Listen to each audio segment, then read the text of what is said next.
One day, the hero, faced with soul-destroying black magic, fell into a deep sleep, leaving his companions behind. And 300 years have passed since then.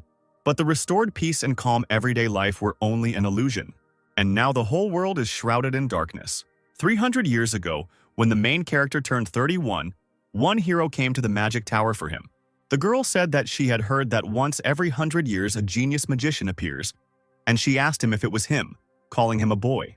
Archmage Lin just looked at the girl silently, slamming the book he was holding in his hand shut. Still silent, he approached the bookshelf and, under the gaze of the stranger, put it away from the shelf. Ignoring the girl behind him, Lin began to sort through the books that were lying on the floor, and the girl decided to call out to him, asking him if he could hear her at all. With a stone face, the guy replied that he was neither a genius nor a child, and his name was Lin. The girl beamed and ran up to the guy, saying that he really was the youngest 4-star archmage in history, and she said that she had come to the right place then. She smiled, looked at the boy's back and said that he was still a child. Laughing, she said that it was hard to call him a genius magician when he still needed to change diapers. She continued asking him to join her party, and then she would change them for him every day. Lin turned around with a dark face. A fireball was shining in his hand. The girl immediately tried to back away, shouting at him not to rush in such a hurry because she was only joking. Without looking where she was going, the stranger crashed headfirst into a bookcase. The books that stood in tall stacks on the cupboard swayed and fell down like rain. The orb in Lin's hand went out, and he stared at the stranger who was buried under those books. Seeing such a sight, the guy could not help but smile and laugh. The girl climbed out of the books and laughed too, and that's when Lin became interested in her. The girl introduced herself by saying that her name was Esther Alter Chiprin, and she said that she was a fake warrior of the Heavenly Light Dragon Church. Esther asked Lin to help her defeat the void spreading from the young pole. In other words, she invited him to join her group of heroes. Esther's group already included 2 famous people, the famous archer of the Kaya's Empire and the fire dragon priestess from the Dragon Republic, Frida. In response to this proposal, Lin told Esther that he did not want to die, to which the girl asked who did. The guy asked the girl if he was as interested in those 2 as she was. Esther laughed and replied that they were as crazy as she was. But there was something even more interesting. When Lin asked her what it was, the girl replied that it was peace, a word that caused a strange dissonance in Lin, a man who had studied magic in the tower after being rescued from the slums. He had a goal to become the highest-ranking mage in the Empire, a 7-star rank mage. It was said that if you reached the 7th star, you could see the truth of the world. And Lin wanted to reach a dimension where no one had ever stepped before. Living here and reading books about magic for the rest of my life wouldn't be bad. But to reach the 7th star, he needed to know about the world outside the magic tower. However, aimless travel seemed tiresome to him, and he wondered whether he needed it at all. And then this clumsy heroine appeared and offered him to save the world. And this unexpected offer was enough to pull him out into the outside world. Even though he didn't have a burning sense of justice to save the world, he accepted it. Kaze was an archer whose accuracy dropped catastrophically without drink. He was also mute. Frida the priestess was a heavy smoker. She said that, as a priestess of the fire dragons, she should at least be able to cast a breathing spell. And then she would blow black smoke into Lin's face, giving out a crazy laugh. After this, a monster could suddenly appear and attack with loud screams. And although the party members had their shortcomings, they were masters of their craft. This monster prepared to attack people, and its eye lit up with a green light. But before he could do anything, a bright flash of light had already curled up in Frida's hand, blinding him. And then a huge wave of fire headed towards the monster. The party was strong. The terrible monsters they encountered on their way and the minions of the abyss approaching the server were nothing to them. Esther often joked with Lin. She would tell him not to dare fall in love with her. In the evening, she asked him when it would all end, and if he wanted to go on a trip with her. While Frida was fighting the bat, Esther nonchalantly told Lin that she was afraid that he would be deceived by another girl, since he was so innocent. And thus, in the company of his companions, Lin spent 5 years. As their journey to save the world from the abyss came to an end, Lin's body began to show signs of erosion. This was the result of 5 years of being attacked by enemies. Before the final battle with the abyss, he was dying, consumed by the poison that poisoned his soul. Kaze stared sullenly at the ground as Esther called out to Lin, urging him to wake up. She asked Frida to do something, but she replied that she could not lift this curse. Tears streamed down Esther's face when she was told it could not be healed. The girl protested and screamed that Lin could not die like that. But Lin muttered that he did not want to die. Esther screamed that she knew. She would find a way, he just had to hold on. Suddenly, Lin began to cough, drops of blood escaping from his mouth as he clutched his clothes tightly. Lifting his jacket, he showed his companions the seal on his chest, telling them not to worry too much. As it turned out, it was the tiny overlord's filter lapel, an immortality spell carved into his heart. It contained magic that would put his body into a dormant state and heal him.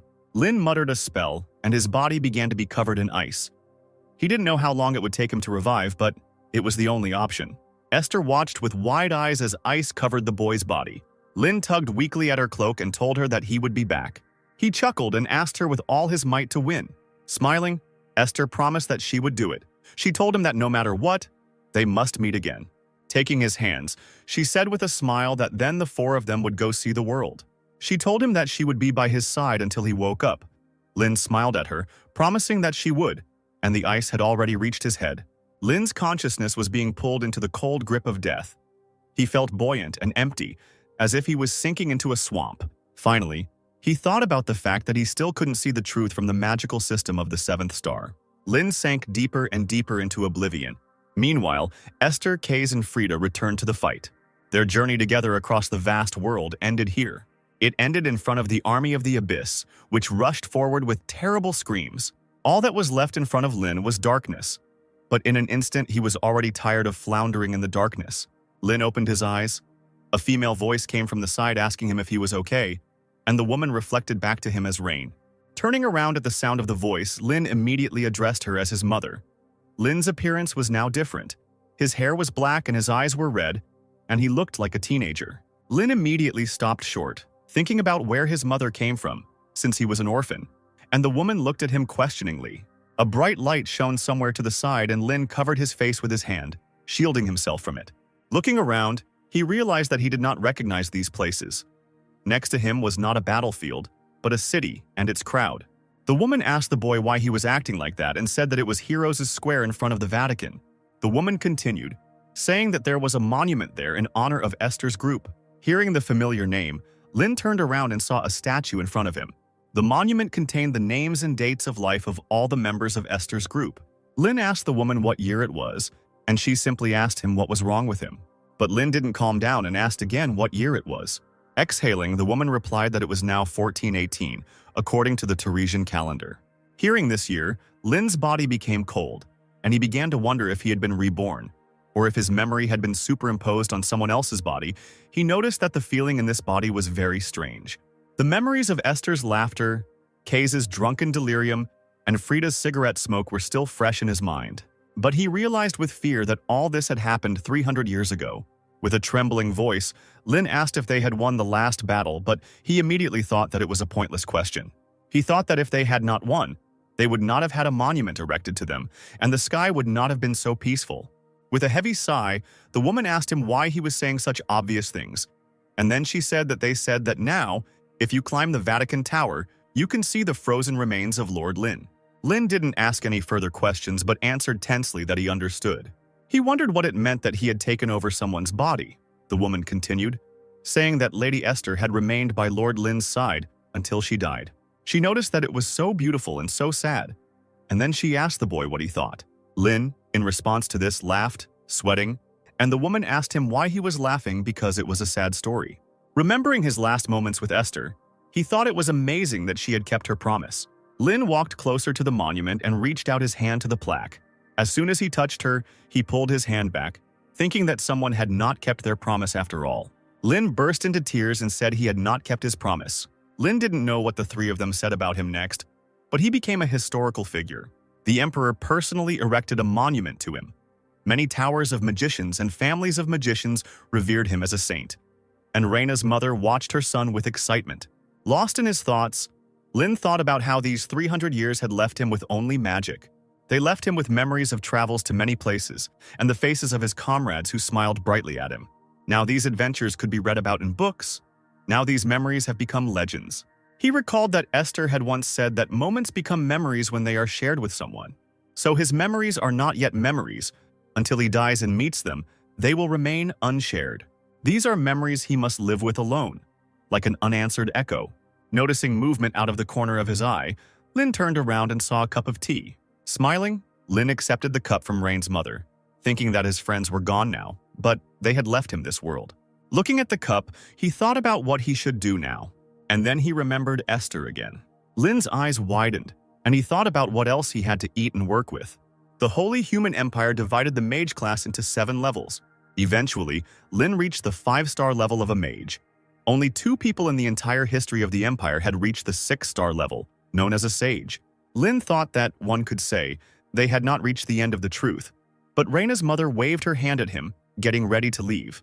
Seeing the outstretched hand, Lin remembered Esther and thought that if he hadn't left with Esther, he would have reached the 6-star level and then grown old and died. But he would regret it all his life. Even if someone could turn back time, he would leave to travel with her again and again. But now Esther is gone. The girl hoped that this world would be filled with laughter. As Lin followed her mother outside, she thought that this world, which they had all desperately defended together, was truly the way she wanted it to be. He remembered again that those who reached the end of magic would be able to see the true face of the world. So in this life, he must become a 7-star magician. Stopping again at the statue of his friends, he thought that in order to escape from this sadness and emptiness, he would try. He remembered Esther with a wide smile and flushed cheeks, calling him to look at the flower. He remembered Frida saying it was too romantic to show such things to a charmless brat. Kays only watched the flowers from the side. Lin then shouted that he would rather read another magic book than look at this. He asked what was so wonderful about this flower field. Lin thought that the people in Esther's group were all equally eccentric, but he really enjoyed traveling with them. Looking up at the sunset sky, Lin in Rain's body said goodbye to his friends with a smile on his face. He thought that now they were left in the past and could not be together. The living, following the flow of time, must move into the future. Lin had a dream where Esther asked him if he ever regretted not having a family, to which the guy replied that he didn't even know his mother. Lin replied that he didn't even know what it was, so he wasn't interested. He grew up in the slums. If the headmaster of the school, Osiris, hadn't noticed his magical talent and taken him in, he would have lived as an orphan and died on the streets. Frida came up from behind and hugged the guy around the neck, saying that he was a poor thing. Lin pushed her away, screaming that even if he had a family, he wouldn't know how to treat them, so he didn't need a family. Esther smiled at him, telling him it wasn't as difficult as he thought. She told him to just cherish them, but Lin took the advice with a grain of salt. Esther smiled brightly, telling him that he was a good child, so everything would work out for him. Lin heard someone call him. He opened his eyes, waking up in Rain's body again. The maid entered the room, bowed, and said that she would prepare breakfast since he was awake. Stretching, Lin walked over to the mirror and looked at his new face. Memories of this spoiled 9-year-old boy's old life returned only 20 days ago. This boy, Rain, is the eldest son of the Ludwig family, one of the 5 great families of magicians. Since Lin himself is an orphan, he had to work hard to adapt to life in a noble family. Lin entered the dining room and was greeted by the maid and Rain's mother. She asked him if he could go and tell his father that breakfast was ready. She said that he would be very glad if he came. Lin smiled, not refusing. A couple of minutes later, he reached his father's office, where he was sitting at the table. Kevin Ludwig noticed his son and asked him if he hadn't had enough sleep. His face had a bad color. Ruffling his son's hair, he noticed that he still looked unwell after the journey. Looking at his father emotionlessly, Lin told him that breakfast was ready. Kevin smiled and removed his hand, saying that this was the only reason he came here. Thanking him, he said that he could go eat first. Lin asked the man if he was not going to have breakfast, to which he looked away at the table. There was a piece of paper with magical seals on the table. Kevin said that the dissertation presentation was next week, so he was in a hurry. The man said that his mind was foggy from eating, so he tried to concentrate and get as much done as he could in the clear morning hours. And looking at the paper, Lin wondered if he was really stuck on this. He asked his father if he wanted him to help him. Kevin asked him if he wanted to support him, to which the boy replied that he wanted to help solve the magic circle. Kevin said that the help was welcome, but his mother would scold him if he was late for breakfast. But Lin didn't listen to him and took the pen. As Lin drew his pen across the paper, he said that magic was the expression of natural laws numerically and then their distortion. He said that the Go rune complicates the equation and conflicts with the hand Cha, so it is better to replace it with the Gu rune. When he finished writing, Lin turned to his father and said that then, using the imperial equation 41:2, he would be able to get the answer immediately. Kevin picked up the paper, asking if such a method was possible. The man thought that this was a difficult problem that even the best scientists could not solve, and yet this was a high-level spell that was 200 years old. Looking up at his son in surprise, Kevin asked him how he had guessed. Digging through Rain's memories, Lin realized that Rain, in terms of his knowledge of basic magic, was a completely ordinary person. However, given that he belonged to a line of mages, this meant that he did not inherit the talent for magic. Lin did not answer his father's question and asked him if he could have breakfast with them now. Smiling, Kevin rushed to hug his son, saying that now they could all eat together. Raina's family was small: mother, father, 6-year-old sister. A little girl, Siri, looked into the room where her brother was sitting. Her hair and eyes were the same as Rain's. She was a sweet girl who inherited the traits of the Ludwig family. Lin turned around, noticing someone's gaze on him. The girl flinched when she realized she had been noticed. Without thinking twice, she ran away. Lin sighed heavily, thinking that such behavior was quite understandable. Because in Rain's memories, he was never kind to Siri. Instead of being cold, he was simply indifferent to everything. Lin didn't think about it anymore and returned to his book. Esther's voice echoed in his head, telling him that he had to take care of them. He couldn't just run away. Lin slammed the book shut, his teeth clenched in frustration, the words about him being a kind child echoing in his head again. Siri, who was standing behind the door, suddenly heard her brother call her, saying that he taught her magic. The girl looked out from behind the doorway uncertainly. Lin asked her if she wanted to play together then, but instead of answering, Siri ran off somewhere again. Lin sighed heavily, thinking that children were too difficult to deal with. But then, after a couple of minutes, the sound of little feet was heard. Siri walked up to her brother and handed him a book called The Basic Formula of One-Star Magic. Surprised, Lin asked her if she was really reading this at 6, and the girl nodded happily. He looked again at the girl, who was now smiling excitedly. Esther's voice came back to him in his head, asking him if he knew the meaning of this flower. In another memory, she happily shouted that she would tell the story of a certain cliff. Lin always complained that Esther treated him like a child, but in reality, he loved these moments more than anything in the world. Siri sat on her brother's lap and began to show what she didn't understand. Lin began to explain to her that a house with a thatched roof and a brick house are different. It all depends on the materials. In magic, this role is played by a magical figure.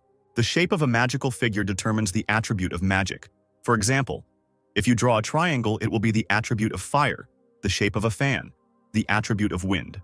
Lin continued by saying that the next step is runes. Runes determine the effect of magic, and runes are magic words. Yule means to bind, and Ho means to disperse. For example, if you engrave the Yule rune on a triangular magic square, you will get a spell of binding with the attribute of fire. Lin said that it actually uses mathematical formulas.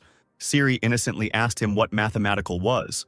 The guy looked back tiredly while the girl looked at him with interest, but he continued to explain anyway, deciding that they needed to go over addition and subtraction first. The servants who watched Lin teach Siri said that Master Rain had changed completely, and someone remarked that he didn't care when Mistress Siri cried before. As they entered the room, Raina's mom and Kevin smiled at the sight that met their eyes. The woman said she wanted to capture the sight in a painting, and meanwhile Siri fell asleep, nestled comfortably in the lap of her brother, who was also sleeping. Kevin said the artist might not make it in time, and Siri is too shy, so it might be too much. Looking at the table, the man noticed a book and notes, and realized that his son was teaching his sister magic. He noticed that after returning from the square, Rain seemed like a completely different person, and the woman agreed with him, saying that his tone had suddenly become more mature.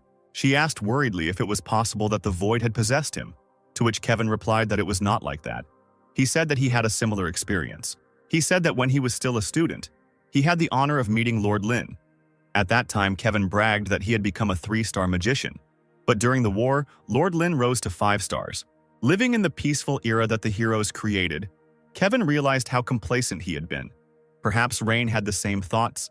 After leaving the room, Rain's mother asked if Lord Lin was really frozen in time. Kevin answered that it was true. He had mastered ice magic perfectly, and that he remained the same as he was at 18 years old. The woman asked him to tell her more, to which the man replied that he didn't know anything else. Scratching his chin, Kevin noticed that the ice contained Lady Esther's magic. He said that only Lord Lin and Lady Hester could have induced her.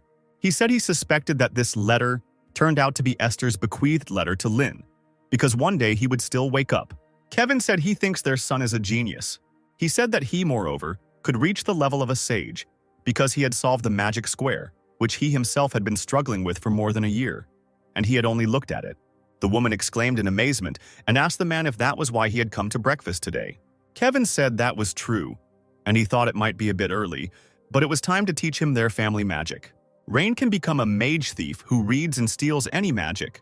This is only allowed to those who belong to the Ludwig family. This magic is only available to their lineage. The man said he wasn't sure if he could teach him, to which his wife asked if it was that difficult. The man replied that everything was fine. He already had an idea. Under a blue sky, a dazzling field of tulips stretches to the horizon. C.S. Tulika.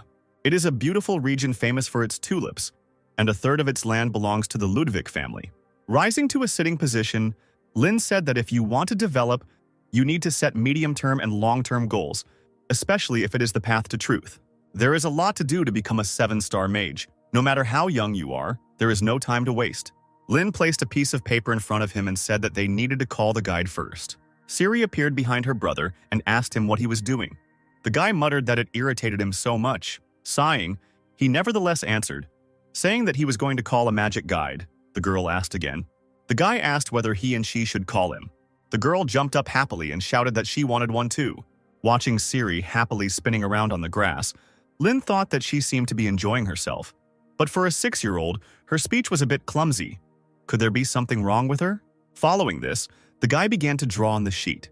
Looking at his sister, he said that this was a high-level magic containing 4 different elements, so only a 4-star magician could handle it. There were only 10 of them in the country right now. Lin finished drawing the elements and a bright light shone from the paper. A huge table of light shot into the sky and Sari jumped to her feet, screaming with joy. Suddenly, Lin grabbed his chest. Blood suddenly started flowing from his nose and eyes. He muttered that it was still too much for 4-star magic. He thought that it was good that it was a summoning spell for a guide and not a combat spell. Otherwise, he would have died already. The pillar of light dissolved into thin air. Lin muttered that this body was trash. He began to wipe away his blood with a handkerchief and called Rudian. A blue butterfly appeared and landed on Siri's finger. This butterfly evaluates the user's abilities and determines potential magical power. Lin said that it was Rudian's function to tell her what to study and practice. He said that all the best runes for learning are collected here. It may seem simple, but it is 4-star magic. He asked his sister if she liked it, while she looked at the butterfly with a smile. Siri nodded her head. The girl ran away. Lin told her that now she should go there and study. Suddenly, he felt dizzy and almost fell to the ground. Clutching his head, Lin said that while he was recovering his strength, he would summon the second Rudian later. The second Rudian was summoned. He showed that the physical condition assessment, magical power, is 30-24. Lin thought that this was the level of a beginner mage and began to calculate the magic and stamina. The magic calculation was 77, and the endurance was 64. The guy sighed and thought that he had a long way to go. But then he saw that a bloodline of magic had been discovered that was considered teachable. Lin chuckled and said that this body wasn't complete trash after all. He remembered that when he was traveling with Esther, a young magician came to him. He wanted to prove himself as the best mage of all the mages in the Empire and join the group instead of Lin. However, there was nothing special about his skills. With just one blow, Lin could have completely defeated him. Looking at the defeated guy, Lin became even more convinced that there was nothing special about his skills. However, the guy's eyes, sparkling with a bright light, did not give him peace. Suddenly, the guy stood up and, waving his hand, summoned a huge pillar of light. Lin was able to defend himself and noticed that with those eyes the guy saw all the magic he used. A fight ensued where this guy only counterattacked. Now Lin realized that this was the power of the Ludwig family's bloodline magic. Bel Sidious. By simply observing the flow of magic, a person can determine what kind of magic the opponent is using, and if their magic skills are equal, the one who uses it better gets the advantage. This Bel Sidious is a legendary eye that only 3 people have opened in the entire history of the Empire. If Bel Sidious is the ability to recognize an opponent's magic, then Bel Curious is the ability to steal it. The reason why the Ludwig family became known as magic thieves is because of this eye. Standing on his feet, Lin thought that the goal of childhood had now been achieved, and he thought that without magical power and endurance he would not become a great magician. Returning to the house, Lin immediately went to the library where Kevin found him. The man asked him if he was interested in the family's lineage of magic. He asked that it was, of course, a bit early, but would he like to try to learn it? Lin replied that he would like to, thinking that it wouldn't hurt to study the theory beforehand. Kevin replied that then from today, Elin would be his mentor, but only while he was at the academy, and when he returned, he would teach him personally. Lin asked again about Elin, trying to search through Rain's memory to find who she was. Nodding, Kevin said that she was a wonderful person, taught at Delayton, had great magical talent, and most of all, she was Aunt Elin, who loved her nephew more than anything in the world. He said that they met her when they were 6 years old and someone came into the library. A girl appeared in the library, frowning and looking ahead. She walked up to Lynn and looked at him intently, and he just moved away from her. Ellen snorted in annoyance and asked if the genius professor Ellen Ludwig had come personally to train some unloved child. She grabbed the boy by the head and asked him menacingly if he was ready. The girl asked the boy if he knew who she was, to which he replied that she was Aunt Elin. Turning to the window, the girl exclaimed that he should now address her as Professor Elin, the great genius, and she said that she could not stand slow-witted people who did not understand at first. She glared at him and told him not to ask her any questions after she had taught him once. Thus began Lynn's training in the bloodline magic of the Ludwig family. She did not enroll so that it would not be stolen by other mages, so it could only be learned from family members. Elin sighed heavily and said that she would now demonstrate. Then she opened her eyes, which were shining like bright sparks. Looking into her eyes, Lynn felt a strange feeling, as if his whole body was being frozen. His eyes widened. He thought with admiration that this was the very same Belle Sidious. He exclaimed in admiration, while Elin closed her eyes and laughed smugly. Then she screamed that in order to use this technique, one had to calculate 3 spells at the same time, something that someone like him couldn't even dream of. Lynn exclaimed that he could do it, to which the girl exclaimed that he was too arrogant. Elin, satisfied with the boy's reaction, wrote down several formulas. It was an analysis of magic. Leafing through the notes, Lynn noticed that it was more theoretical than he expected. If the founder of the family, Ludwig, had not imposed genetic restrictions, then Lynn could have taken advantage of this. Leaning towards her nephew, Alice asked him if it was too difficult for him since he didn't even understand what it meant, to which he replied that he just needed time to understand. Alice had not expected such an answer, and so she hesitated to do the honor of helping. Lynn bowed to his aunt and thanked her for guiding him, and he said that he would now figure it out on his own. Alice asked him if he didn't need any guidance, and when there was no response, she told him not to ignore her. Lynn sat down at the table and began to read the notes. Alice got angry at being ignored and walked away, saying that he could do whatever he wanted, but it wouldn't work anyway. After a while, she sat down opposite the boy and began to read a book. Lynn tried to make sense of the notes and got stuck at one point. Suddenly, Alice snatched the paper from his hands without saying anything. She quickly moved her pencil across the paper, her face expressionless. After a couple of minutes, she placed the sheet on the table in front of the boy. The girl buried her face in her book again while Lynn looked at her in shock. After a while, Lynn thought again, unable to immediately understand what to do, and the sheet was again torn right out from under the boy's nose. And again, Alice placed the sheet of paper with the written solution in front of him. The girl buried her face in the book again. Lynn tried to understand what was happening. He was trying to figure out if this was how modern magical education worked or if she was testing him, while Raina's mother was secretly watching them. After some time, Alice announced a break. She left the room, and from the side, a voice was heard calling Rain. Lynn asked her what happened. The woman asked him if he thought Aunt Elin was unusual, to which he replied that she was very unusual. The woman said that Elin is not really honest. She tries to teach him everything. So even if he already knows something, he should ask her questions. She remembered that Elin was the same when she followed her and Kevin around. A few minutes later, Elin returned and sat down at the table, burying her face in a book. Looking up, Lynn noticed his aunt sneaking a peek at his notes. When the girl noticed that the boy had noticed her gaze, she immediately turned away. But after some time, when Lynn returned to the notes, she began to peek again. Lynn thought that Elin was very annoying, even more annoying than 6-year-old Siri. Finally, Lynn decided to follow his mother's advice and approached his aunt, saying that she didn't quite understand that part. Elin immediately threw the book aside and screamed that if he didn't even know this, then their family was doomed, and she asked what exactly he didn't understand. Lynn pointed his finger at the text on the page, to which Elin immediately told him how he should solve it. Laughing, she said that he should use this formula, and then he would be able to solve it much faster.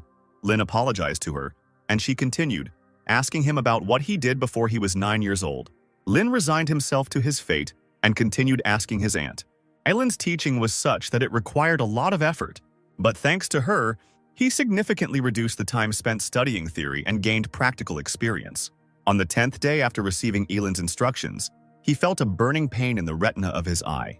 He felt all the blood in his body rush to his head, the world slowly turning blood red. And then it happened. The eyes, glowing red, were engraved with the mark of death. All information about everything in the universe comes in the form of formulas. Lin used a fire spell and immediately a fireball appeared on his palm, and on top of it were numbers. Lin thought about what he realized was that in the eyes of the young wizard, all his magic looked like numbers. He said it was really amazing. Elin, stunned, asked the boy if he could really achieve this in just 10 days. Even after specialized training, it took Elin 7 years to master Belcidius. They said it would take 70 years to master Belcurious. Elin thought about how in just 10 days, Rain had gone from a blank slate, knowing nothing, to using multiple spells at once. She thought that he could rival Lin, who was called a master of simultaneous summoning. Looking at him, she thought that he might be a genius. Elin went to Kevin, who muttered that his son had awakened Belcidius in just 10 days. The girl told her brother that thanks to Rain, the Ludwig family can become a leading family of magicians. He is really amazing. Elin walked out of her brother's office, slamming the door. Kevin said that as a father he had nothing more to teach him. After that, Kevin called out to Yud, and a black figure appeared behind the red curtain. The man told Yud to send a message to his father. Yud asked him if he was referring to the former head of the family, to which Kevin asked him if there was any problem with that. The man immediately replied that that was not what he meant. Kevin said to pass on a request to guide his grandson, who has an innate talent, on the right path. Smiling, Yud noted that Kevin had truly gone through fire and water for his son. He said he would do as ordered. Kevin just smirked in response. Thus ended spring and a short summer began. Looking out the window, Lin thought about how this summer seemed to last for about a year. Dark clouds covered the continent, pouring rain day after day. Lin was incredibly busy that summer. During the day, he studied household magic from Elin. At every opportunity, he taught Ciri the basics of magic. And at night, he concentrated on training his physical and magical strength. The development of modern magic that Lin learned from Elin and from books was truly astounding. And for Lin, a person living 300 years ago, it was quite shocking. He noted that such complex formulas were simplified to such an extent that the activation time was reduced and the power was greatly increased. The level of magic has increased significantly compared to 300 years ago. But now Lin can lose to a modern 4-star mage. He thought that magic grows with time, and with his current state, becoming a 7-star magician in this era is absolutely impossible. He needs strength and incredible knowledge. At dinner, Lin told his father he had a favor to ask, and Kevin asked again. The boy asked his father to send him to the city of magicians. He said that it would take about 3 years. The parents' eyes immediately popped out of their heads. While chewing bread, Ciri asked her brother if he really wanted to go somewhere, to which he said yes. He said that he was thinking of going to the Golden Rose in the City of Magicians, where the best magic university, Deleighton, is located. He asked his father if he would let him go. Ciri rushed to her brother, screaming for him not to leave. Kevin said that was impossible. He told the boy to think about his age because he was only 10 years old. It was too early to leave home. Kevin said that children from magical families enter Deleighton when they turn 16. Then it is not too late to go to the City of Magicians. And he also said that he had already scheduled a very important meeting. Taking a letter out of his vest, Kevin told his son that this letter was sent by his father, his grandfather. Elin, who was sitting at the table and eating a steak, immediately froze with a piece of meat in her mouth. Choking, she coughed silently and asked her brother again, to which he told her to wipe her mouth before speaking. Lin immediately guessed who his grandfather could be. Kevin said that in their family, only 3 people awakened the Belcurious. Lin's thoughts were confirmed, and he thought that this was indeed the Belcurious Scalzi Ludwig motivator. Kevin told his son that his grandfather would personally guide him through Belcurious. Alice rushed to sob into her mother's skirt, and Elin began to wipe her mouth while the man told his son that he should first visit his grandfather. After some time, the carriage reached a huge mansion. Kevin and Lin got out of the carriage and walked down the corridors, Lin looking around. Kevin told his son that he would go and greet his grandfather first. After a while, the man came out of the room and called Rain to meet his grandfather. The man standing by the window turned his red eyes behind him. He raised his hand and pulled out 2 fingers, around which red triangles of the spell glowed. Suddenly, he dropped his hand sharply, which activated the spell. Lin was immediately overcome with an unusual sensation. Everything around shook. The chandeliers on the ceiling swayed. Books began to fall off the shelves. Lin wondered in fear what this old man was thinking. Meanwhile, Scalzi had no intention of retreating. His hand glowed even brighter with the same spell. Lin decided to put his thoughts aside and respond to such a gesture. He raised his hands and they glowed blue. But the next moment, Lin's spell in his hands faded away, as if it had never been there. The man said that it was Belcurious, and Lin involuntarily shuddered at the voice. Looking at the man, he noticed that his eyes were glowing with a bright red light. Scalzi said that this spell can control visible magic at will. After recovering from the shock, Lin smiled weakly, admiring the man. Lin exclaimed in delight, in response to which his grandfather asked him if he wanted to try it too, while Kevin only sighed understandingly. Scalzi's eyes dimmed, and he said that mastering Bel Curious was not enough. In order to use it properly, a master must fully understand it. He asked the boy what level he was at now. Lin replied that he could barely do a speed calculation of a 3rd-star spell, and he himself thought that he could handle spells up to 5 stars, but Scalzi also said that it was almost amazing. He said that, however, Bel Curious requires a huge amount of magical power, so in his current state, he was still far from that. In response to this, Lin asked about it being just a long way, and he asked if it was impossible. Scalzi was caught off guard when the boy screamed at him to take him to this level. Scalzi said his training will be very hard, so he will learn the right way. He said that his first greeting was too rude. He apologized for it and greeted them. Kevin was about to leave when his father called him and said that they could have a drink together after they confirmed Rain's suitability. Kevin, not expecting this, turned to look at his father with wide eyes. Scalzi did not look at his son, but raised his hand to wave to him. Kevin bowed low to his father, saying goodbye and thanking him. After some time, winter came and snow fell in flakes to the ground. At this time, Scalzi and Lin were practicing outside. The man raised his hand to the sky. A bright flash was shining in his palm, and he exclaimed to his grandson that he should be able to use Bel Curious freely. Lin rushed back as his grandfather shouted at him to cast the spell quickly and not screw it up. Scalzi's lightning struck the ground, knocking the boy off his feet, and the man screamed, asking his grandson if he was just going to stand there and watch as the enemy's spell was activated. And Scalzi himself thought with admiration that this boy had an amazing talent. If you teach him one thing, he will comprehend 1,000. He is a genius who masters in one go what would take others a month. All that remains is to master the use of eyes and develop magic. Lin ran around his grandfather as he told him that he had to risk his life in his studies in order to grow significantly. Lin shouted back at him that he understood everything. A bright fireball glowed in Scalzi's hand, and he told his grandson that he would release it now. Looking at his grandson, he told him that if he couldn't dodge, he would die. Lin ground his feet, preparing to meet the spell.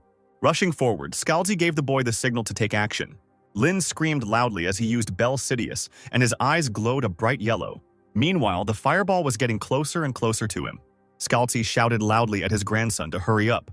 Lin stared at the orb, thinking that he needed to master his opponent's magic with Bel Sidious, and then manipulate it with Bel Curious. The ball came closer and closer when suddenly a bright red light lit up in the boy's eyes. Everything in his eyes began to move in slow motion. The fireball disintegrated into numbers. The grandfather who stood behind turned into a silhouette, covered in numbers. Lin's eyes widened as he realized that he had been able to activate the Bel Curious, the universe being converted into equations and fed directly into his brain. He thought that now he needed to change the formulas for his provision. He held out his hand to begin changing the spell. Information immediately appeared in his head that the array consists of 2 triangles. The designated runic symbol is Rudihin. The range is 23 kilometer, the size is 17 axles. The solution immediately came to his mind, and a moment later the fireball exploded in a bright flash. After finishing casting the spell, Lin began to fall from exhaustion, but Scalzi managed to catch him. Breathing heavily, Lin asked his grandfather if he could do it. Scalzi responded by joyfully exclaiming that everything had worked out. Now all he had to do was strengthen his magical power. Lin smiled faintly as the man continued, admiring the fact that he was able to awaken Bel Curious at only 14 years old. Scalzi thought that he had barely reached this level at 39. This boy could rewrite the history of the Empire. After some time, when Lin came to his senses, Scalzi said that he would not interfere in his life but wanted to give advice. With a serious face, he told him that when he turned 16, he should definitely enroll into Lighten. Lin didn't answer. He looked away and thought that he was no longer interested. Scalzi told him that if he graduated from the university with the highest level, he would have a chance to meet Archmage Lin. Lin agreed, but said that he was not very interested, and he thought that it was time for them to stop mocking the dead. Scalzi said he felt the same way, but Esther's character left a letter. Isn't he interested in its contents? Lin froze in shock. He couldn't believe that Esther had left him a letter. Scalzi told his grandson that no one had ever awakened Bel Curious at 14 years old. With his abilities, he should be able to read the letter. At that moment, Lin was so stunned that he could only listen blankly. Looking back, he could tell that this was the beginning. It became a story about a journey along the path of former comrades, following Esther's letter. Scalzi walked back into the house and Lynn, coming out of her stupor, ran after him. There was about half a year left before the entrance exams to Delayton, so Lynn decided to take this opportunity to find out what and where to visit when he went south. Kevin asked his son if he planned to stay in the magical city after the exams, to which he replied that he was going to, because all the knowledge was collected there. At the end of the year, the notoriously difficult entrance exam to Delayton takes place, and those who pass it begin their first semester in May. Lynn's attention was drawn to a falling leaf when his mother asked him if he was sure about it, as he was worried about being there without security. Kevin told her that Rain's skills were exceptional and there would be no danger if he followed the known path. Looking up at the sky, Lynn wondered if he would ever be able to call this conversation a memory. On the 13th day of his journey, Lynn found himself in a small town somewhere in the forest. Namely, he found himself in the southern part of the Holy Empire, the Garum region, in a small town where there were many taverns and inns. And what's interesting is that all the people passing by were wearing bamboo hats. When Lynn asked one man why everyone was wearing bamboo hats, the man asked him if he didn't know about Lynn's caravan. The man said that long ago their first leader received help from the Archmage Lynn. He said that as a sign of gratitude they wear bamboo hats. The guy's attention was drawn to the staff behind the man's back as he continued talking about how this was a trading group with such a great history. Rolling his eyes, Lynn wondered who this first leader was. Maybe he would remember when he heard his name. Lynn asked the man what such respected chickens were doing in such a small town.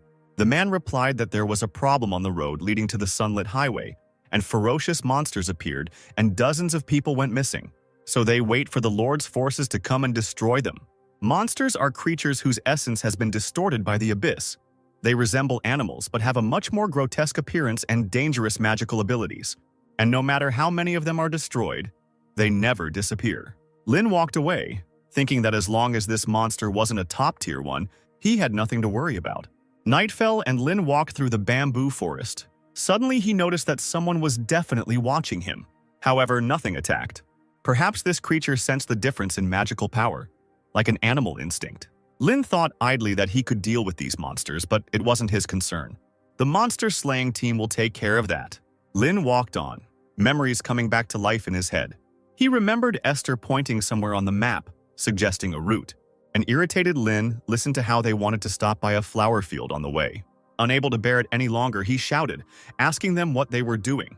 He reminded them that two groups of warriors who had crossed to the continent before them had been destroyed fighting at the front. Because of this, the front line has stalled and they are barely holding on, waiting for help from others. Frida took a drag on her smoke as Esther said that she understood everything. A legion of red and yellow dragons were heading to the battlefield, and all the strong mercenaries had crossed the sea for honor and glory. Lynn exclaimed that they also needed to hurry, to which Esther responded that that was why she was saying that. Because now that all the strong ones were gone, monsters began to run around the continent as if they had been waiting for this moment. Lynn exclaimed that they were at best a C or B level. They didn't have time to deal with such things.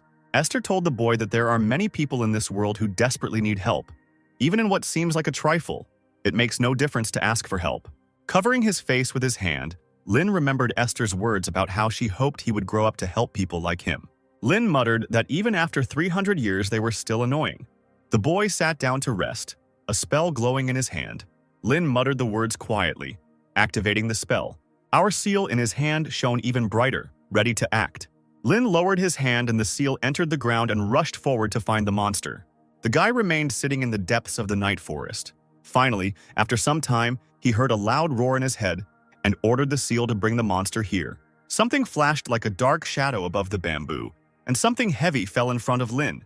Looking down, he noticed a white monster that was bound by his spell. Lynn frowned and asked if that was what he was calling a threat when the monster started growling at him. Squeezing his hand so that the spell began to squeeze the monster, breaking bones, the boy told him that he had already killed countless of his relatives. The monster began to writhe in pain as his body was squeezed even more. Lynn told him that he would let him go if he promised not to harm people anymore. All he got in response was a roar, and Lynn said he still didn't understand him. Lynn left behind the monster's body, cut into pieces, and he said it didn't help, it was just out of boredom. The border between the central and southern regions of the empire is the Badantio Ridge, and as soon as Lynn stepped onto it, he was immediately attacked by monsters. Lynn thought with irritation at how the insignificant beast dared to look down on him. But suddenly, Instead of the guy's spell, arrows started flying at the monsters. Turning around, Lin noticed two people standing above. The figure and hairstyle of one of them seemed familiar to Lin, so he inadvertently called out to Kaze. The strangers hurried to jump down. Someone asked Lin if he was okay, and the guy smelled alcohol. A young man, who didn't look like Kaze at all, told Lin that monsters often appeared in this place, and he asked him if no one had warned him on the way here. The second stranger also jumped down, asking why anyone had to warn him, and he said smugly that they, the descendants of the Great Palace, guard it. Lin stood frozen in place, just listening to the strangers and thinking that there was no way it could have been Kaze. Scratching his head, he finally said that he didn't know what school they were from, but they helped him, so he was grateful. And he decided to ask them if this was really the Badantio mountain range. After exchanging glances, the strangers suddenly burst out laughing without answering the guy. A little angry, Lin shouted at them, asking what they were laughing at. The second stranger said that so much time had passed since this ridge became Kislanten, and he still called it Badantio. Kislanten means mountain range of the Palace of Kaze. After defeating the Abyss, Kaze seems to have taken root here.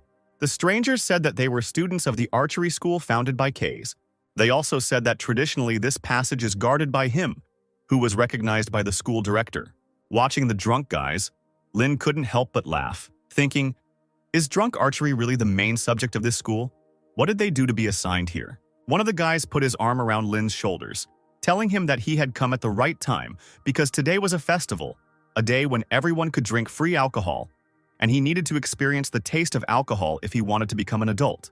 He continued by saying that alcohol was the path to the sun and the moon, to which his companion wearily remarked that he was such a cultured man. The second guy walked away telling his partner that he can't even think about skipping his shift today talking nonsense. They still have to guard this place. To which the first guy asked how they could let this kid go alone. Grabbing Lin by the scruff of the neck, the boy ran away, shouting to his comrade that he would simply take him to the entrance of the village and return. Walking through the forest, the guy said that the road was hidden because of fallen leaves. Although they tried to clean them up, there were endless amounts of them this year. The guy continued to chat, but Lin was no longer listening to him, looking around.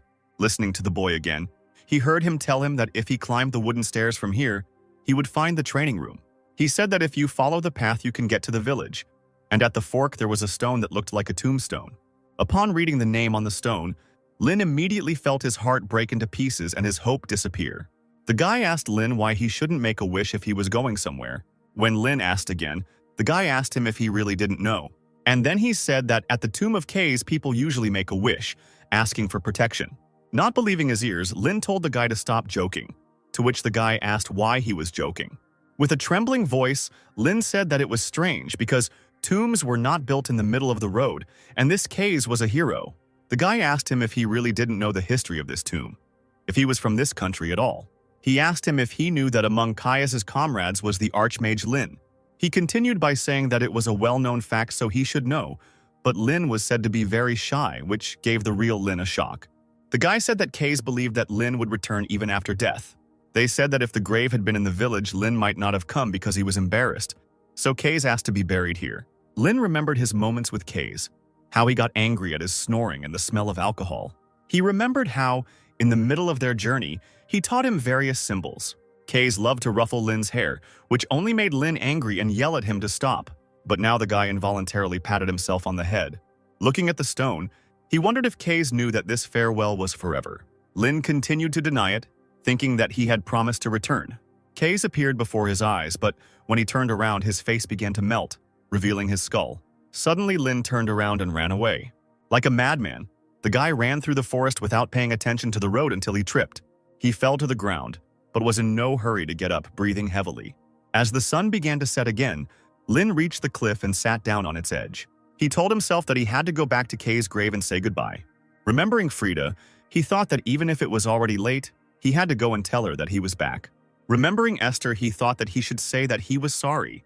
He saw Kaze before his eyes and thought that he should go back and ask for forgiveness.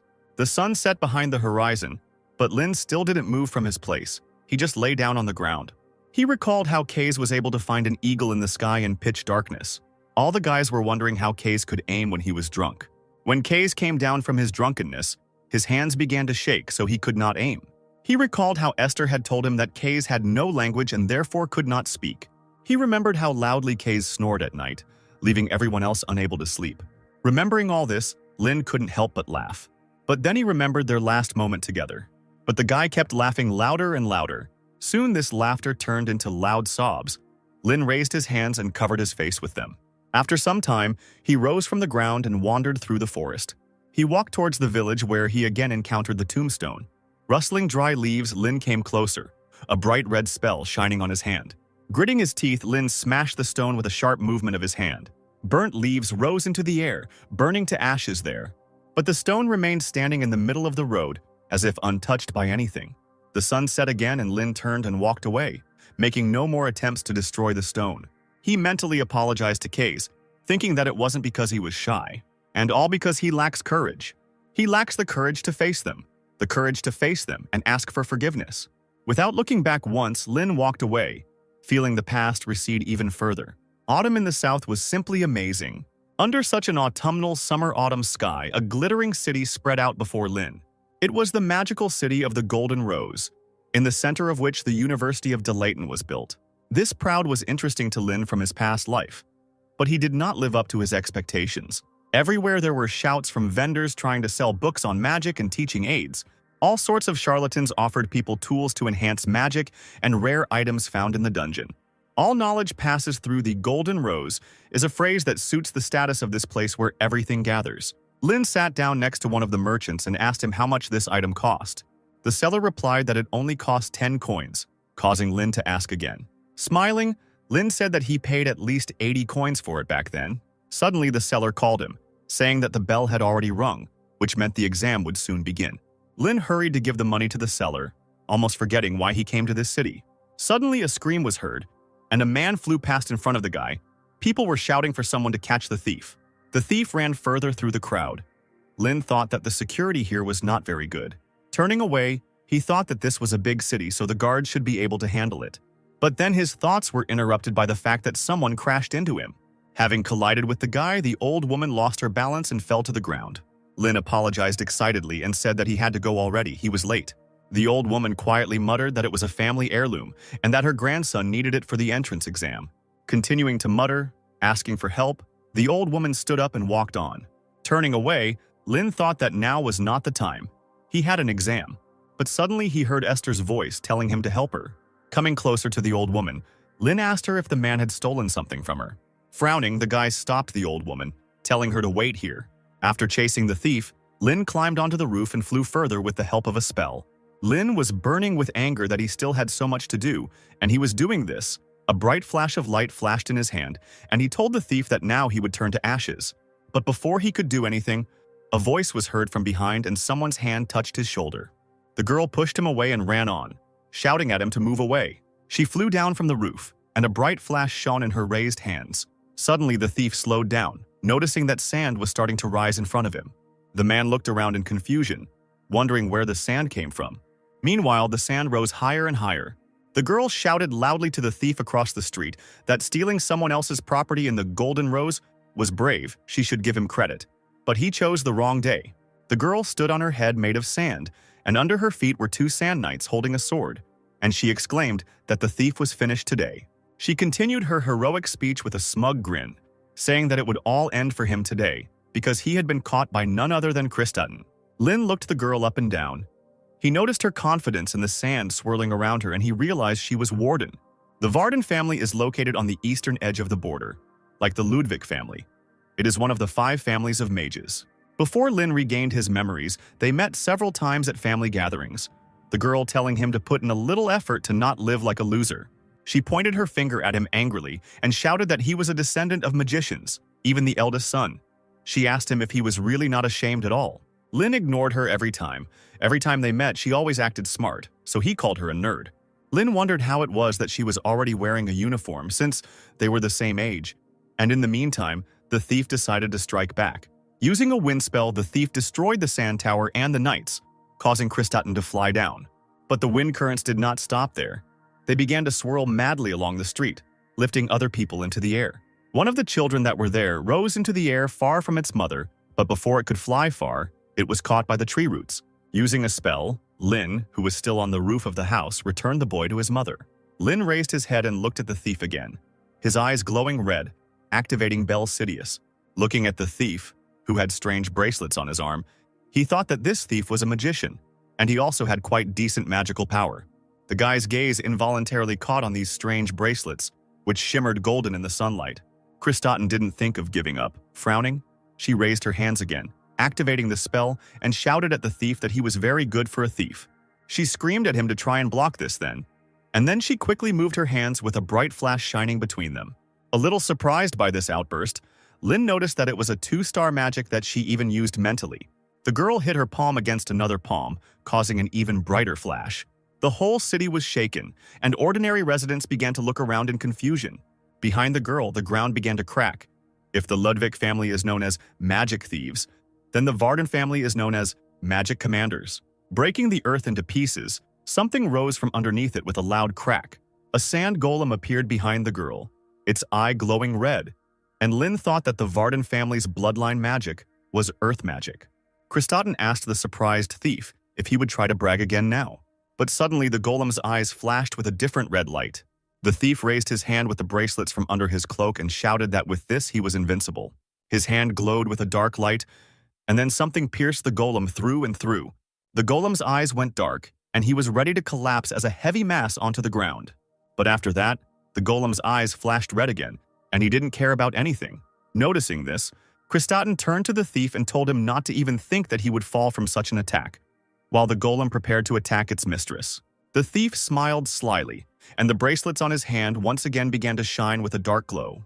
But before the golem could strike, something flew into his hand, smashing it into tiny pieces. Lynn appeared in front of Kristaten and said that if he showed his trump card so early, he could get a counterattack. Attacking the golem further, the boy said that just because someone used a spell first, it doesn't mean they've already won. Lynn didn't think of retreating. His hand twisted again, but this time with the blue light of the spell. The thief screamed desperately, ordering the golem to kill those children.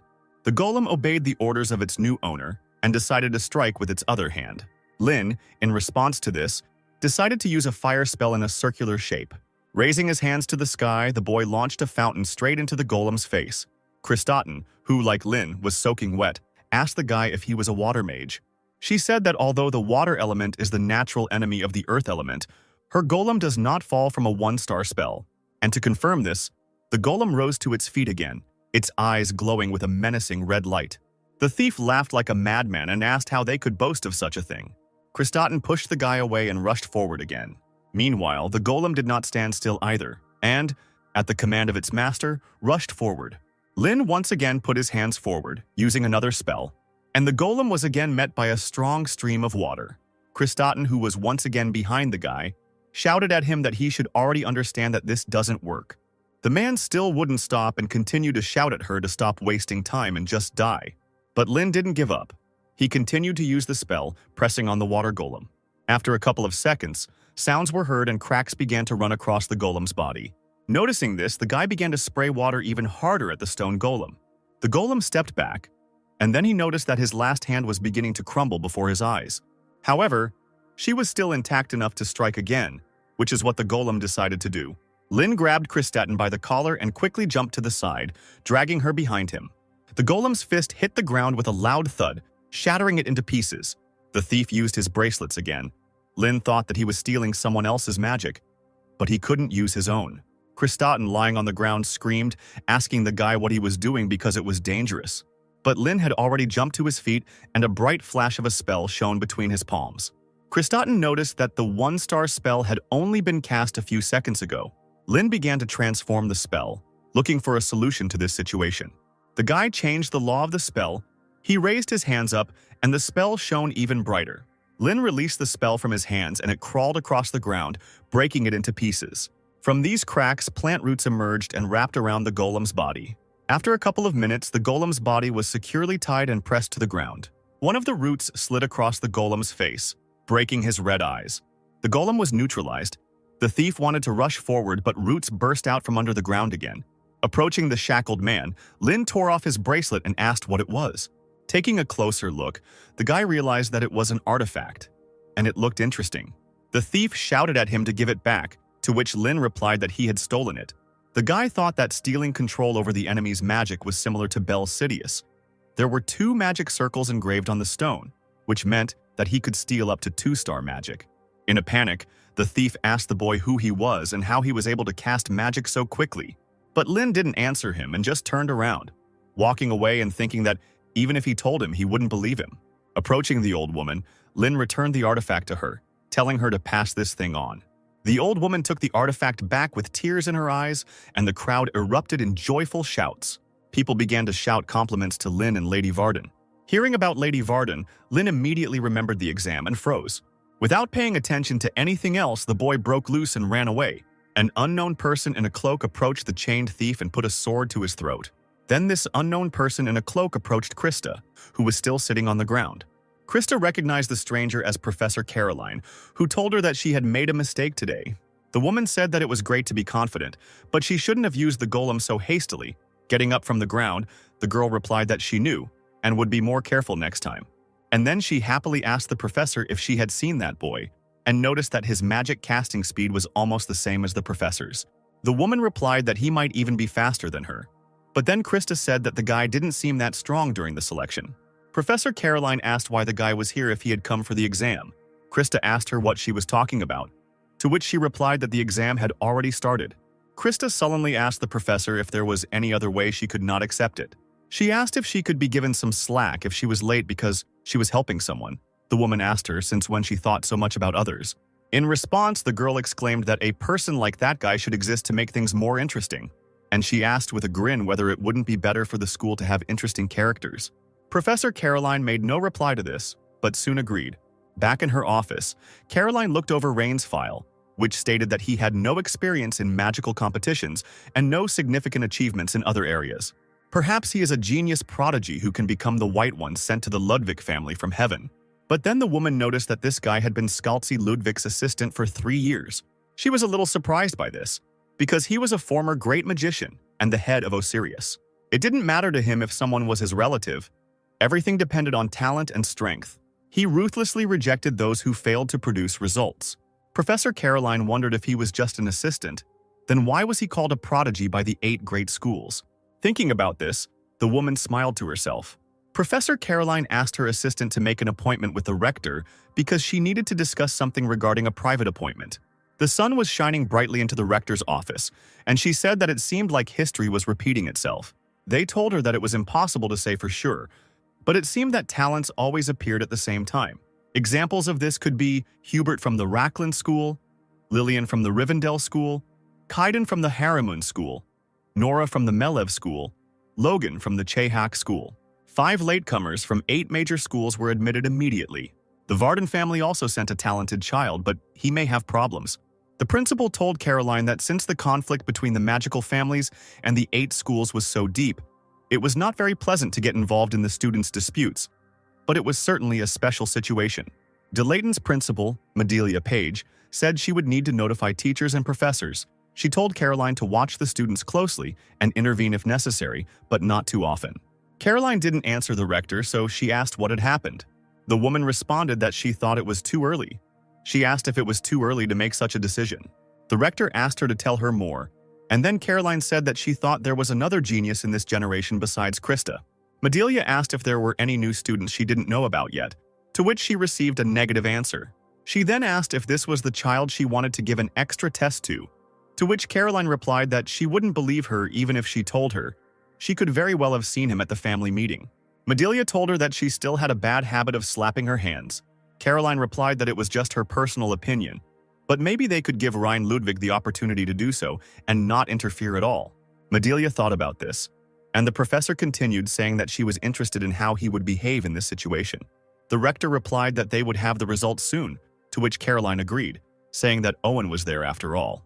The rector asked whether he really said that he would not accept any award, to which she received the answer that he absolutely does not like it when it turns out that he is a hero. It brings him problems. Caroline said that he preferred to read his books in peace, to which the rector replied that he was strange. The professor grinned and replied that strange people make good magicians, as her teacher always said. But then she noticed that Madelia seemed a bit gloomy today. After a short silence, the woman replied to the other that she was still as insightful. She said that if Rain Ludwig caught that thief, then it seems to be connected to the Dark Church. Caroline said she didn't think so, but Madelia asked her if she remembered ever saying anything stupid, and then said that special cases had contacted them first. With a serious face, she told Caroline that she had a bad feeling about this, so she needed to be prepared. The next morning after the chaos, Lin was informed that he had been accepted, even after he missed the exam due to being late. Professor Caroline suggested that he pretend that he had passed the additional exam and was included in the list of successful candidates. She was worried that the extra exams would be seen as a disgrace for those who failed the regular exam, but that wasn't a problem for Lin. Fearing that he would have to retake the exam, the guy accepted the offer, and now he stood before the gates of the greatest magical university of Delayton U, where the pinnacles of the Sacred Empire's intellect had gathered. Looking around without much enthusiasm, Lin reflected on how he had never been involved with school. In his past life, he studied magic under the headmaster of the Osiria School, and in this life, all his education was given to him by his new family. Even now, he didn't feel the need to learn from anyone. But in this life, he needs to find what Esther left behind. She is waiting for him at the end of this path. Smiling to himself, he thought that until then he should improve his magical skills at least to the level of his previous life. Suddenly, a girl's scream was heard behind him. It turned out to be Krista. The girl immediately recognized Rain. He greeted her, and she shyly responded to the greeting. Krista wanted to thank the guy for helping her, but soon she screamed that she could have done it herself. The girl's scream caused other students to turn around, recognizing the girl as Krista Varden, who was the most popular of her generation. Lin noted that she was even more popular than he thought, to which she sheepishly replied that there was even a saying, "Anyone in our generation who doesn't know Krista Varden is a spy for the Republic." Krista waved her hand, telling Lin that he could be happy, because he was an opponent she had acknowledged. Lin scratched his head in annoyance, thinking about how he couldn't stand annoying creatures. And he remembered that there was someone like that in the past. Just like now, in the past, that girl as the number 2 candidate for the post of the next dean, he decided to consider Lin as a rival.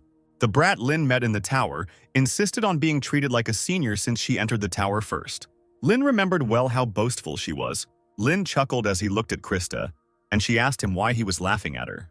She brought her hand back and began to cast a spell, screaming that if he thought what he saw then was all she could do, he would soon regret it. With a wave of her hand, the girl summoned a sandstorm that filled the entire corridor. Lin couldn't understand why she was acting like that in a place like this. Krista asked the guy with a grin whether he had already understood what her true abilities were, whether he felt that he wanted to give it his all. The guy thought that this girl didn't care about her surroundings. He thought with irritation that she looked like Giselle. Maybe she was her reincarnation, and he decided to put her in her place. But suddenly someone's mocking voice was heard, which said that this was such a dramatic performance. Looking at the girl, he reproachfully noted that on the one hand, she was the best newcomer, and looking at Lin, he noticed that on the other side was a genius prodigy who had barely passed the additional exam. Coming closer, he said it was like comparing extremes. Krista immediately recognized the guy and named him Hubert. There were rumors in the crowd that this Hubert was from Rohwinham School. He was a graduate of Delayton High School, and he had also been a rival of Krista for a long time. Krista called off the storm, to which Hubert encouraged her to continue as it was great fun, to which the girl responded that the quality of the audience was too low, so it wasn't fun. She smirked and said that it would also be a shame if he got caught in her magic and flew away somewhere, so he should be grateful to her for her attention. Hubert laughed and said that it brought tears to his eyes, and he asked if it wasn't too shameless to open his mouth, when even she couldn't handle it herself. He said that she should know her place or she would regret it. Frowning, Krista said that a finalist shouldn't talk like that, and she asked him why he didn't show what he could do. Hubert noticed that her proud nature had not changed, and he said that she would disgrace her family if she continued to live like that. Hubert's attention turned to Rain, and he said that he was so insignificant that he didn't even notice he was there. Bowing to the boy, Hubert asked him what he, the brilliant young master, was staring at, whether there was something on his face, or whether there was something in his words that bothered him. Lin tilted his head in boredom and replied that it wasn't so much that he was bothered by it all, but rather that he had a question. Who is this man acting so self-confident? He asked him if he knew how to use magic at all because he had to be able to handle it well in order to fight him. Everyone present was shocked by such a statement and froze in shock. Hubert's eyes widened as he asked the boy what he had just said. Krista couldn't help but laugh out loud. She exclaimed that he was trampled while bragging to the newbie. Hubert glared at her as she continued, saying that if she were in his place, she would be too embarrassed to even show her face. The teacher's voice was heard asking what they were doing there, and then telling them to hurry up and come in. The teacher told Krista, as the freshman representative, to come in and get ready for the oath. Lin turned away from Hubert and headed into the hall under his gaze. Krista was dragged into the hall, but at the end she called out to Rain. She exclaimed that she would leave everything as it was for now because there was no time, but next time he might not even think about it. They would settle everything properly. The other students looked at Rain and wondered what this meant, since they couldn't even be compared. Someone told them that Krista would actually have a hard time.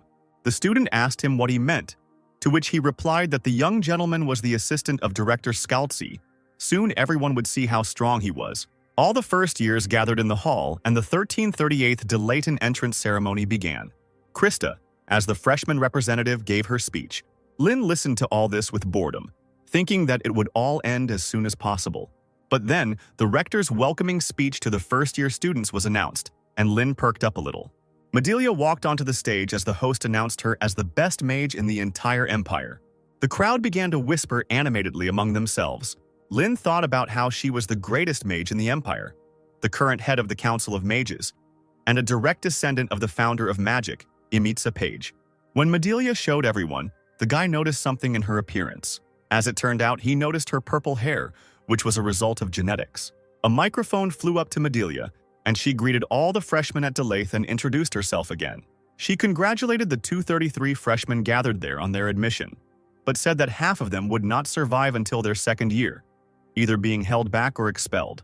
The entire hall froze in silence as it listened to the rector's speech. With her hands spread, Madelia continued, saying that of the 117 survivors, about 60 would go on to third year, and only half would graduate, leaving less than 30 graduates each year. The rector said that Delayton was such a place where talents were honed. They would be constantly tested under the guise of polishing to determine if they were raw gems. Delayton's policy is unlimited competition. Those who resign in the competition will not even have the right to receive a diploma. She said they would feel it acutely throughout their stay here. Finishing her speech, she exclaimed that they should sharpen themselves. Hubert smirked and Madelia continued, telling them to fight each other and evolve. After all, Delayton only works like this, until the insignificant cameras shine with their own brilliance. Madelia told them that she would be happy to meet them again in 3 years. She said that after these 3 years, she will greet them as a fellow magician. Smiling, she said that only then would she wish them luck. After a while, the crowd began to clap hesitantly. Then the audience burst into joyful shouts and Madelia walked off the stage. The students stood up from their seats, clapping their hands loudly, and Lynn thought about how much he was looking forward to this day. Meanwhile, the professor stood on the balcony and watched the new students. Caroline said they were chaotic, but she liked the energy, to which they countered that energy should match ability. The woman asked Professor Owen what he thought. Tall replied that he expected this party to be of a high level, but so far he sees only idiots with manure in their heads.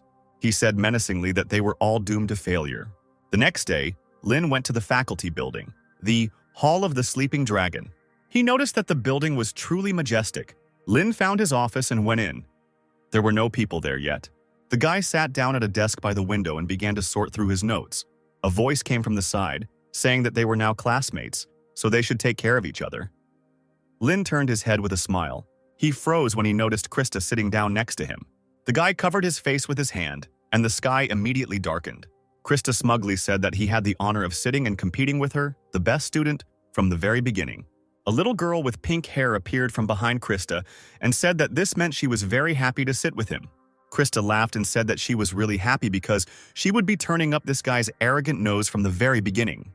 Hubert walked by and said ironically that it was so delightful. He said that the daughter of the Panton family was also watching this performance, and he was very sorry that the lady was behaving rudely, pointing her finger at others. The girl replied that he did not understand.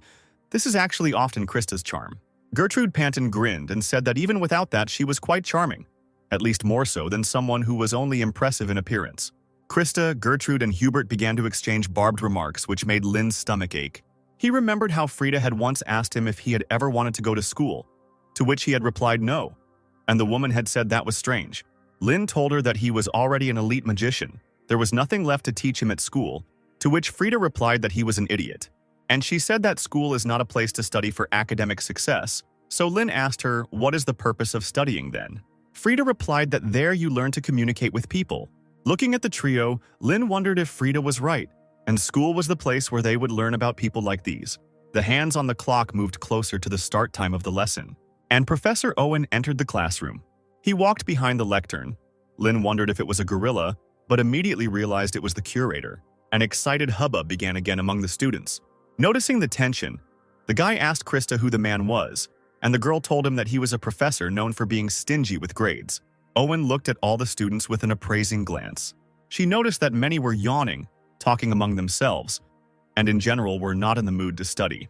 Covering his face with his hand, Owen made a displeased face. He muttered that he had no motivation at all when he thought about spending a whole year with these pathetic monkeys. Taking a piece of chalk in his hands, he said that they only have manure instead of brains. After asking someone where he was looking while he was talking, he snapped his fingers and sent the chalk flying. The chalk immediately flew into the chin of one of the students, forcibly knocking his head back. Noticing that the students were laughing, Owen raised his voice and said that they didn't know anything. They think that the whole world belongs to her. Since they have come to Delayton, they dream of becoming a court magician of some noble nobleman or living in clover, having built their own tower of magicians. They should cast aside their illusions if they ever become like that. They can call him master, but for now they are just monkeys, barely growing fur, and they still have a whole mountain of things to learn. He asked them if there was anyone from the 8 major schools there, and several students, including Hubert, raised their hands. Owen sighed and said that the worst thing here was them, the idiots from the 8 main schools. He said that the strange mathematical formulas they used in the name of school traditions were simply astounding, so he didn't even expect any contribution from them. They just needed to be left alone. He then asked if there were any noble families of mages, and Krista and Lynn reluctantly raised their hands. Owen told them they were just disgusting. He said that it was all because they were acting all know-it-all and arrogant, and without experiencing any difficulties, he told them to go home and learn to change their clothes on their own first. Lynn thought grimly that their professor was a great ape with an unparalleled talent for rhetoric, perhaps even more suited to the role of a cult leader than a magician. The man said that his task this year was to make them at least useful magicians, even better than monkeys. He sternly said that there was no place for anyone worse than a monkey here. Anyone who couldn't cope would be thrown out, so they should at least try to evolve. There was a deathly silence in the audience. Owen asked them why they weren't answering. Were they not paying attention? Approaching one of the students, he asked him whether he should teach him to answer. Owen asked if he was scary, to which the student quickly replied that he was not scary. Then Owen asked him if he was easygoing. The man announced that they were going to have a test now. He told the students to form teams of 2 with those sitting next to them. Owen said the last team would be eliminated. The students began to talk quietly, not expecting that they would be expelled so easily. Some began to suggest that this was all just to scare them. Owen walked up to the board and began writing the test assignment on it. A few minutes later, a task in the form of a spell appeared on the board. The man said that they were given 20 minutes for everything. From that moment on, they had to solve the problem on the sheets of paper that were in front of them. Those who cannot solve it within this time and those who pass it last will be excluded. A tense silence fell over the audience again. Owen shouted that the exam had already started. The guys actively got to work. Owen exclaimed that even monkeys could handle 2-star spells if they tried. Lynn glanced at Krista, who began to search for a solution, muttering under her breath. The girl told the guy to help her and make the basic formula using matrices, and then find the answer using the cubic function. Hearing about the matrices, Lynn asked her if she was the one who suffered unnecessarily. In response, Krista screamed that he stopped talking and started doing something. Krista's mind was filled with memories of everyone saying that the Varden family was already finished. And all because the eldest and youngest daughters were so disorganized. Krista was given the responsibility, believing that she would definitely be able to restore their family. Krista stubbornly scribbled her pen on the paper, muttering under her breath that she had to become the best at everything.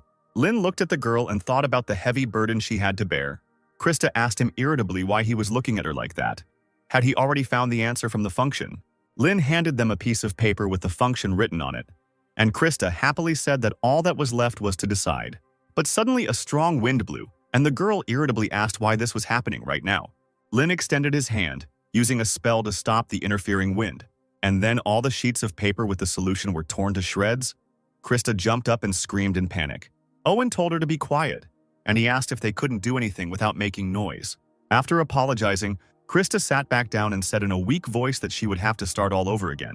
Lynn, noticing something was wrong, activated Bell Sidious. Near the torn sheets, he noticed a stream of magic. Following this stream, Lynn noticed that it was coming from one person, who turned out to be Hubert. The boy thought that the 8 main schools were just playing childish pranks. The Rohirrim school is the school of wind. Their secret art has no sound or color, meaning the magic used is wind manipulation. Lynn was pulled out of his thoughts by Krista's scream. telling him to give her his paper.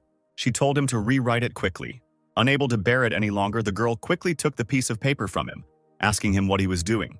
She began to write nervously, thinking that there were 8 minutes left, and she already had the solution process in her head. But then Lin snatched the paper from her hand.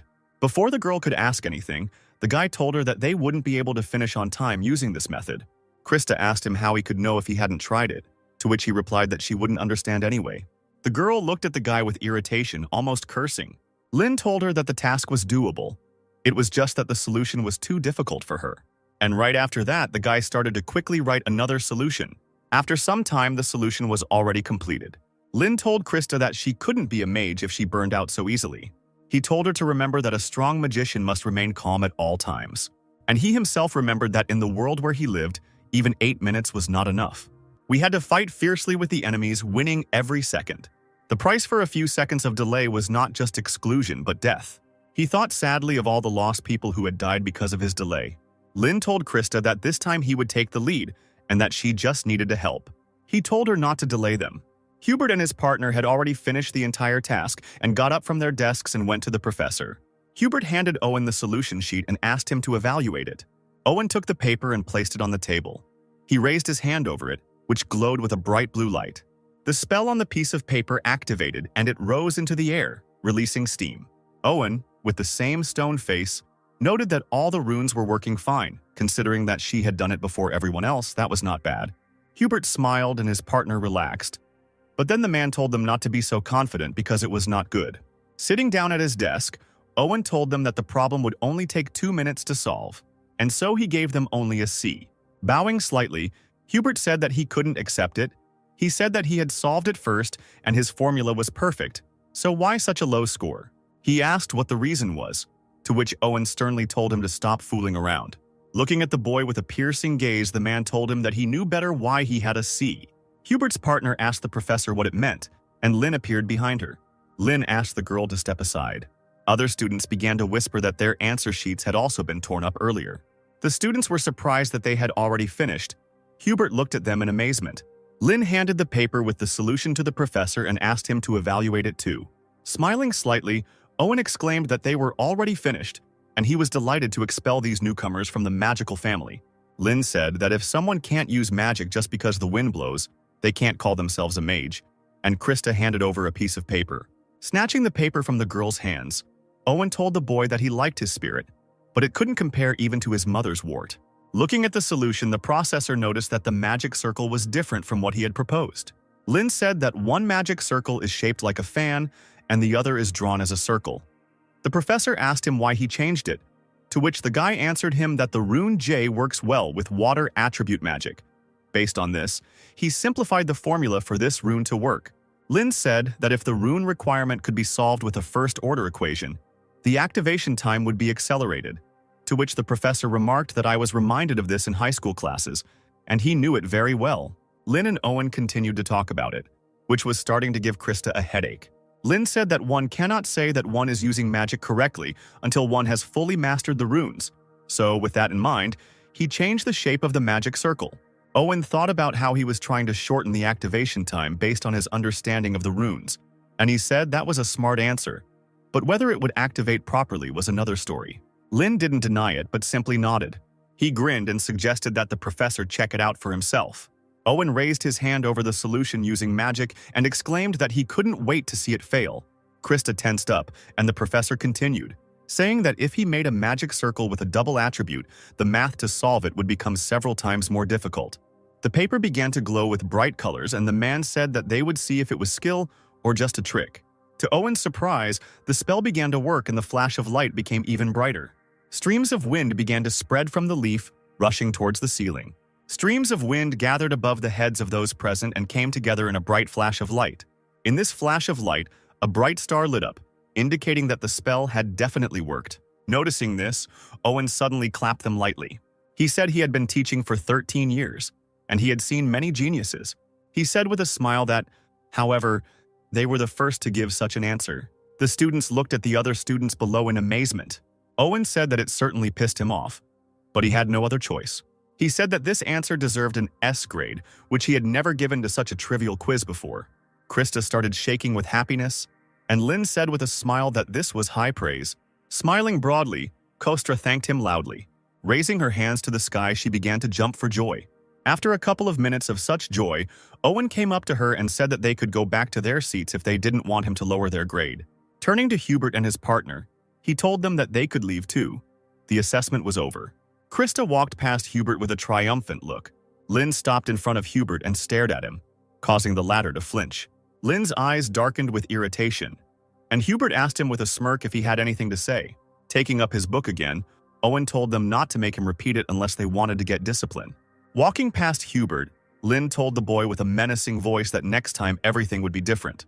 Some students were able to pass the symbol test, however, and then she endured her first lesson, listening to the harsh criticism of Owen's processor. Lin turned to Krista, pointing out a part of the work. However, the girl did not answer him in any way. Then the guy asked her if she was listening to him at all. The guy raised an eyebrow in surprise, not understanding why she was acting like this. The bell rang, and Professor Owen told the students that this was the end of the level. The students breathed a sigh of relief, noticing the expressions on the students' faces. Owen asked them what was wrong with them. Was it really too hard? He told them not to worry, because next time he would show them something even more difficult. Those who failed would be left behind, so they should drill today's lesson into their heads as if their lives depended on it. Standing up from her desk, Krista turned her back to Lin and addressed Rain. Lin asked her what she wanted to tell him. Still not looking at the guy, the girl quietly thanked him for helping her with the test. The guy told her that her voice was too quiet and he asked her to repeat it. With a red face, Krista turned around and told him not to make fun of her. She shouted that next time she would definitely return the favor, so he shouldn't be impudent. They were still rivals. Continuing to scream, she told him that they had helped each other only this once. The other students discussed Krista and Rain, still shocked that they had received the highest grade.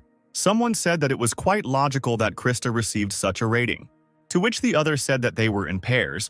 Krista and that genius were on the same team. The next day, Krista and Lin got to the dorm. The guy asked her to return the favor and asked her what floor the dorm was on, to which she answered that it was on the highest floor of the freshmen. And she asked him if he had forgotten that he was the best in the class, but then told him not to show off. Lin told her that she started it herself. He asked her about whether promises that she cannot fulfill do not seem frivolous to her. Krista walked away in irritation, shouting at the end that she was looking forward to this. Lin entered the dorm when everyone around him started talking about him. Someone recognized him as the son of the Ludwig family, but another immediately stopped his thoughts by saying that he would not get a room next to Krista. The first one answered him that with such skills he would have passed the regular exam, so why take the additional one? Lin, however, made it to his dorm room. Taking out a small piece on a chain, the guy brought it to the door. The pendant lit up and the door began to open. There were bookshelves on either side of the entrance, and Lin noticed that this was a solitary room. In the corner of the room, by the window, there was a table and a chair. Walking up to the table and running his hand over it, Lin said that it reminded him of his time in the Magic Tower. He smiled as he thought about how even in his past life, he had sat in a room like this, focusing only on studying magic. And he immediately remembered his room in the tower, where Esther came for the first time. Lin shook his head, trying to clear the memory. Approaching the bed, the guy fell onto it with all his might. He thought that there was nothing else here except the first lesson, and he wondered if he should instead infiltrate the Vatican and explore its remains. He thought that it would be too difficult to get in there with such a personality and abilities. He raised his hand, on which the spell began to gather. 3 red triangles flashed in the air above the boy's hand. Following this, they began to cross paths with each other. But the very next moment, the spell burst like a soap bubble.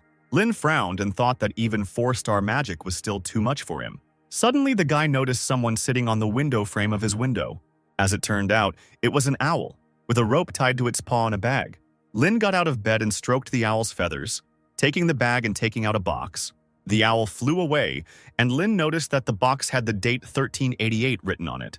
When the boy opened the box, he noticed that there was no sender on the box, and he assumed that his father might have sent it to him.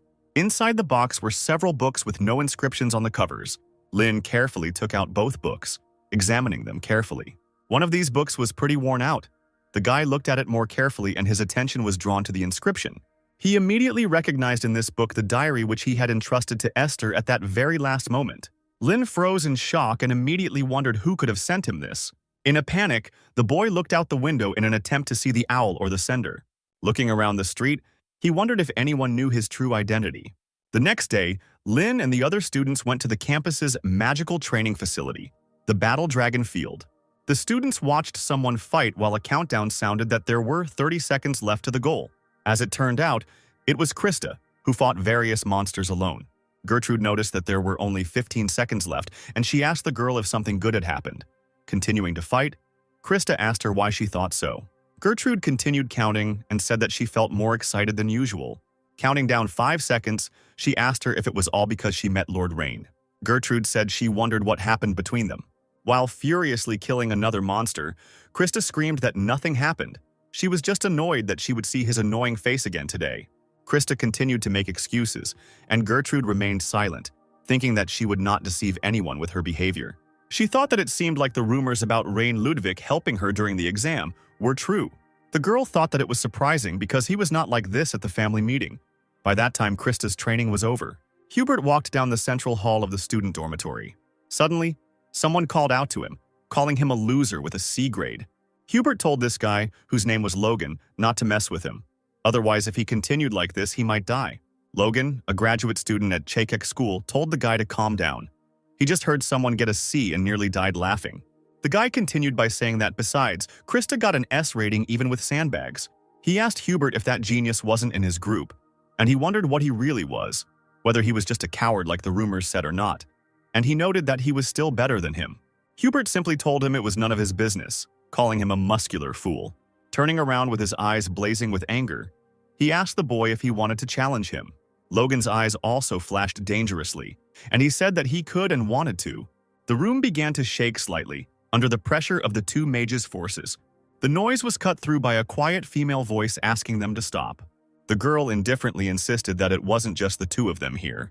Logan told Rivendell graduate student Lillian that it was just a joke. The guy said he was thinking of a strategy to take down Krista and that genius, and he asked the girl if she wanted to join. Without looking up from her book, the girl replied that this was the reason why his magical achievements were not growing. He was always up to senseless pranks. She said that even this was Krista. There was no benefit in bullying the weak. Hubert just turned around and said that he would destroy them himself. As he walked away, he told Logan that if he touched them by accident, he would be the first to go down. Hubert reached his dorm room and cursed quietly at Logan. Taking a deep breath, the guy suddenly hit the wall with his fist. Gritting his teeth, he could not believe that this Rain worked under Professor Scalzi as an assistant, chosen not by blood ties, but by skill. While Hubert was thinking about how Rain couldn't even get a rank, he was sitting in his room reading one of the books from the package. Leafing through the book, he summed up that the first part tells about Lin's life. The second tells about the magic and fighting styles that he used. The guy slammed the book shut and sighed, thinking that this was incomprehensible. He wondered if anyone knew his identity, and even if they did, why they hadn't gotten in touch. Looking at his watch, Lin began to get out of bed to turn off the light before the duty officer arrived. As he approached the switch, his gaze caught on his diary. Thinking of Esther again, Lin couldn't help but pick up the diary. He leafed through it, and suddenly a blue butterfly flew out of the diary. Noticing this, the guy immediately threw the book aside and jumped back. Looking closer, he noticed that it was Rudian, whom he had created in his past life. He frowned as he thought about how this one was twice as big and much darker than before. He thought that even if it was him, how could he have survived for 300 years with whose magical power he managed to do this, and most importantly, for what purpose? The memory of his friends flashed before Lin's eyes again, and Rudian sat on his finger before the boy could react. Rudian informed Lin that his progress in researching the unique magic could be continued, with progress at 37%. And then a whole wall of text flew out of Rudian. After briefly glancing at the text, Lin immediately realized that this was all the things he had researched in his past life to reach the level of a sage. He immediately noticed that all 12 original runes that he had tested in real battles 300 years ago were there. He thought they had all failed, but they made up 37%. He immediately thought that there was no way that a 4-star magician like Rudian would be checking the progress of a 6-star magician. But then he smiled and thought that if this was all true, it meant that he had not made a mistake in his path. The butterfly flew from his hands, and he thought happily that if he continued in the same spirit, he would definitely be able to reach the truth. Lin sat down on the bed, completely oblivious to everything around him, and began to read his research. This sudden hope made him completely forget about the sender of the books. This information disappeared from his head in the blink of an eye. The next day, Lin got up and started getting dressed. Having dressed, He went to the door intending to continue his research again after 300 years. On the way to his destination, he was reading one of the books sent and noticed that it was raining. He noted that unlike the north, where it gets cool during rain, the southern regions remain warm even during rain due to the influence of the Bedantio mountain range. The guy went out into the rain and, humming a song, walked on. Lin reached the place and asked about where he could freely practice magic. The girl at the answering machine said that Battlefield was perfect for him, and she asked him why he was wet. According to the head of the dormitory, Battlefield is a place to train powerful magic with a wide range, surrounded by high-level fire magic to prevent and restore damage. Grievances can mindlessly cast spells without caring about the surrounding environment. The headman pointed to the ring and told the boy to use it to enter. Lin followed her instructions and used the ring, and the walls of fire immediately parted to the sides. A voice came out greeting the student Rein Ludwig and informed him that there were currently 30 rooms available. The headman told him to feel free to use them all. Lin walked inside and took the farthest room, room 15. He told the system to give him a stronger target, and half the room lit up with bright light. A green one-eyed monster immediately appeared from the circle of light on the floor. Looking at the monster, Lin noticed that it was at the level of 2-star magic. The boy opened his book, choosing a spell he wanted to try. Closing the book, he decided to start with the rune U, which gives molecules the property of wriggling, thanks to which the flame, if engraved on fire magic, can burn for a long time. Lin decided to get down to business, and a triangular magic circle began to glow above his hand. On this magic circle, he found the rune U. However, the spell did not work, but simply dissolved into thin air. Frowning and putting all his strength into it, the boy noticed that the magic of 1 star was not suitable for this spell. He put his hand forward and 2 magical triangular circles began to shine in front of him. Vigorously waving his other hand, Lin began to engrave the rune again. Triangles with runes quickly rotated in the air. Slamming his fist into his palm, Lin caused the spell to explode. But it didn't end there. The fire turned into small flames that surrounded the monster. Lin watched intently as the lights surrounded the monster. When the monster was already shining with lights, someone in the next room asked what kind of trash magic it was. It was Hubert, and he wondered if this guy couldn't even use the magic of 1 star properly. He thought that the characteristic of flame magic was to be noisy, and since it was so quiet, it seemed like this guy was still in the beginning stages. Turning away, Hubert thought with a smirk that it seemed the rumors that he was Scalzi's assistant were not true. Meanwhile, the monster continued to quietly shine from these lights, but suddenly his whole body began to crack, and then he fell to the ground, dead. With a sigh of relief, Lin noticed that he had barely managed to cope. Looking at the monster with its head smashed like a watermelon, he thought about how the flame with the hand U penetrates the target's body and melts it from the inside. But it took a full 30 seconds to melt the 2-star monster, making Lin wonder if he needed to refine the rune, and then realized that it was a possible problem in mathematical theory. Smiling to himself, he thought that he still had a lot of time to work on this. He thought that no matter how much he messed up, he would always be able to solve this problem. Before, he had never thought that magical research could be so exciting. Sitting down on the floor, he turned to Rudian again. He informed him that the theory of mechanics had been restored and the U rune had been changed. Lin noted that Rudian not only detects magic nearby, but also summarizes and reports on the research conducted during the day. Rudian informed him again about the progress, which had increased by only 0.1% today. Noticing the improvement, the boy wondered whether the mathematical theory had improved or whether the rune had become more perfect. He thought that there might be some sense in such training, but he did not think about it any further because he still had a lot of time. But then a strong gust of wind blew into his face. As it turned out, it was Hubert, who was also practicing his wind magic. Several one-eyed black monsters were flying around him. One of the monsters decided to go on the attack, and Hubert clenched his hand into a fist. And then the wind currents cut the monster into small pieces. The other 2 monsters were knocked down by the wind currents.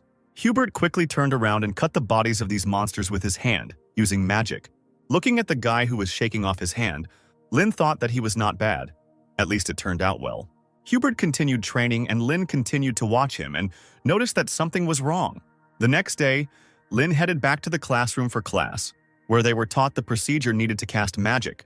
This procedure was divided into 3 parts. The first was the creation of a magic circle, the second was the engraving of the rune, and the third was mathematical calculations. Owen said that among them, many magicians have difficulty with the 3rd stage. Mathematical calculations, if at any of the stages an error in calculations is made, then a catastrophe will occur. He said that in order to prevent them from turning to coal or shattering into pieces, the magician Lin created a mathematical formula known as the Lin discriminant. Having started writing on the board, the professor said that he would now give an example, and they should try to solve it using Lin's discriminant. Taking out his pocket watch, the man said that it might be too much for them, so he would give them 10 minutes, and he said that this formula was made to be very easy even for dummies like them. The time began, and all the students held hands. Lin wondered who had passed on this formula. Thinking about his friends, he remembered that they didn't even know this formula. They barely knew how to add and subtract, so they couldn't learn it. But, delving into his memories, he thought that there was one person who could remember her. One person came to his mind, that annoying child who had proclaimed himself his disciple and stubbornly followed him around. This child was a man named Tarina. Lin wondered if he had passed it off as his idea, but then he thought that couldn't be true, since it had been 300 years ago. A touch on his shoulder pulled him out of his thoughts. Looking at Krista, he told her to let him see it if she didn't understand something, to which he responded that it was nonsense because she was a great genius. Noticing that Krista was talking, Owen gave her a non-stern look, and the girl quickly apologized. The guy asked her what she wanted to ask then. Without answering, Krista handed him the box. When the guy asked what it was, she quietly said that it was cookies. Lin looked at the girl in surprise, and she said that she had stolen it because she had a little time left after her magic training. She pointed out irritably that she still owed him. Lin lazily thanked her and began to open the box. When he opened it, he didn't see any cookies, but only some coals. The girl continued to chat enthusiastically, and Lin froze in silence. Rubbing the bridge of his nose with his fingers, he wearily wondered if it was really a cookie. Still, he decided to ask again. When he received an affirmative answer, he asked her if she used mud instead of flour, to which she exclaimed that they were real. Enraged, Krista began to yell at him, but something else caught Lin's attention. He heard one of the students exclaim that he couldn't believe it had been that easy all this time. He said that Lin really was a genius, and Krista had stolen Owen's chalk. The students continued to praise Lin, saying that he was simply a god, or that he was an angel sent by God, which made Lin himself feel embarrassed. The disciples continued to talk about this. Someone said that he could be the reincarnation of a great sage, but not a god or an angel. They talked about how they envied him because he could handle any magic freely, which made Lin feel even more embarrassed and covered his face with his hand. Noticing the guy's embarrassment, Krista wondered why he was so blushing. Looking at his red face, she mockingly asked herself in her head if he was really that embarrassed because of a few cookies. She continued to smile, thinking about this proud boy being embarrassed because of the cookies. And in the meantime, Owen approached her with a threatening look. He sternly told her that for a monkey who does nothing in class, she knows how to protect herself. He asked her if she was interested in attending special classes. Krista wanted to justify herself, but she didn't have time. Owen announced the end of time and told everyone to hand in their answers. The fourth period of study was attending classes. Lin and Krista came out of the class, and the girl asked him about what club he was going to join. Krista, without waiting for an answer, said that she would definitely join the Magic Volleyball Club because the descendants of the Magic family are obliged to maintain dignity while playing volleyball. Lin asked her again without interest. He asked her about the connection between volleyball and dignity. Krista didn't know what to answer, and so she started screaming, asking him why he was asking her something just to cut her off. He told her to take her time and look around, and he said goodbye to her. Krista ran after him. There are various clubs in Dilaton designed for the exchange of experiences and competitions between students, and they were created for this purpose. This is how the Combat Magic Club and the Fire Attribute Magic Club were created. A Festival Magic Club was even created. Clubs are created by students with common goals or motivations and receive funding for their activities after approval by a faculty advisor. This gives everyone the opportunity to dedicate themselves to research outside of classes. Lin thought that there were a lot of great places here, so he should look around. And he noticed with irritation that because of Krista, who was following him closely, he could not concentrate. She followed him, exclaiming that the magical family should join the volleyball club. The guy answered her that he hadn't heard that, but even if so, it was not a problem. Krista asked why it wasn't a problem, to which Lin replied that his father told him he wouldn't interfere wherever he went. Gertrude appeared from behind Krista and said that this couldn't be. She told him the same thing as Krista, in response to which Lin asked her if it was necessary. He smiled and said that he found the Fine Arts Magic Club much more interesting, and there was also this local development club. He thought happily about how in those days people were clinging to survival, but when the world became free, everyone was gradually able to do what they liked. He remembered Esther one evening talking about how when Lynn grew up, the world would be a prosperous place. She hoped that Lynn could protect these lives. Gertrude began waving her hand near Lynn to break him out of his thoughts, but to no avail. The guy, without saying anything, walked on. The girl asked him where he was going. Lynn told her that he was going to check out the local development magic club. Gertrude watched him go, wondering if he didn't know that magic volleyball was an integral part of all Soviet get-togethers. She said that the glory of the Ludwig family, which has been rivaling the Page family for over 100 years, could end with Lord Rainey. But then she remembered that the eldest daughter of the Page family had disappeared after a certain event. Smiling, she thought that even if the Ludwig family lost heart, a new era would begin under the leadership of Lady Krista. Realizing this, Gertrude turned to Krista with a joyful expression. However, there was no one behind her. Having lost all her enthusiasm, she thought about whether she could go after Lord Rain. Krista actually followed Lynn, justifying herself by saying that she was just curious about what the Magical Development Club was like. Finally, they reached the hall above which the name of the club was written. As Krista continued to make excuses, Lynn glanced at the sign and wondered if this was the right place. From behind the door came the voice of a guy asking how he could accept such ridiculous conditions. Krista and Lynn quietly looked inside. The other guy answered him with a grin that the strong take everything. That's the main thing. DeLayton is right. Logan told the guy that the room would be useful to them, so they should give it to him. Lynn asked Krista who the guy was, to which she asked him if he really didn't know. But she still said it was Logan, a junior at Chehak High. Now Lynn asked about the Chehak school, and the girl told him that it was a school that specialized in producing magicians with an emphasis on martial arts. Logan asked the guy with glasses if he really wanted to settle everything with a duel, if he had the courage to fight the elder. He continued by asking why they even needed this ridiculous lust of magical development. While the other students leaned on the couple in the doorway, Krista said that this happened often, because a club needed a room to run its activities. Logan continued to say something to the guy with glasses, and the girl continued, saying that sometimes there are no free rooms and you have to take the premises of another club. Lynn asked her if it could be solved with a magical duel, to which she replied in the affirmative. She said that this was the clearest and most convincing method. She asked the guy if he wanted to join. Lynn walked away saying it was too annoying, and the guy with glasses exclaimed that 8 schools didn't realize it. But learning math or academic success wasn't the only reason magic existed. Logan mockingly asked him what else she needed it for, to which the guy replied that it was true that academic achievements led to the development of magic. He continued by exclaiming that agriculture and aid were areas where magic was not used. He exclaimed that if they could find a way to use magic, it would easily solve problems like poverty. Pointing his finger at Logan, he shouted at him that the seniors had created this club to make this happen. He shouted that he thinks about people who are having a hard time every day, and therefore he absolutely cannot give up this club. Logan just laughed, saying that if it were possible, the archmages and sages would have done it already. Suddenly, he came closer and grabbed the guy with glasses by the collar.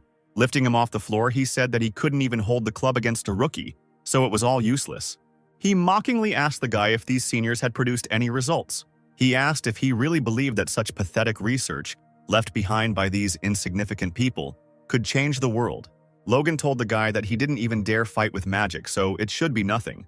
And he asked why he wouldn't help the person in front of him rather than some stranger. Clinging to Logan's arm, the boy replied that he couldn't do that. Logan noticed that he couldn't open his eyes properly. He asked him if he had just woken up. He squeezed his collar tighter and told him to wake up quickly. Logan began to swing his arm to throw the guy, shouting that he would help him wake up now. But suddenly a flash of lightning flew into his hand, causing him to unclench his fist. The guy fell to the floor, entering the room. Lynn asked Logan why he didn't have a magical duel with him. Looking at the guy, he asked him who he was. Lynn replied that he was a new member of the club, his finger still emitting smoke. Rudian in the room was still reporting that the process of researching the unique magic in the surrounding space could be continued. Now the progress was almost 38%. Magic did indeed open up many possibilities, but there were still many things that magicians could not do.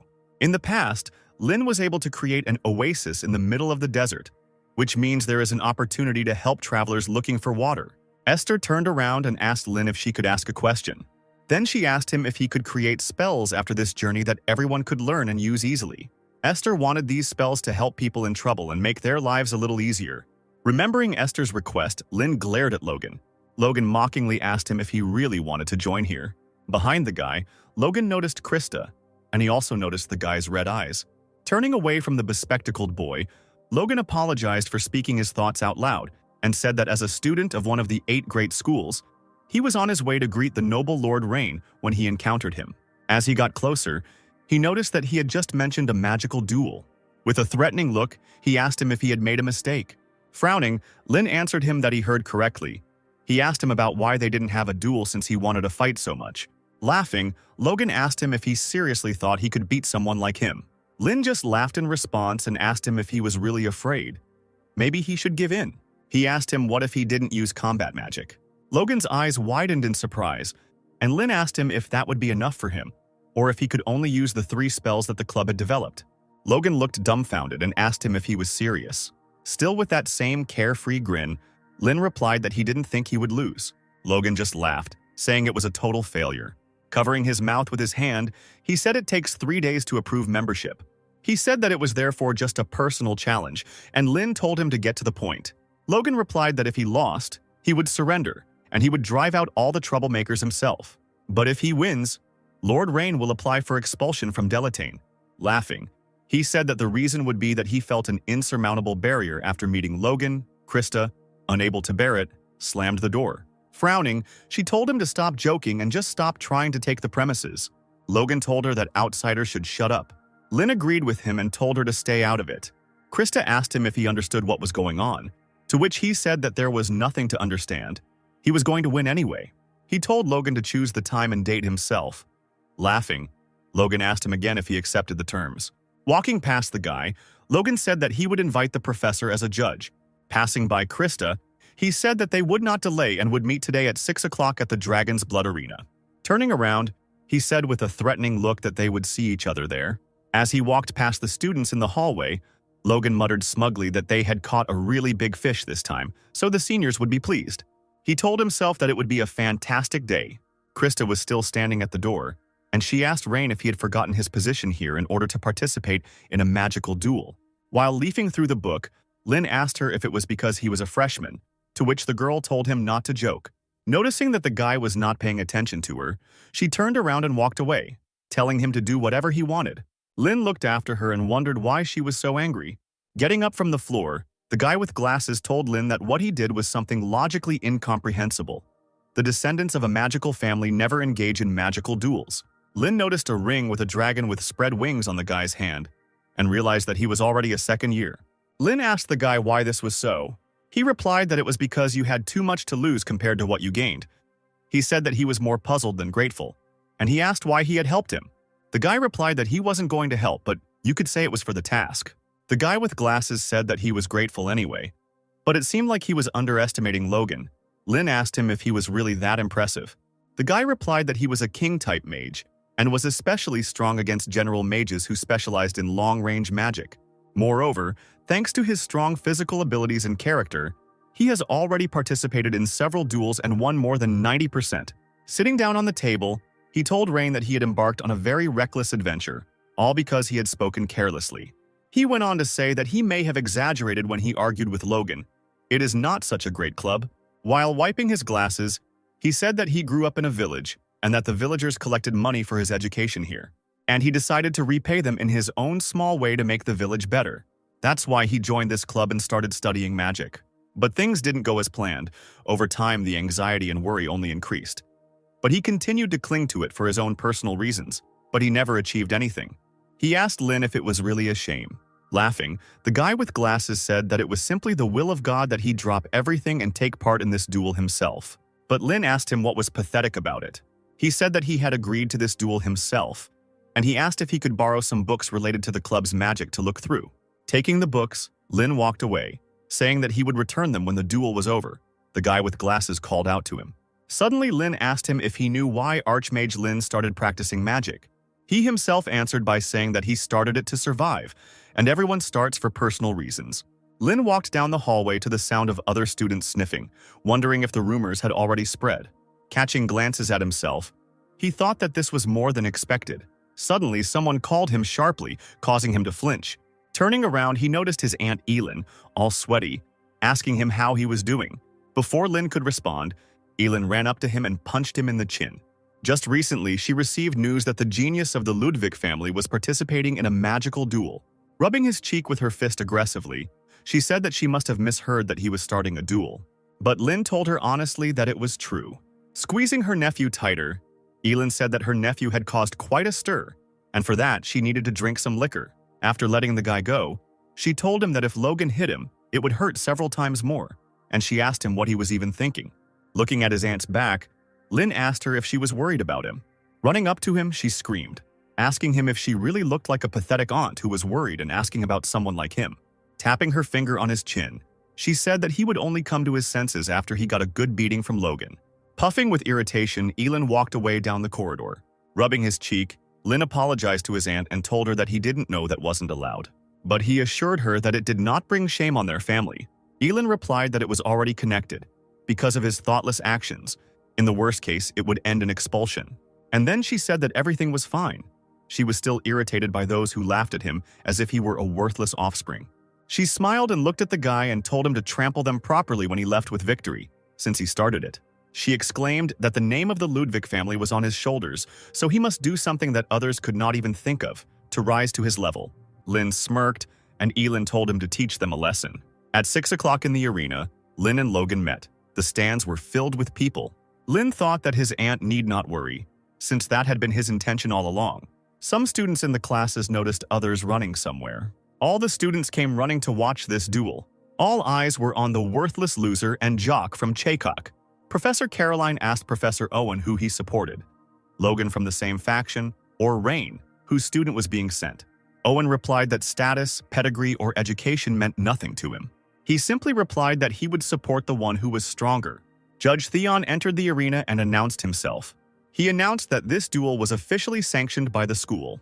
Therefore, the winner must fulfill the conditions of the winner set by the school. The judge told the challengers to step forward.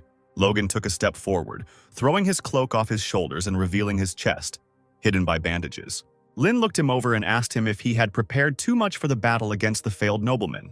Krista said that it would be difficult to defeat him. Gertrude secretly approached her and told her over her shoulder that she had come after all. Krista waved her hands and began to justify herself, saying that she didn't come here because she was worried, but just wanted to see how this guy would get beaten up. Gertrude gave her an understanding smile. Caroline thought that apprentice mages had very long casting times, so mages who could immediately engage in close combat were a threat. She wondered how he would fight it, and in the meantime, Lynn began to twirl something in his hands under his cloak. The crowd froze in surprise. Someone even whistled. As it turned out, there was a cleaning broom hidden under Lynn's cloak. Logan froze with a shocked expression on his face. He said he thought he was holding some kind of wooden stick, but this was too much. The entire stadium burst into loud laughter. The professors looked at this with ambiguous expressions on their faces, and mockery was heard from the students.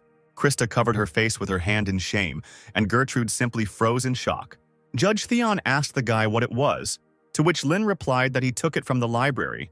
Fortunately, the cleaning had just finished. The judge asked him if he was going to use it for a duel, to which Lynn asked him if it was prohibited, to which he said it was not prohibited. Logan asked the guy if he was really so easy to indulge. He noted that he used to be so confident in himself, and now he came with a broom. He told him that they could finish now. He could just give in and not embarrass himself. Lynn told him that it had always been that way since he came to the university. He noted that from a senior's perspective, it was truly unfortunate. Logan asked him, confused, which senior he was talking about.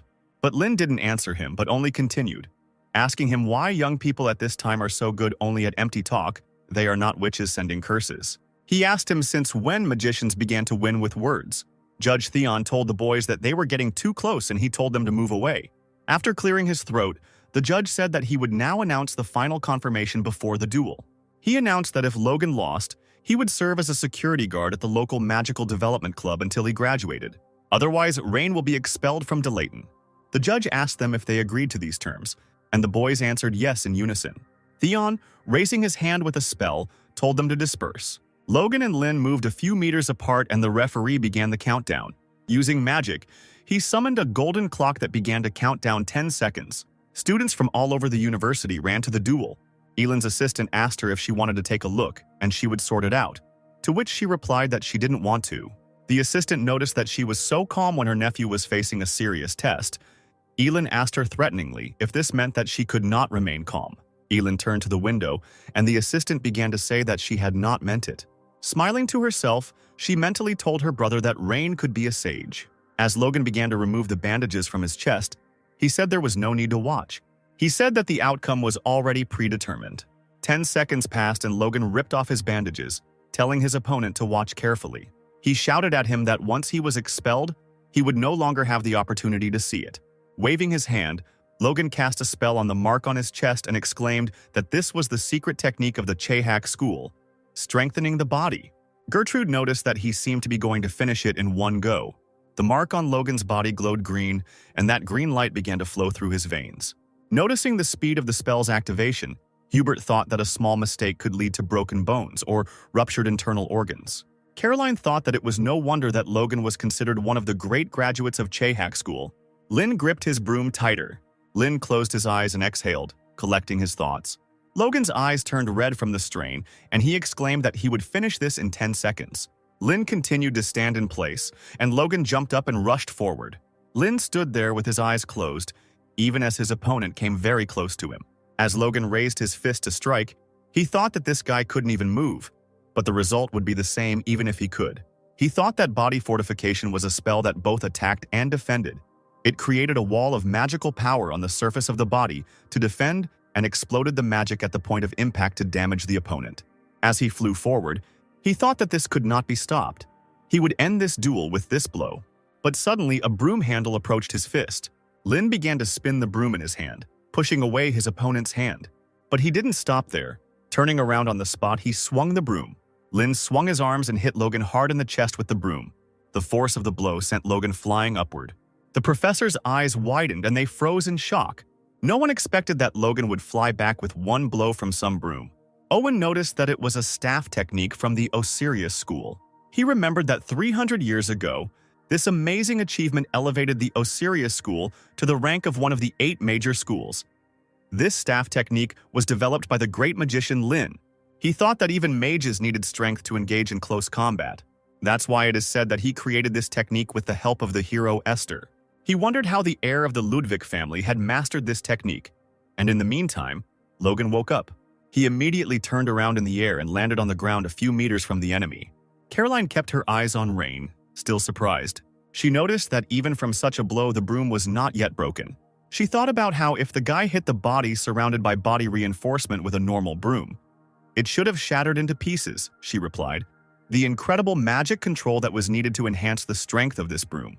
She wondered what this guy really was.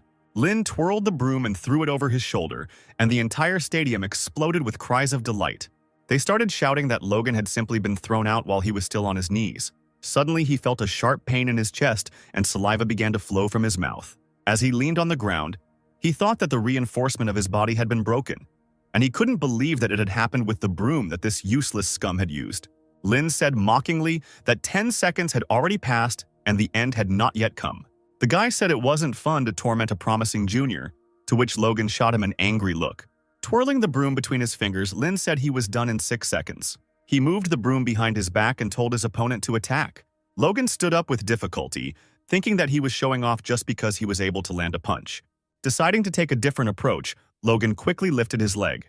Releasing magic, he smashed the ground with force, shattering it into small pieces. The destruction reached Lin too, causing him to jump. Logan didn't stop there and jumped up, swinging his leg. The guy kicked one of the fragments in the air with all his might, shattering it into even smaller pieces. These pieces flew straight at Lin, but he successfully deflected them with a broom. All the fragments fell to the ground and silence fell over the arena. Not noticing his opponent nearby, Lin began to look around. He slammed the end of his broom onto the ground, casting a spell. And suddenly, a huge boulder started flowing from the dust towards Lin. But Lin managed to notice him in time and fight him off with a broom. But in the meantime, Logan jumped up to kick his opponent. The guy flew down with force, bringing with him a roar and even greater destruction. After a couple of seconds, everything became quiet and someone's figure appeared among the dust. That someone turned out to be Logan, whose feet were stuck in quicksand. From somewhere, Lin's voice came, saying that he had heard that this magical remedy was used for plowing fields. Logan looked up where Lin couldn't remember the name of the spell and said it was 1-star level anyway. Lin stood on top of the pile of rubble and he said that this spell, which creates a temporary dam during a flood, was already 2-star. He smirked and asked Logan how he felt about it, if he found it useful. After the crushing defeat, a roar swept through the stands. Some spectators whispered in bewilderment. Others shouted in admiration. Owen chuckled, noting how deftly Lin had neutralized Logan's close combat with a well-thought-out strategy. The man was amazed that the guy not only predicted the attack and turned the ground into mud, but also cast 2 spells almost simultaneously, binding the enemy. Caroline thought, no one expected him to be capable of such precise mental calculation. Owen glanced around the stands and concluded that the fight would soon be over. But suddenly Lin swung his hand sharply, throwing his broom down, right at Logan's feet. The professors froze in shock. Their mouths dropped open in surprise and their eyes widened. Krista jumped up from her seat and screamed, demanding an explanation of why he did this. She shouted that he should have just used a ranged spell and ended the fight without further ado. However, before the broom could reach him, Logan, gathering his last strength, managed to escape from the mud trap. His blow shattered the broom into pieces, and he himself, without slowing down, rushed forward to attack. Logan's fist froze a centimeter from Lin's face. At the same moment, a vine wrapped around his wrist. Logan froze in amazement as he realized that his entire body was now entangled in living vines, restricting his movement. Lin calmly explained that this was the 3rd spell, reviving dead plants, and the stands exploded with new exclamations of surprise. He added that the effect would only last 10 seconds, but that was enough, and Logan noted with annoyance that the vines were created from the remains of his own broom. Breaking off one of the branches, Lin reminded him that he kept his word and only used 3 spells as he promised. He leaned over to his fallen opponent, placed the sharp end of the branch against his face, and asked, "Isn't it time to end this fight?" Logan's face was veined with rage, and he gritted his teeth, but he couldn't move to break free from the wooden bonds. Casting an angry glance at Lin, he thought that he could not allow such a disgrace to lose like this without a fight. Suddenly, he was distracted by a sharp tightening of the vines around his body, and he jerked in surprise and almost screamed. Lin, noticing this, muttered thoughtfully that perhaps he had put too much magical power into the spell. He mused out loud that the vines were too sticky due to the nature of the plant, but overall the technique needed some work. He then reassured Logan, telling him not to worry, but he still flinched when the sharp end of the branch came close to his face again. Lin looked at him with an icy gaze and said that he would soon feel more comfortable. Instead of gouging out the eye, he hit Logan on the head with the blunt end of the stick. Logan shouted after him that he promised to finish it all with one blow and not to mock him. Lin responded indifferently that the fight was already over and Logan should accept defeat. He ordered him to shut up since he had already lost and not to disgrace himself further. Then, turning around, he asked Logan if he now understood what it was like to be hit and advised him to change if he didn't want a repeat of it. The stone platform beneath Lin's feet began to crumble, sending him plummeting downwards, leaving Logan hanging helplessly in the vines. Logan couldn't believe what was happening. For the first time in his life, he felt so helpless, as if he was that boy again that everyone laughed at. Memories came flooding back. The taunts that he was only pretending to be a magician, the shouts for him to stop embarrassing himself and stand up like a man. He always believed that magic was a world of power where the weak did not survive, but now that the vines began to crumble, he simply collapsed. Lin, watching this, noted to himself that the vines lasted longer than expected, meaning the spell had potential. But then he remembered that a duel officially ends only when one of the parties is completely defeated, and he decided to deliver the final blow. Before Logan could come to his senses, something heavy hit him in the head and his consciousness went black. Lin explained that the outcome had already been determined, so it was not an attack, but simply a point in the fight. A stunned Logan fell to the ground unconscious. The judge sighed and raised his hand, summoning a flying microphone. "The winner is Rain Ludwig," echoed throughout the stadium, and the applause grew even louder. As the stadium applauded, Lin looked around and noticed a familiar figure hurrying towards the arena. It was the president of the club who had started it all, a breathless guy running towards him, waving his arms. He began to thank Lin for his kindness, but Lin interrupted him, asking what kindness he was talking about. Lin noted that in all 3 spells he felt the guy had potential, although not perfect. He added that the efforts of the senior students were clearly not in vain. Then, as if realizing it, Lin sheepishly apologized for the lecture and fell silent. But a second later, he asked the club president if he could ask for one favor. "Continue to develop local magic so that I don't have to interfere again," he said. He confidently added that everything would work out for him and turned around to leave. The guy in glasses, barely holding back a smile, bowed low behind him, unable to hide his delight. As Lin left, he wondered what Esther would say at such a moment. He immediately pushed these thoughts away because he was not Esther, but he still wondered if he had managed to maintain his dignity. By evening, the news of the nobleman's victory over Logan had spread throughout the dormitory. The students heatedly discussed what had happened, one shouting that it was impossible, while another claimed that he had seen everything with his own eye. Logan was lying in the infirmary and heard the students outside the window saying that the guy's skills were serious, since he was able to not only win, but also lecture Logan before knocking him out. Logan sat up abruptly in bed, but immediately grabbed his head in pain. Owen's voice came from nearby, asking how it felt to bring shame on his school. Logan looked at him and replied grimly that his punishment had already caught up with him. He greeted his mentor, but he cut him off abruptly, reminding him that he was a professor here, not an old friend. Logan quickly bowed and apologized, trying to make amends. Owen sighed and told him to rest and recuperate. Clenching his fists, Logan muttered quietly that the elders would beat him to death now. Owen turned away and said that he shouldn't think he was a genius just because he was considered an elite. After a pause, he asked if Logan knew anything about Scalzi Ludwig.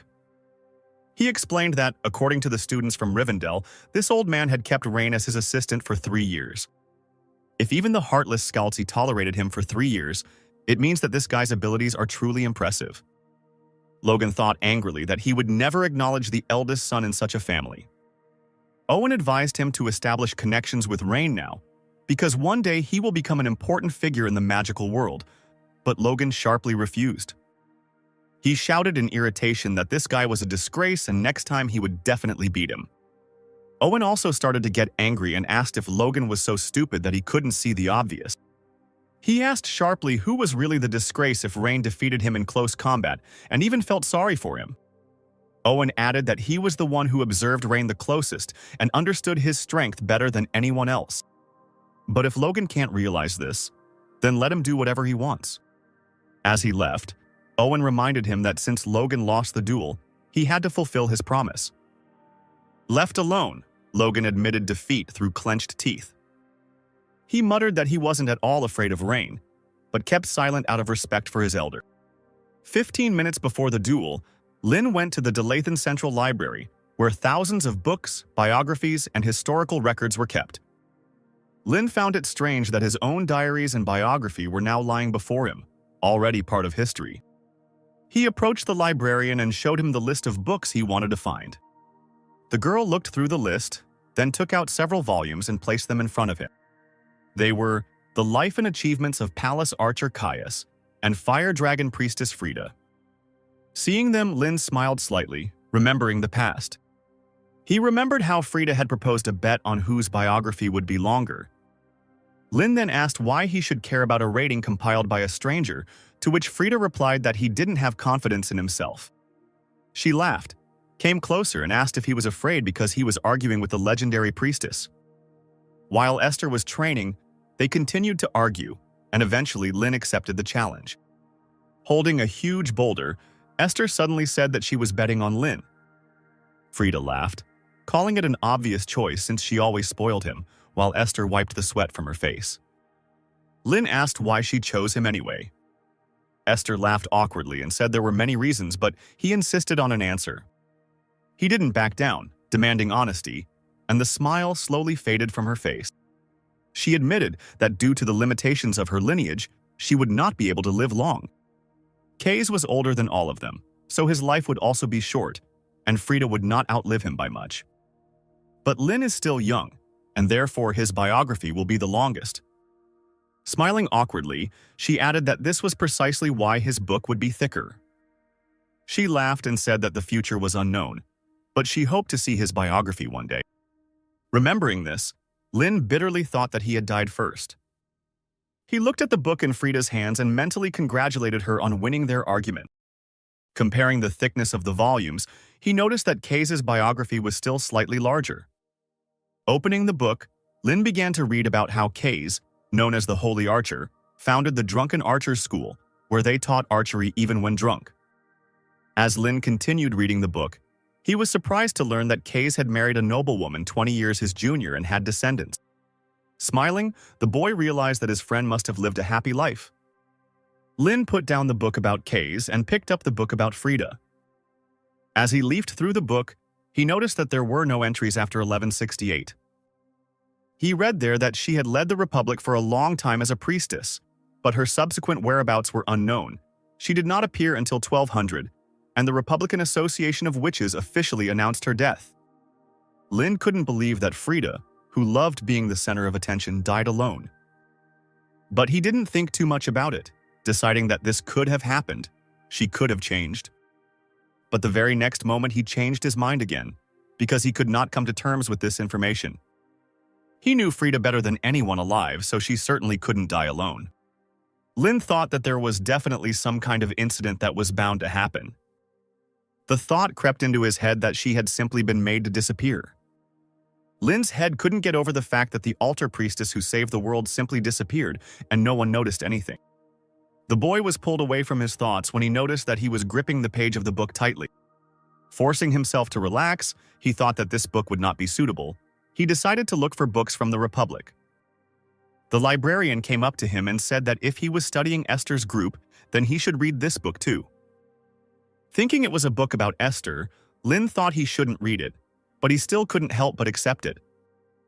But when he looked at the title, he was surprised, because the book was not about Esther. It was called The Ash Shaman Terena. At the sight of this name, the image of a girl with blue eyes immediately appeared in the guy's head, who happily called him master. Noticing the strange expression on the guy's face, the librarian asked him what was wrong, to which he replied that everything was fine. As Lin leafed through the book, he wondered if that little girl had actually become a shaman. A shaman who commands spirits belongs to the fourth highest class of witches. Not every witch is able to reach this level. Lin wondered if she had become more successful than Frida. Running his eyes down the page, he noticed the dates of Terena's life. The guy thought that this didn't make sense because a person couldn't live that long. Still debating whether he should get the book from the Republic, Lin heard a sound. He immediately realized that he was signaling that it was time for a duel. The guy lazily thought that he needed to go, even though it was none of his business. Getting up from the table, Lin asked the librarian if she could keep the book. Taking the broom, Lin went to the duel, and the girl promised to keep it, but if someone asked to give it back, she would have to do it. Lin told her not to worry because he would be back in just 15 minutes. After finishing the magical duel with Logan, the guy rushed back to the library. He saw that the librarian Karen looked very agitated and was looking for something. Karen asked the guy if he had taken the book, to which he replied no. Lin asked her if the book was missing, to which she replied that when she finished her business the book was gone, and no one could have taken it out, because if they hadn't taken it out of the library the sound signal would have gone off. As Karen continued to babble nervously, Lin looked at her and thought that it didn't look like she was lying, but not much time had passed. Karen continued to apologize non-stop when Lin got an idea. Interrupting the girl, he told her that they could just buy a new one. The guy said he would pay for the book so she could make it look like he had lost it, to which Karen exclaimed that that wasn't necessary. After some more persuasion, Lin was able to convince the girl, thinking that this was not something he should be principled about, but she was very attentive. Suddenly, Karen said that she was surprised that a person like him existed, and she thanked him sincerely with a smile on her face. As night approached, Lin returned to his dorm room and lay down on his bed. He thought about how lately he was constantly hearing thanks. Thinking about the head of the club, he thought that it was a waste of time, but he doesn't feel bad, which is strange. He thought that it might be because his body had changed, or maybe he had become more free in life. In any case, he should think about the incident. Sitting up in bed, he noticed that there were many strange things about this case. He remembered that the diary he had entrusted to Esther had returned to him, and just when he had begun to investigate the companion's past, Terena's chronicle had disappeared. Could it have been Terena herself? Lin thought that this was impossible. She herself was already dead. Those times were 300 years ago. Everyone he knew was already dead. Angry, Lin began to actively think about who it could be. He took a book from the nightstand and opened it, and Rudian flew out of the book. A message has appeared stating that the research progress of unique magic in the surrounding space is 37.9%. Lin couldn't understand how it was that his progress had increased. He thought about how all he did was beat people. He wondered if using magic against people actually increased progress. He began to think about whether he should use more violence to become stronger, but immediately stopped such thoughts. The guy decided not to worry and think it over. He thought that although power can rule the world, it doesn't seem like it works only through power. He noted that he did nothing else, and the increase in magic when he used it on inanimate objects was minimal. But after the fight with Logan, who is a living being, it increased by almost a whole %. Getting out of bed and stretching, Lin thought that there were no other clues yet, so maybe it was worth checking. He thought that using magic against living beings inside the school might be problematic, so maybe he should try becoming an adventurer. When he thought about it, he realized that he would still need money to buy books. He asked that it wouldn't be so bad. The day after the resounding victory, many girls crowded around Rain trying to get his attention. Looking up from his book, Lin sternly told them that he had no desire to remember their names or get closer, and asked them to leave. The girls only laughed in response, telling him not to be so embarrassed. The young men began to talk about how this Rain was deceiving girls again. Lin listened with a dark face about how he had been seducing someone since early morning. Krista walked between the girls with a stony face, ordering the girls to clear the way. The girls immediately ran in different directions, and Krista took her place next to Rain. Gertrude walked up to Rain and whispered in his ear, asking him if his last name was Casanova. And then, proud of herself, Gertrude went to her place. Lin was about to turn to Krista when she sternly asked him if he could not talk to her. Taken aback, the guy asked her if she was angry, to which the girl, interrupting him, said that she asked him not to talk to her. Leafing through the book, she calmly said that they had already talked. There was no point in it anymore. Lin assumed she was angry about the magical confrontation, and sighing, he said that they were certainly not friends anymore. Slamming the book down angrily, Krista told the guy that she wasn't angry and was genuinely happy. Looking at the guy, she said that it was unpleasant for her to watch him pretend to be weak, having such skills. She told him that strong people had to show their strength, so he needed to square his shoulders and walk with confidence, and she said that he had won over her and Logan. Slamming the book on the table, the girl said that thanks to this, she could now trample him, and she thanked him for the fact that now she would no longer hear any talk about bullying the weak. Pointing her finger at Rain, Krista said that next time she would grind him into dust. Everyone else in the class couldn't help but hear Krista's screams, and they assumed that Rain and the top student were arguing. They noted that it was simply a great confrontation. Lin noticed that it was Owen's job and asked her if she would stand there any longer and have her points deducted.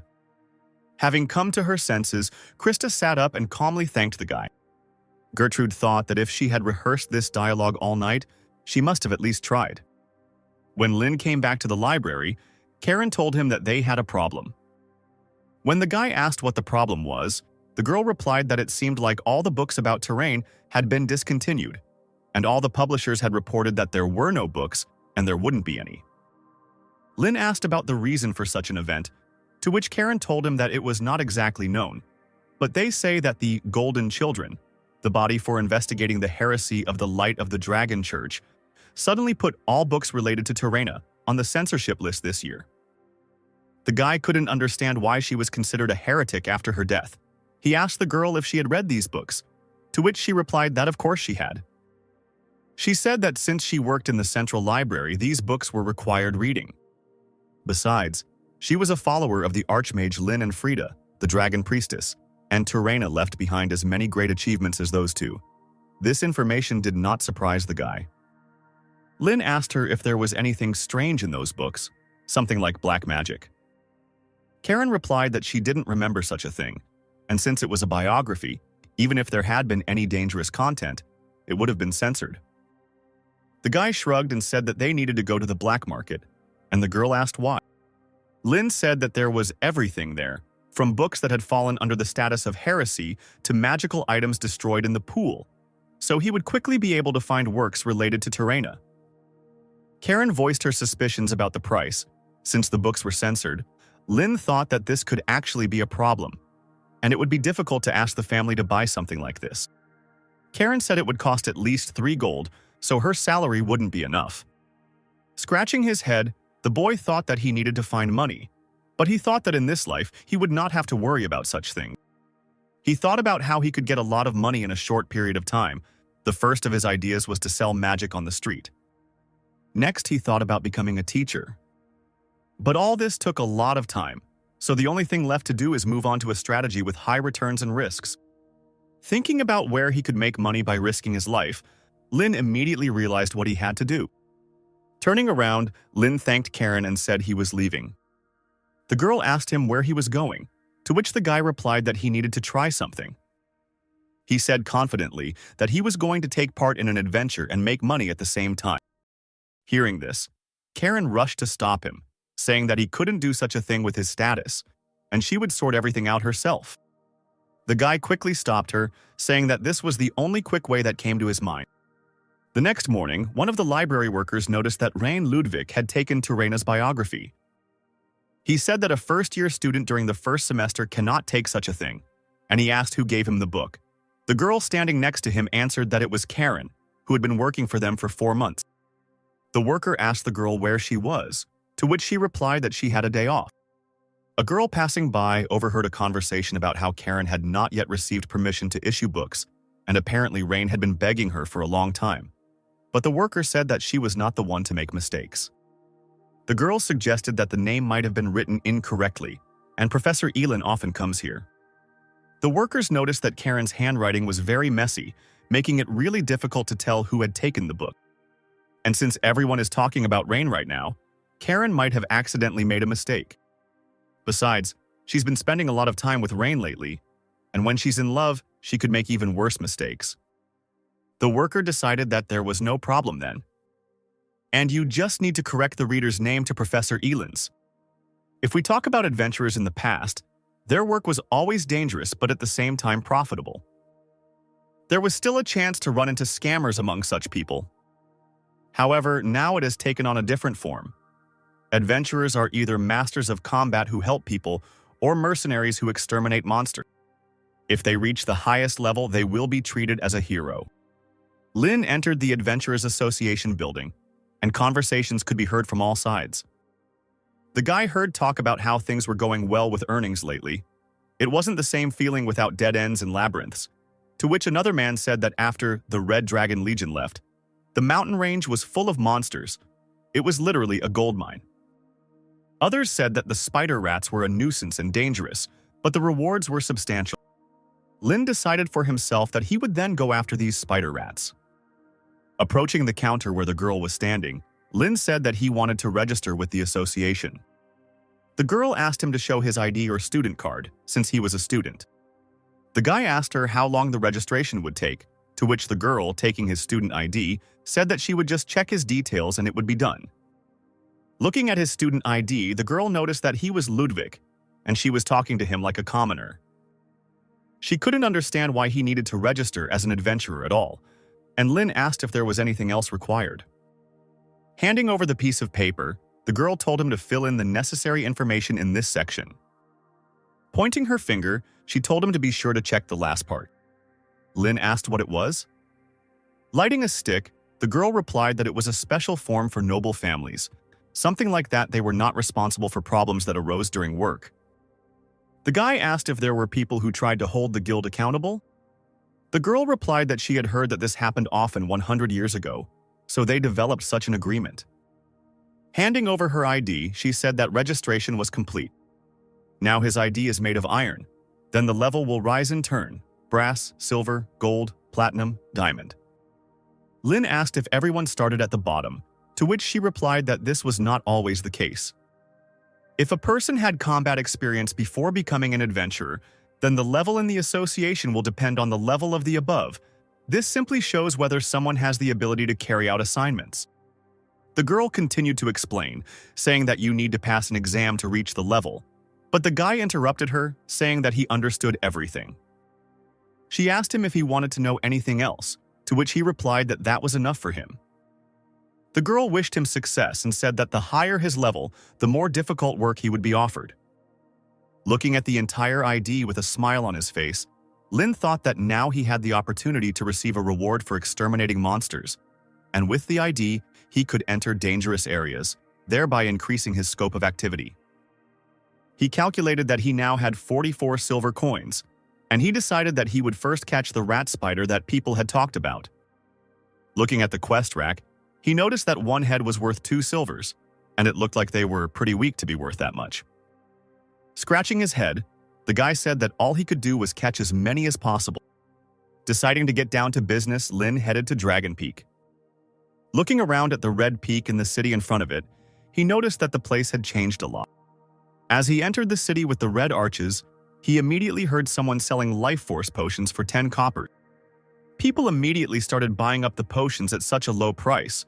Lin thought that with the dragons controlling this territory, everything here was occupied by monsters. The merchant, noticing the adventurer, told him that if he went further, he would run into monsters, and he advised him to buy a potion, but Lin simply walked on. A tall staircase appeared in front of the guy, and he thought that this staircase leading to the dragon's abode was still in place. Crouching down to take a closer look at the steps, Lin noticed that they were kept clean. Smiling, he mentally addressed Frida, saying that it was good, her house was safe and sound.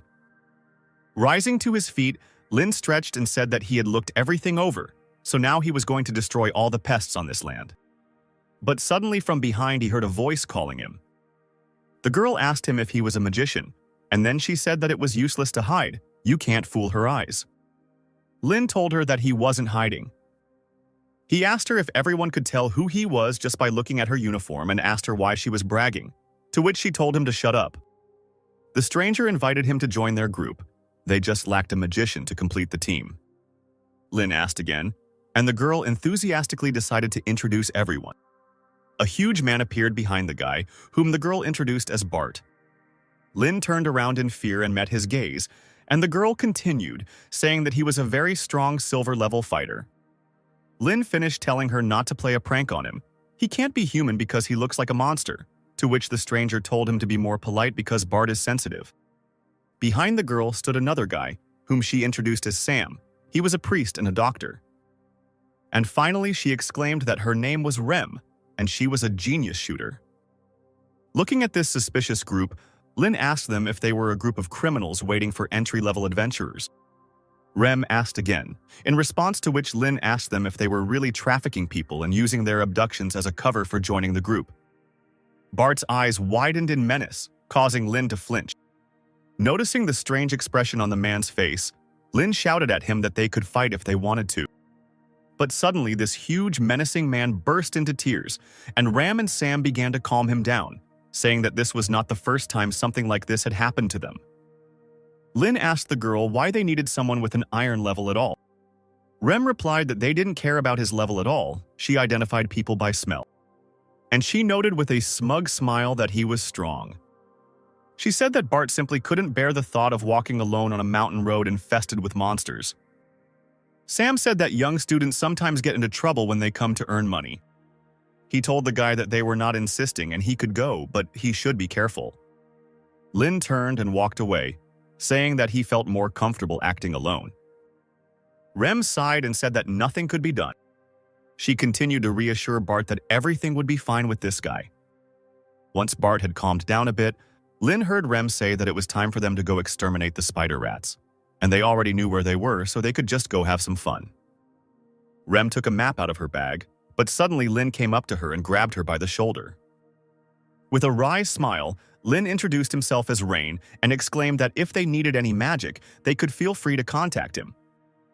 And so, together with 3 new comrades, Lin set out on his first hunt as an adventurer. Meanwhile, somewhere deep in the cave, a huge monster on 8 legs was crawling around, with many bones lying around it.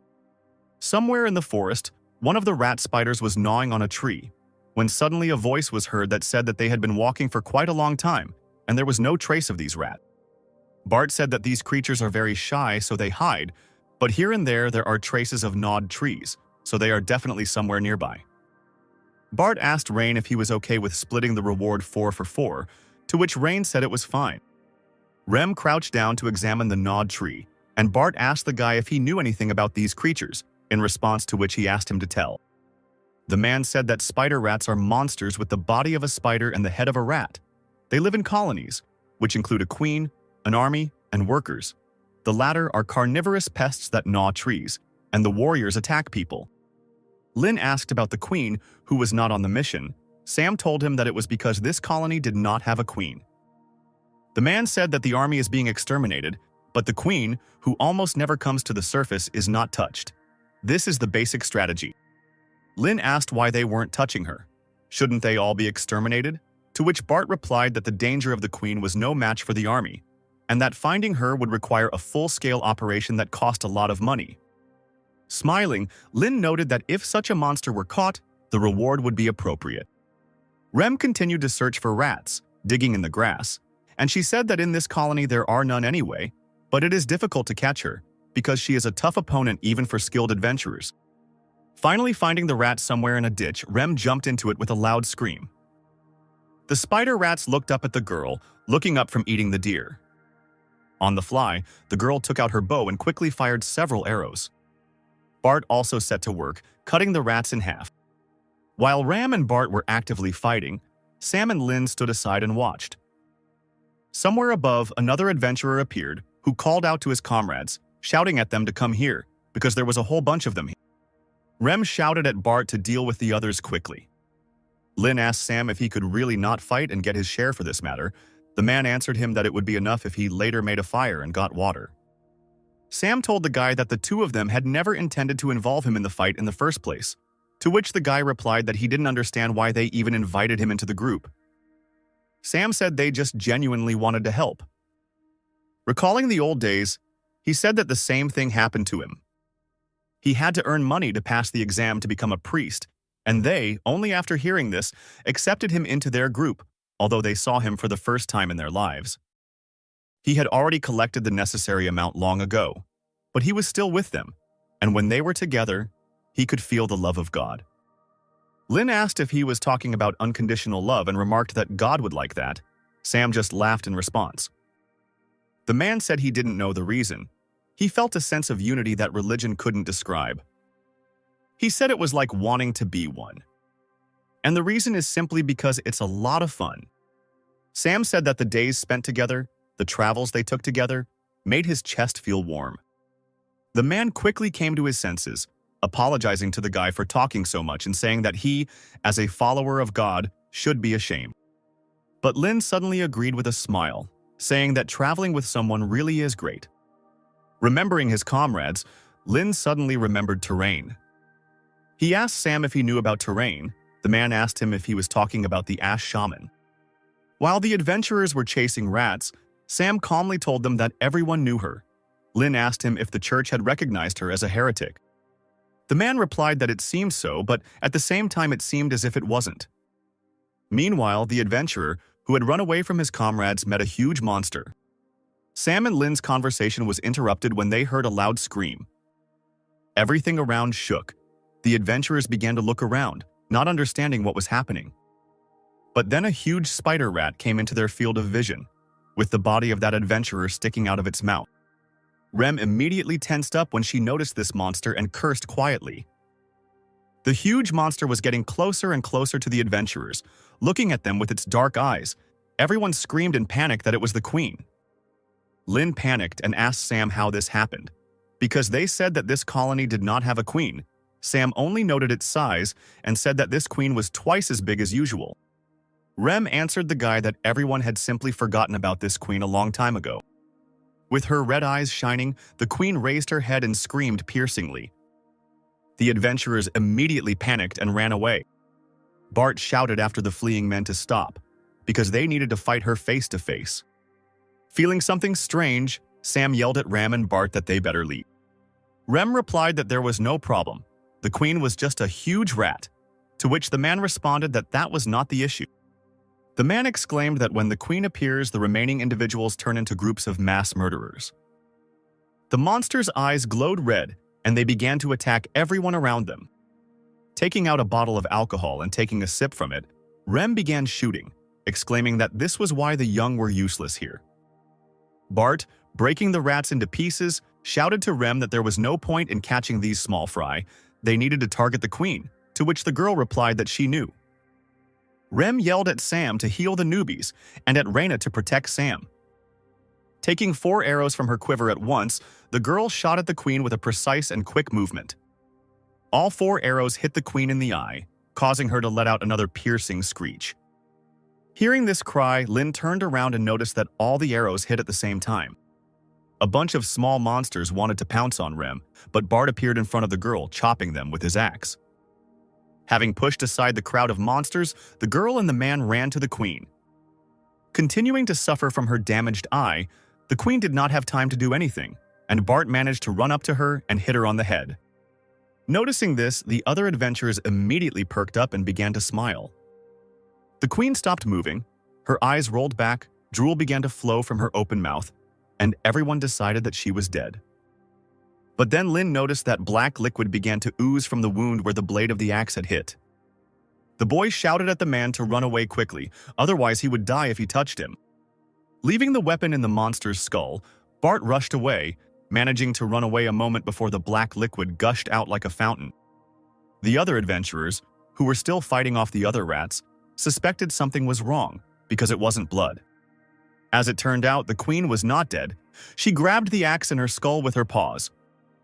With a squelching sound, she tore the weapon from her head. The axe flew to the ground, and the edge that was in the rat's skull melted. Without thinking twice, the queen raised her paw again and tore her wounded eye out of her head. But soon the eye recovered, as if nothing had happened to it. Having regained full vision, the queen immediately looked at Bart, who then plunged the axe into her skull. Rem immediately became excited and wanted to run to her comrade to protect him. But the queen quickly rushed forward and bit Bart on the hand. Ram, ignoring the rats that were biting her, took out her bow and fired in an attempt to protect her friend. The rats continued to bite her, but the girl did not pay attention and continued to run towards the queen. When there were even more rats around, the girl screamed in irritation, trying to push them away.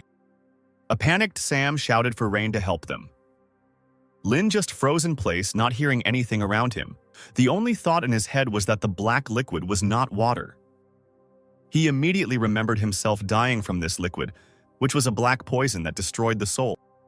Lynn thought that this poison meant that there was a black magician nearby who was empowering the queen. Taking a step back, he thought with excitement that this magician was somewhere nearby. Sam jumped up and grabbed Rain by the shoulder, shaking him to come to his senses. When Lynn looked at him, Sam asked the guy what was wrong with him. He told him that he can't use offensive magic, so Rain is the only one who can fight. Sam shouted at the boy, begging him to help. Cold sweat ran down Lynn's face, his face darkening immediately when Sam shouted that he didn't want to lose his friends. Lynn looked around randomly and noticed that Rem was still trying to deal with the rats that surrounded her. Bart was clearly losing the fight with the queen, who also had his hand in her teeth and had already knocked him to the ground. Finally, Lynn said something, but Sam couldn't hear him. The boy repeated his question, asking the man how much they would get if they killed her. A little confused, Sam answered him, saying that they would get about 20 gold. The guy still had sweat running down his face as he exclaimed that it was almost 1,000 regular spider rats. He nevertheless agreed, and with a quick movement launched an arrow with a spell at the queen. The spell, as soon as it hit the victim's body, immediately worked, exploding and tearing apart her flesh. Lynn walked out in front of the now wounded queen and called out to her, calling her an ass with hands. Holding out his hand with a fire spell, he desperately screamed at her to attack, and he would make a roast out of her. Lynn summoned another spell onto his hands and slammed his palms together, causing a bright flash to occur. The guy opened his arms, causing a bright light to fill the entire space, causing Sam to close his eyes. The rat also couldn't stand such a bright light, and she covered her eyes with her paws. Almost unconscious from blood loss, Rem noticed that the rats that surrounded her fell to the ground from the bright light, and she was caught by a root. The light went out, and the root quickly threw Ram and Bart aside. The boys fell to the ground next to Sam. Lynn, who was in front, shouted at the man to take care of them. Without waiting for an answer, the boy called the other adventurers and told them that if they wanted the healer to return alive and help everyone, they had to protect him. Rem lay tiredly on the ground in her own blood, looking around. Having resolved the situation a little, Lin shouted to the queen that he would deal with her himself. The wound that the explosion had inflicted on the queen began to heal, becoming covered in black poison again. And suddenly, with a loud sound, a new whole paw burst out of the rat's flesh. Taking a deep breath to calm himself, Lin noticed that the rat was missing one leg, but it didn't seem to care.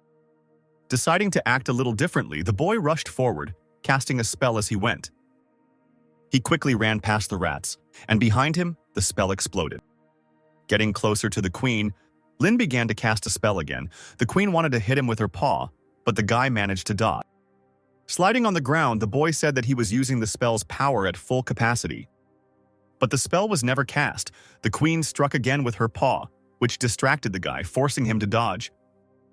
Landing a little to the side, Lin thought that there was no guarantee that 3-star level magic would work, and there was also a limit to the power he could use, and he forced himself to calm down.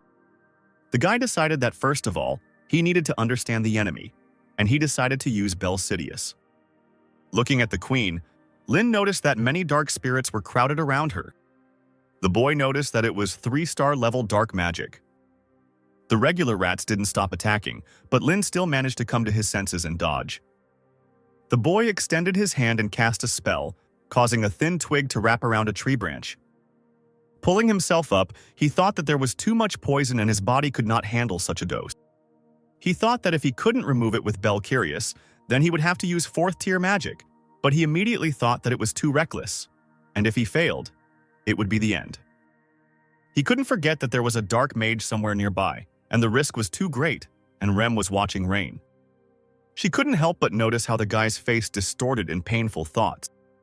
The girl slowly rose from the ground where she was lying. Sam looked at her in surprise. He worriedly told the girl that she should not get up and that she needed to stop the bleeding, to which the girl objected, saying that she was fine. Sam tried to say something else, but the girl interrupted him with a loud scream. She looked at her comrade and, in a calm voice and with a smile on her face, told him to take care of Bart. And the girl again entered the battle with the monsters, mercilessly making her way through. Running past one of the adventurers who asked her if she was okay, she yelled at him not to ask questions and to focus on the fight. Lin still couldn't come up with a solution, thinking that nothing would work.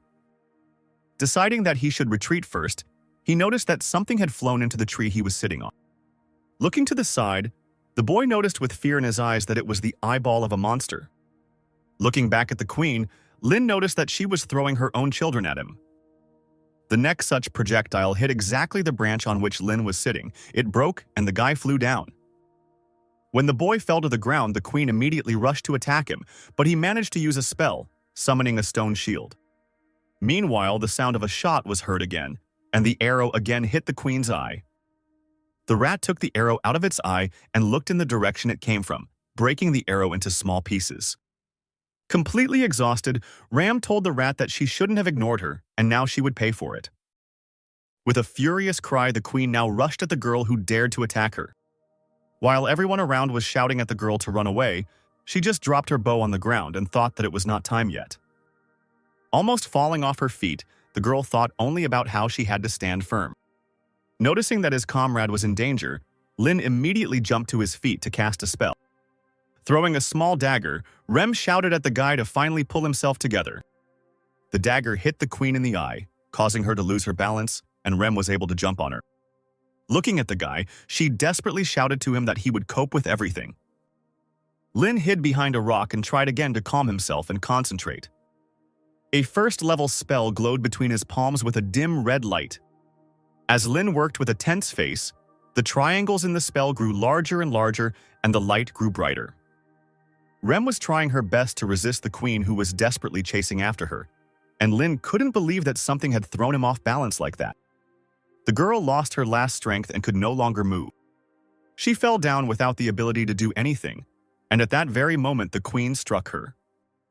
Sam wanted to rush to his girlfriend, but the other adventurers who were supposed to protect him stopped him. Lin couldn't help but hear these desperate cries, but he still tried to stay focused on the matter at hand. Still, Sam managed to escape the other's grasp and quickly ran forward. Rem lay almost unconscious on the ground, The Rat Queen swung her paws to finally kill her. The paws hit the ground, but Sam appeared at the very last moment and managed to quickly drag the girl away. Grabbing her by the collar, he shook her, asking if she shouldn't come back alive. They must all come back to smile at each other again. Sam began using his healing spells on Rem, telling her to stop being a hero. The girl put her hand on the guy's shoulder and quietly apologized to him. Smiling, she told him that when they returned, she would definitely write him a letter with the changes. After finishing healing the girl, Sam and she stood up to re-enter the fight. But before they could take a single step, a wall of fire appeared in front of them. It was a fire spell that consisted of 4 triangles, and the queen's body immediately burst into flame. Fire raged around all the adventurers, surprisingly only affecting the monsters. They all burned very brightly in this flame, the spell of which was a mathematical equation that needed to be solved, and it consisted of 14 polynomials and 7 rational equations. When Lin finished solving the equation, fire immediately surrounded the queen. And when the fire found its victim, a huge explosion immediately occurred. The entire mountain was illuminated by a bright column of flame. The force of this explosion was so great that all the adventurers who were nearby were sent flying in different directions. Soon the fire died out, leaving only sparks behind. Rem woke up and looked forward. The girl noticed that the queen's body had burned to such an extent that only a pile of coal remained. Sitting behind the rock, Lin smiled sadly and noted that it was pathetic. Feeling incredibly tired, he said that before he could use such a spell 7 times in a row. All that remained of the queen finally turned into ashes, which were carried away by the wind. The normal rats turned back into less dangerous creatures. The red light disappeared from their eyes, as did their confidence in victory. The rats jumped to their feet and, frightened by the huge number of people, ran away. While the other adventurers chased the rats, Sam ran towards Bart, who was still lying on the ground. Rem couldn't help but notice that this sinister queen was killed with 1 shot. Sam knelt down in front of brother and exclaimed that he would help right away, and Rem felt her head spin. The girl asked the guy how their friend was, and he replied that he had a strong constitution, so he would recover without any problems. Bart, who had come to, apologized to the girl and asked her how she was, to which she replied that she was fine. She said that this time luck was on their side. She noted that now they would know that queens regenerate, and such information is not even in the database of the Adventurers Association. Remembering that the queen died with 1 shot, the girl immediately remembered Reyna. Lin, meanwhile, lay unconscious, his back leaning against a rock. The sun sank below the horizon. The comrades ran up to the guy and examined him. Sam said that he just ran out of mana. He would rest and everything would be fine. Rem noted that he had spent all his strength. Sam said that this magic was definitely done by Rain, and the girl replied that she thought so too. She asked why he was hiding behind the rock then, since the queen was attacking from that direction, and he did not need cover. And if he had revealed himself, his name would have been on everyone's lips. Sam told her that this was not the most important thing now, and they would talk about it later. The girl did not argue with him. Lin dreamed of moments from his life. One day he told his comrades not to write down the name. He said that he had already said that he did not want to join the ranks of the team of heroes. They could convey this to His Majesty, to which the official said that he could not understand this, because this was the decree of the ruler, the day to honor those who sacrifice themselves for humanity. Esther asked why he was acting like that. Did he really not like them?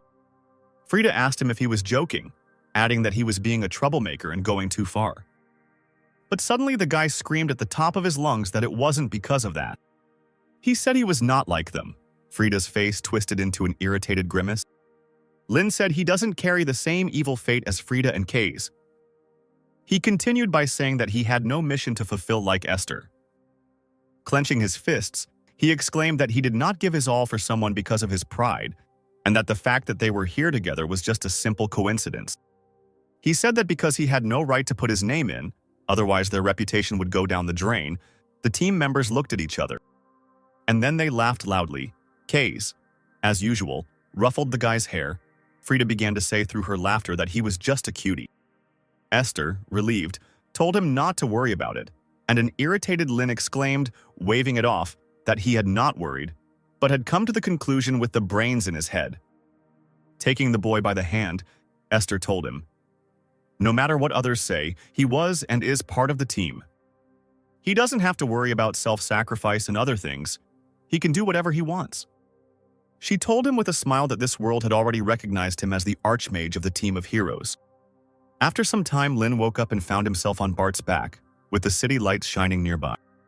Looking around, the guy asked where he was. Rem noticed that he was already awake, and she said that the school was already nearby, so they returned to the Golden Rose. Relaxing, Lin felt his whole body ache and thought that he had overdone it, but fortunately they went unnoticed by the Black Mage. Bart asked the guy if he was the one who used that fire magic. Lin didn't answer, and Rem told him not to dare lie to them because they would definitely find out everything.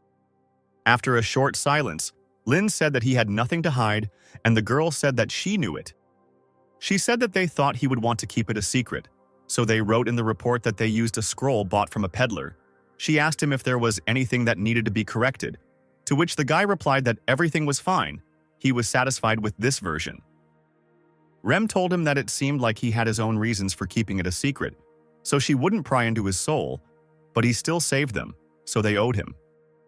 The guy tried to cut everything off, saying that they didn't have any debt. Sam suggested to his comrades that they give the entire reward to Rain, and they readily agreed. Looking out, Lin still noticed a strange expression on Rem's face and asked her what was wrong with her face. Didn't she say that justice was her specialty? He asked her if she really expected him to say that they were all great and offered to share the reward, to which she replied that there was no harm in dreaming, and everyone laughed. Lin dropped to the ground and said that they could give him 5 gold pieces and split the rest, but Bart objected, saying that it would be fairer to give him everything. The guy continued to persist and said that he hadn't done anything special, so he could only take the amount he needed, but they replied that they hadn't done anything special either. While Bart and Lin were arguing, Rem intervened in the conversation. She said that she and Bart were going to be the best adventurers, and since he was arguing, he could invest the money in them.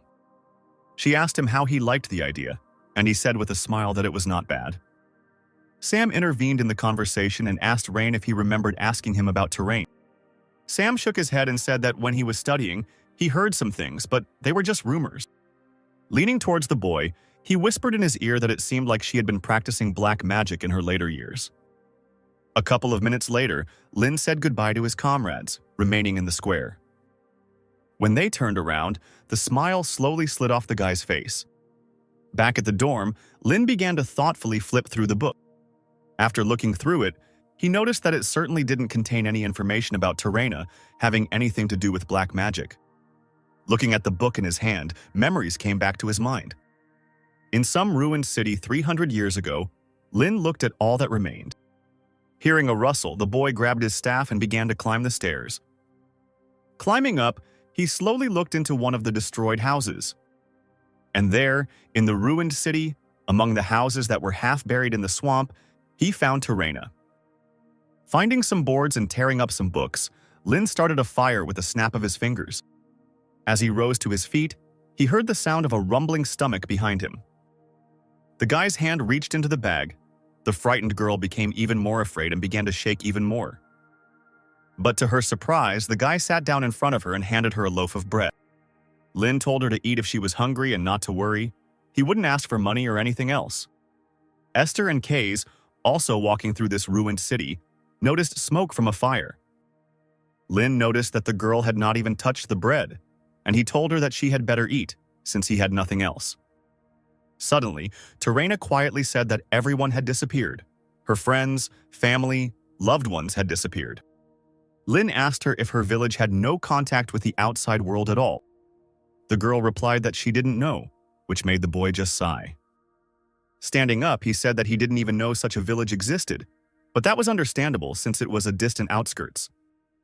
He said it was sad that there was no one left except her who could remember this place. Terena buried her face in her knees, and Lin said that no one would remember her life, which was not bad. He said that if she died, this place would disappear without a trace. Gritting her teeth, the girl exclaimed that she didn't want that. Then Lin came closer to her again and brought the bread to her, telling her to eat it then. He told her that even if she didn't want to, she needed to eat to survive. He told her not to forget the people who lived here because there was no one else to do it. Terena snatched the bread from the boy's hands and greedily bit into the loaf, bursting into tears. Since then, Terena has followed Lin. Later, he and his team discovered that she had magical abilities. Having drawn the spell on a piece of paper, the girl directed it towards the sky. And when the spell worked, rain came from the sky. The girl turned around with a cheerful smile. Lin never thought that she would ever become a great magician. One day, when the girl was already asleep, Esther suggested leaving her in the church in the next village. Frida agreed with this, because they would expose her to even greater danger if they took her with them. Lin was not against this proposal. He knew that the girl already had the necessary magic, with the help of which she could survive alone, relying only on her own strength. But until the day of their separation, he tirelessly taught her everything, and she obediently obeyed. Terena lived stubbornly and did not complain about anything. Lin taught her to put out small fires. They also learned to use earth magic to save those who fell. It was magic that could help all people. One day, Frida asked the guy if he really liked this child, or if it was some kind of youth hobby. Esther asked if it was true, to which Lin only said that they were talking some nonsense again. But the guy still cared about her, although he couldn't understand whether it was pity or sympathy. Perhaps he was drawn to her because she had to face the same difficulties as he did. But they couldn't do it forever, and the day came when they had to say goodbye. Lin could see that his student was sad. But, to his own surprise, he was able to say goodbye to her calmly, without any particular emotion.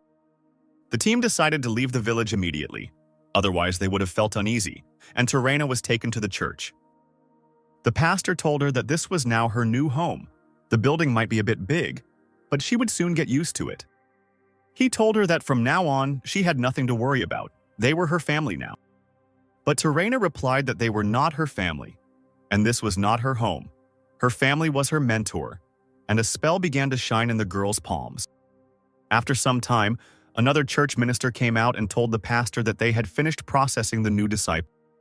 But the man was surprised to find that the pastor was tied to the column by his roots. He asked him if that new disciple had done it, and he said that he would send for her at once, to which he received the answer that everything was all right. He sighed and thought that there was no need to search, they should just leave it, and he himself thought about how to get it taken down as soon as possible. Before leaving, Terena smiled at the pastor and said that she should be with her mentor. After a while, Lin turned around, hearing someone shouting behind him. As it turned out, it was Terena, who had managed to catch up with her mentor and his comrades. When Lin asked her what happened, she said that she escaped using the magic he taught her. Bowing, she screamed and asked the guy to take her with him, and she exclaimed that she would not cause any trouble. Lin's comrades looked at each other as if expecting something like this, while the girl begged. Finally, the guy agreed, but said that they would not be together until the very end. Coming closer, he shouted, asking her what it meant that she escaped with magic. Did it mean that she harmed a person?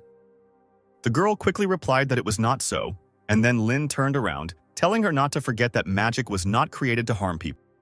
So Terena became part of the team, and over time her talent gradually began to emerge. It was a little hectic and restless, but this child's abilities surprised Lin. The girl's innate gift began to develop in different areas under the guidance of team members. She was like a sponge that absorbed knowledge regarding magic and new techniques. She also worked with Esther, who broke a huge boulder, as an example. Terena shook her head, refusing to try it. Although the girl was stubborn, she continued to develop her skills, and so she went on a mission with Kays. Terena had grown to the point where she could take on powerful monsters and was accepted as a member of the team. One evening, Esther returned to camp with a pile of bags and a wide smile on her face. As it turned out, the girls bought new clothes for the new member of their team. Lin took out a hat and asked her if she wanted one. And then he said with a grin that she would get it only when she defeated him. So the days and months passed, and their journey was coming to an end. In the final battle with the Abyss, the girl's strength increased significantly.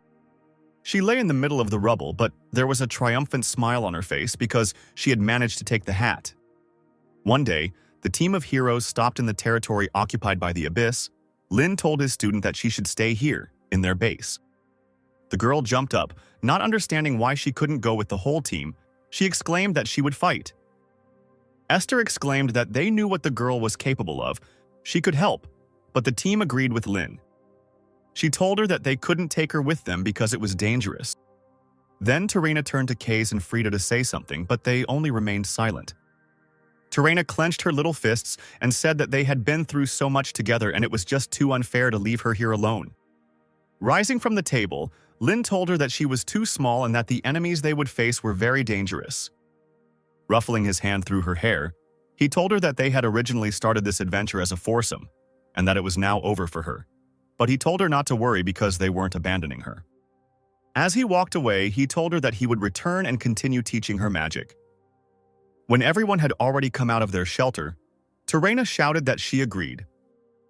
With tears in her eyes, she cried out that she would look forward to seeing him.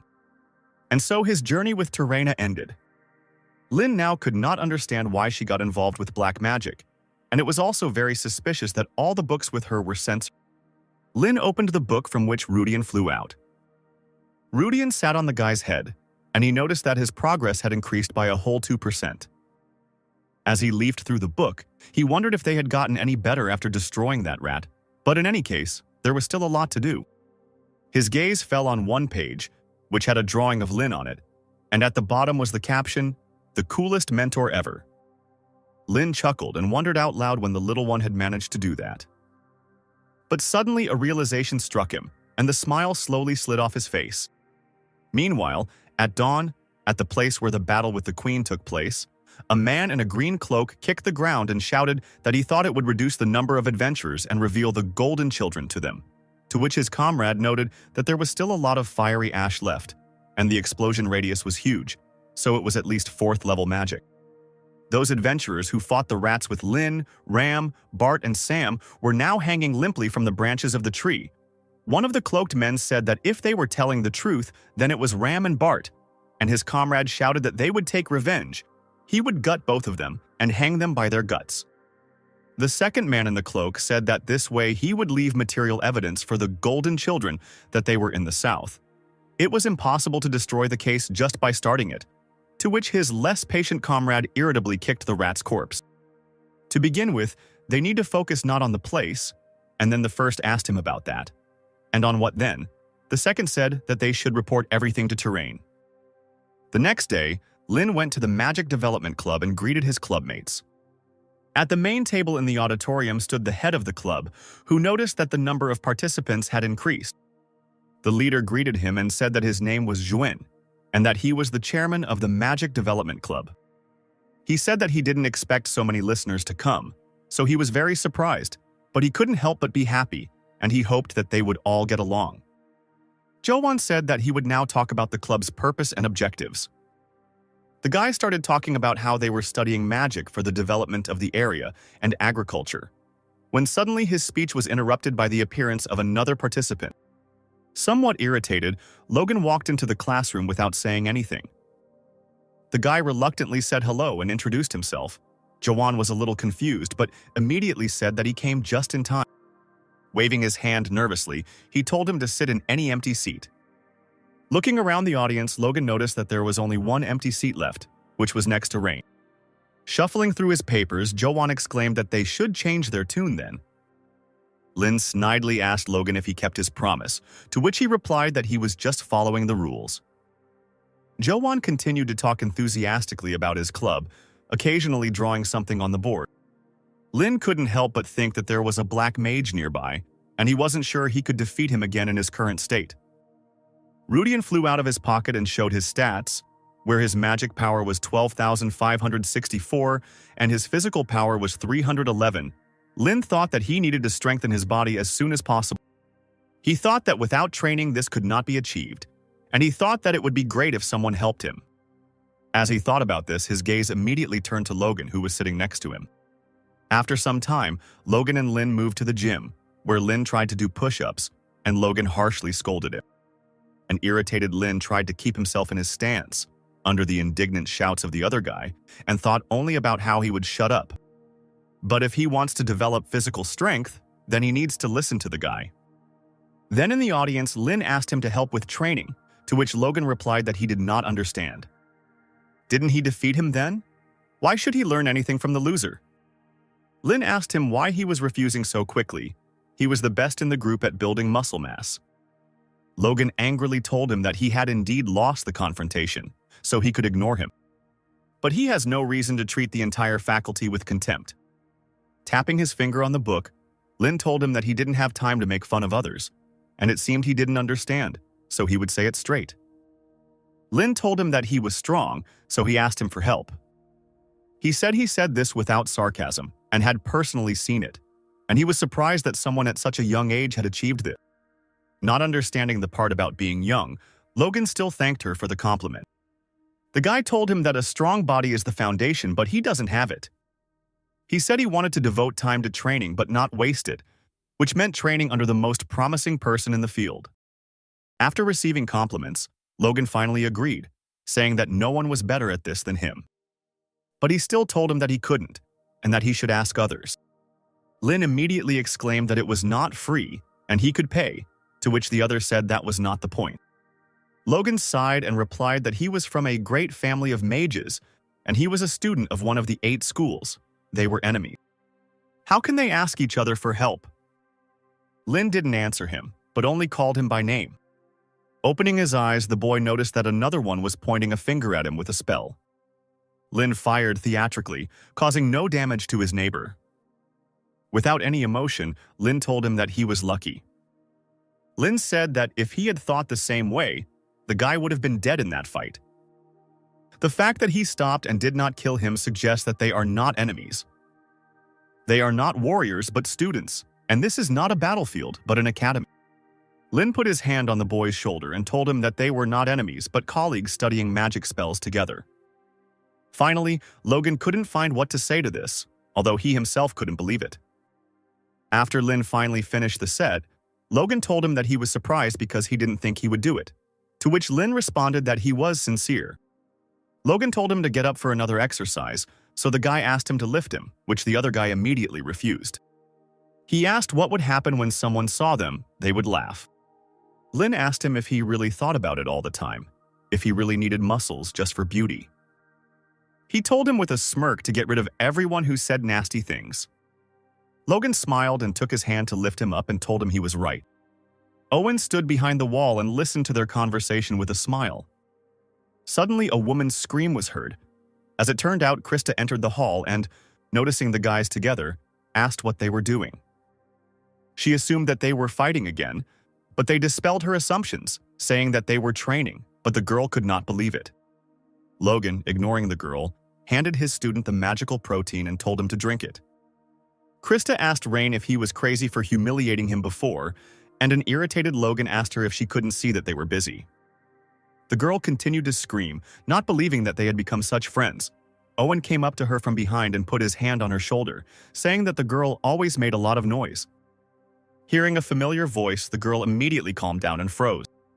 Logan asked the professor what brought him there, to which he merely replied that he had seen a group of monkeys when he passed by, and that he had an official message for them. He said with a serious face that this was not good news. As it turned out, the man came to tell them that it was time for midterm exams. Lin couldn't understand why this was bad news.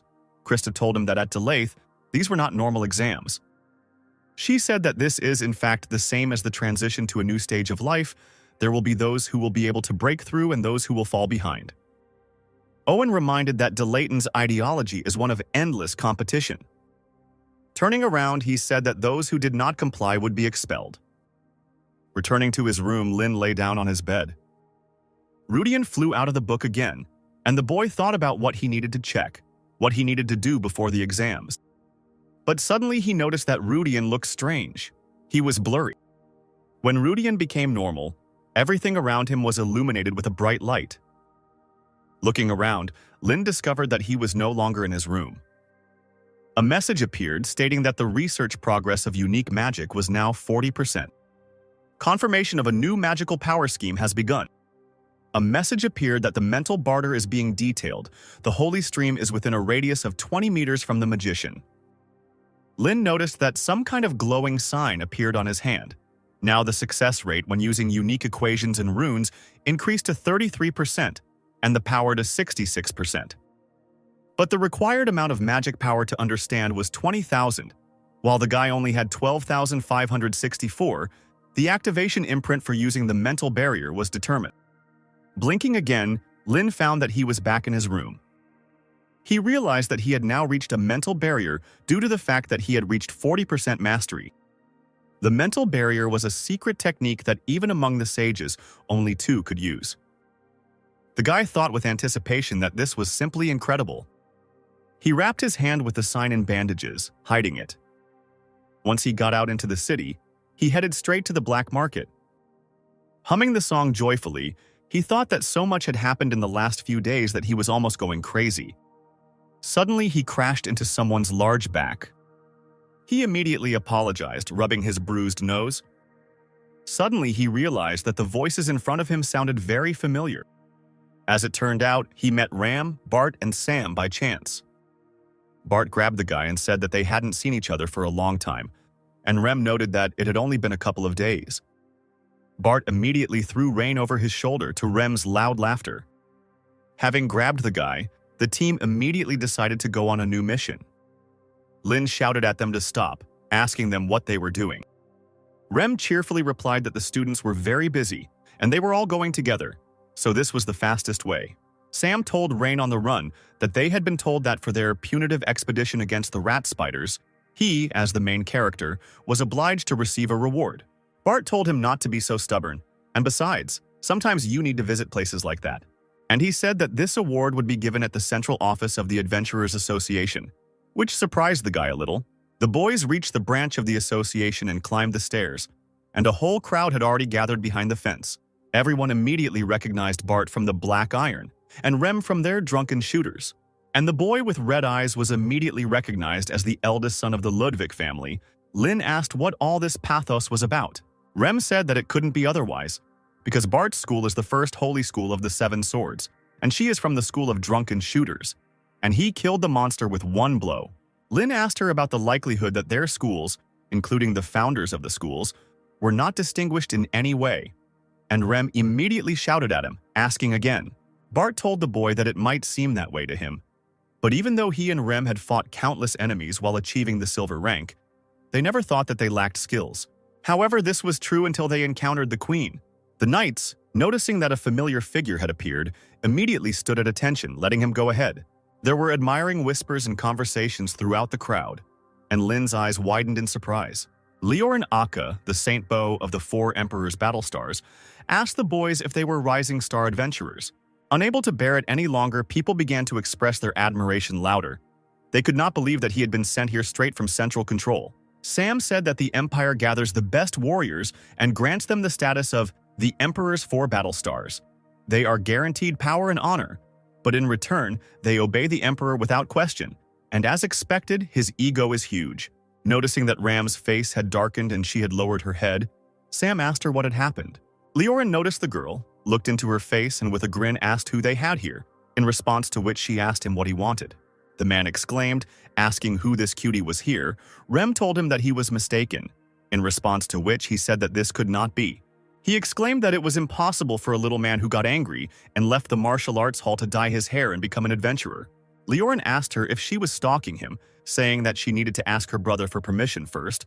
Rem shyly pushed his hands away and shouted at him to shut up. Sam tried to stop Rem, who wanted to beat the man, and he only noted that she was, after all, the leader of this team. Bart replied that it was, and Lauren said that he must be very strong to be able to defeat that creature. The man told Bart that he had been through a lot because of this restless woman, and he asked him to take care of her in the future. Bart replied that their team never cared about anyone. They just covered for each other's shortcomings. Leorin smirked and remarked that he liked it and told the man that he would soon become a platinum rank. Lin watched as Leorin began to actively communicate with Sam. Seeing that green hair and the bow behind him, Lin couldn't help but think of Kay's, and then he noticed the man's gaze turning to him. Rubbing his chin, the man thoughtfully told the guy that he had seen him somewhere before, saying that he was more familiar with the energy than the face. The man waved to the knight. Having seen the guy's name on the papers, Lauren happily hit the guy on the shoulder, asking him if he was really the grandson of Old Man Scalzi. And he exclaimed that he could have guessed right away because Even their eyes were similar. Lin smiled and shrugged as Lauren spoke about how he owed him a lot from his days as a holy mage. The guy, looking at the man, thought that if Kays could speak, he would definitely have a different manner of communication. Behind the man's back, he immediately noticed a cane of Irni root. Mentally turning to it, he asked her if she was doing well. Suddenly, Lauren felt the cane behind his back, pulling him back somewhere, as if rushing towards something familiar. The man grabbed the cane and couldn't figure out what was wrong with it. He was pulled out of his thoughts by the knight's words that it was time to begin. Taking hold of the sheet of paper with the speech, Lauren began to read it monotonously, but stopped halfway through because there were too many words. Deciding to cut his speech short, he told the team that they were great and would receive an award for their military service. And he announced that their reward would be 2 gold coins. And also, the Adventurers Union will pay each team member 500 units of contributions. And the crowd exploded with joyful cries. People immediately ran up to the team. Some offered to join their guild, and some simply expressed admiration. Sam and Lin stood to the side, the man noting the wild popularity of their comrades. Sam told the guy that everyone was saying that he caught her with the scroll, and he asked him if he was okay with no one knowing about his accomplishments, to which he replied that it was okay. Deciding not to linger any longer, Lin said he would go. The man told him he would say goodbye to the others for him. Sam happily told him that now he had reached the copper level, so he too would be recognized, and someone had already paid attention to the guy. The man in the yellow coat and hat grinned mysteriously as Lin replied that he hoped nothing would happen. Lin, entering the alley, called Rudian again, who reminded him that he needed to reach 20,000 magic power to use the mental barrier. The boy thought that he still had a lot of work to do, but when he found the book, he would finally be able to focus on preparing his magical power. Smiling smugly, he thought about how he couldn't achieve this in his past life, but now it was in front of him. Suddenly, a loud cry was heard behind him, calling for the young master Ludwig. The man shouted that he would not be able to get into the black market, and people immediately turned their attention in that direction. Coming closer, the stranger told him that he was going the right way, but for some reason all the traders had fled from there, so the market was no longer open. Taking off his hat, the man said that he was from the Union of Magicians and said that it was nice to meet him. He asked the guy if he could spare some of his time. They reached the restaurant where the stranger immediately began to order lunch. He told the guy that he had nothing to fear. He wasn't going to interrogate him about why the guy went to the black market, but Lin couldn't understand how he knew about it. But the strangest thing was that his magical power was quite impressive. The man decided to introduce himself, saying that his name was Torrin Slade and that he worked in a special department of the Union of Magicians. He showed him his gold watch, which could serve as proof. He happily told the boy that when his father, Kevin, was student council president, he was in charge of the office, and he remarked that it was such a good time.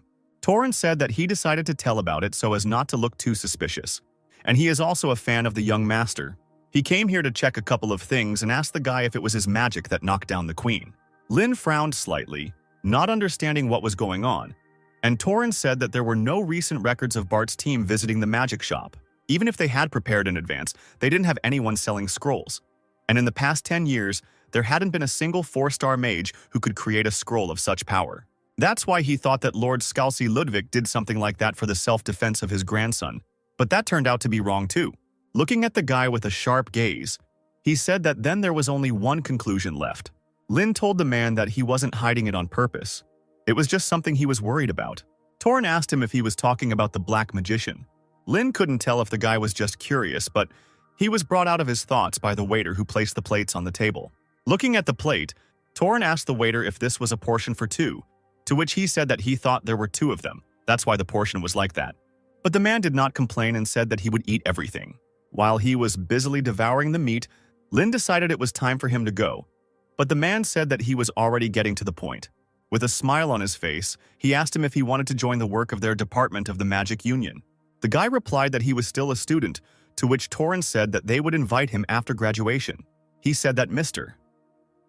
Kevin was still feeling well, so he was still far from inheriting the family, and he promised him that they would empower him to independently investigate cases related to black magic. And most importantly, this department was the best place for career growth. Lin just stood up and said that he wasn't interested, but the man did not back down and said that the Black Church has now become more active. Torrin said that the top department of the Magic Union is intoxicated with the idea of peace and tranquility. So they deny everything, but he is sure that something big is approaching, and it does not bode well. And comparing forces now, I want to believe that they can prevent everything, but who knows? Lin still answered him emotionlessly that he did not understand what he was talking about and said that he would think about it. Now Torin stopped persisting any longer and thanked the guy.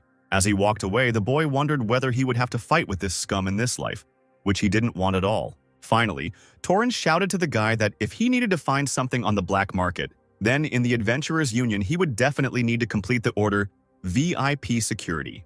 So they said goodbye. Torin, chewing meat, looked after the guy. Suddenly, a woman jumped off a roof somewhere and asked the man if the guy was who they thought he was.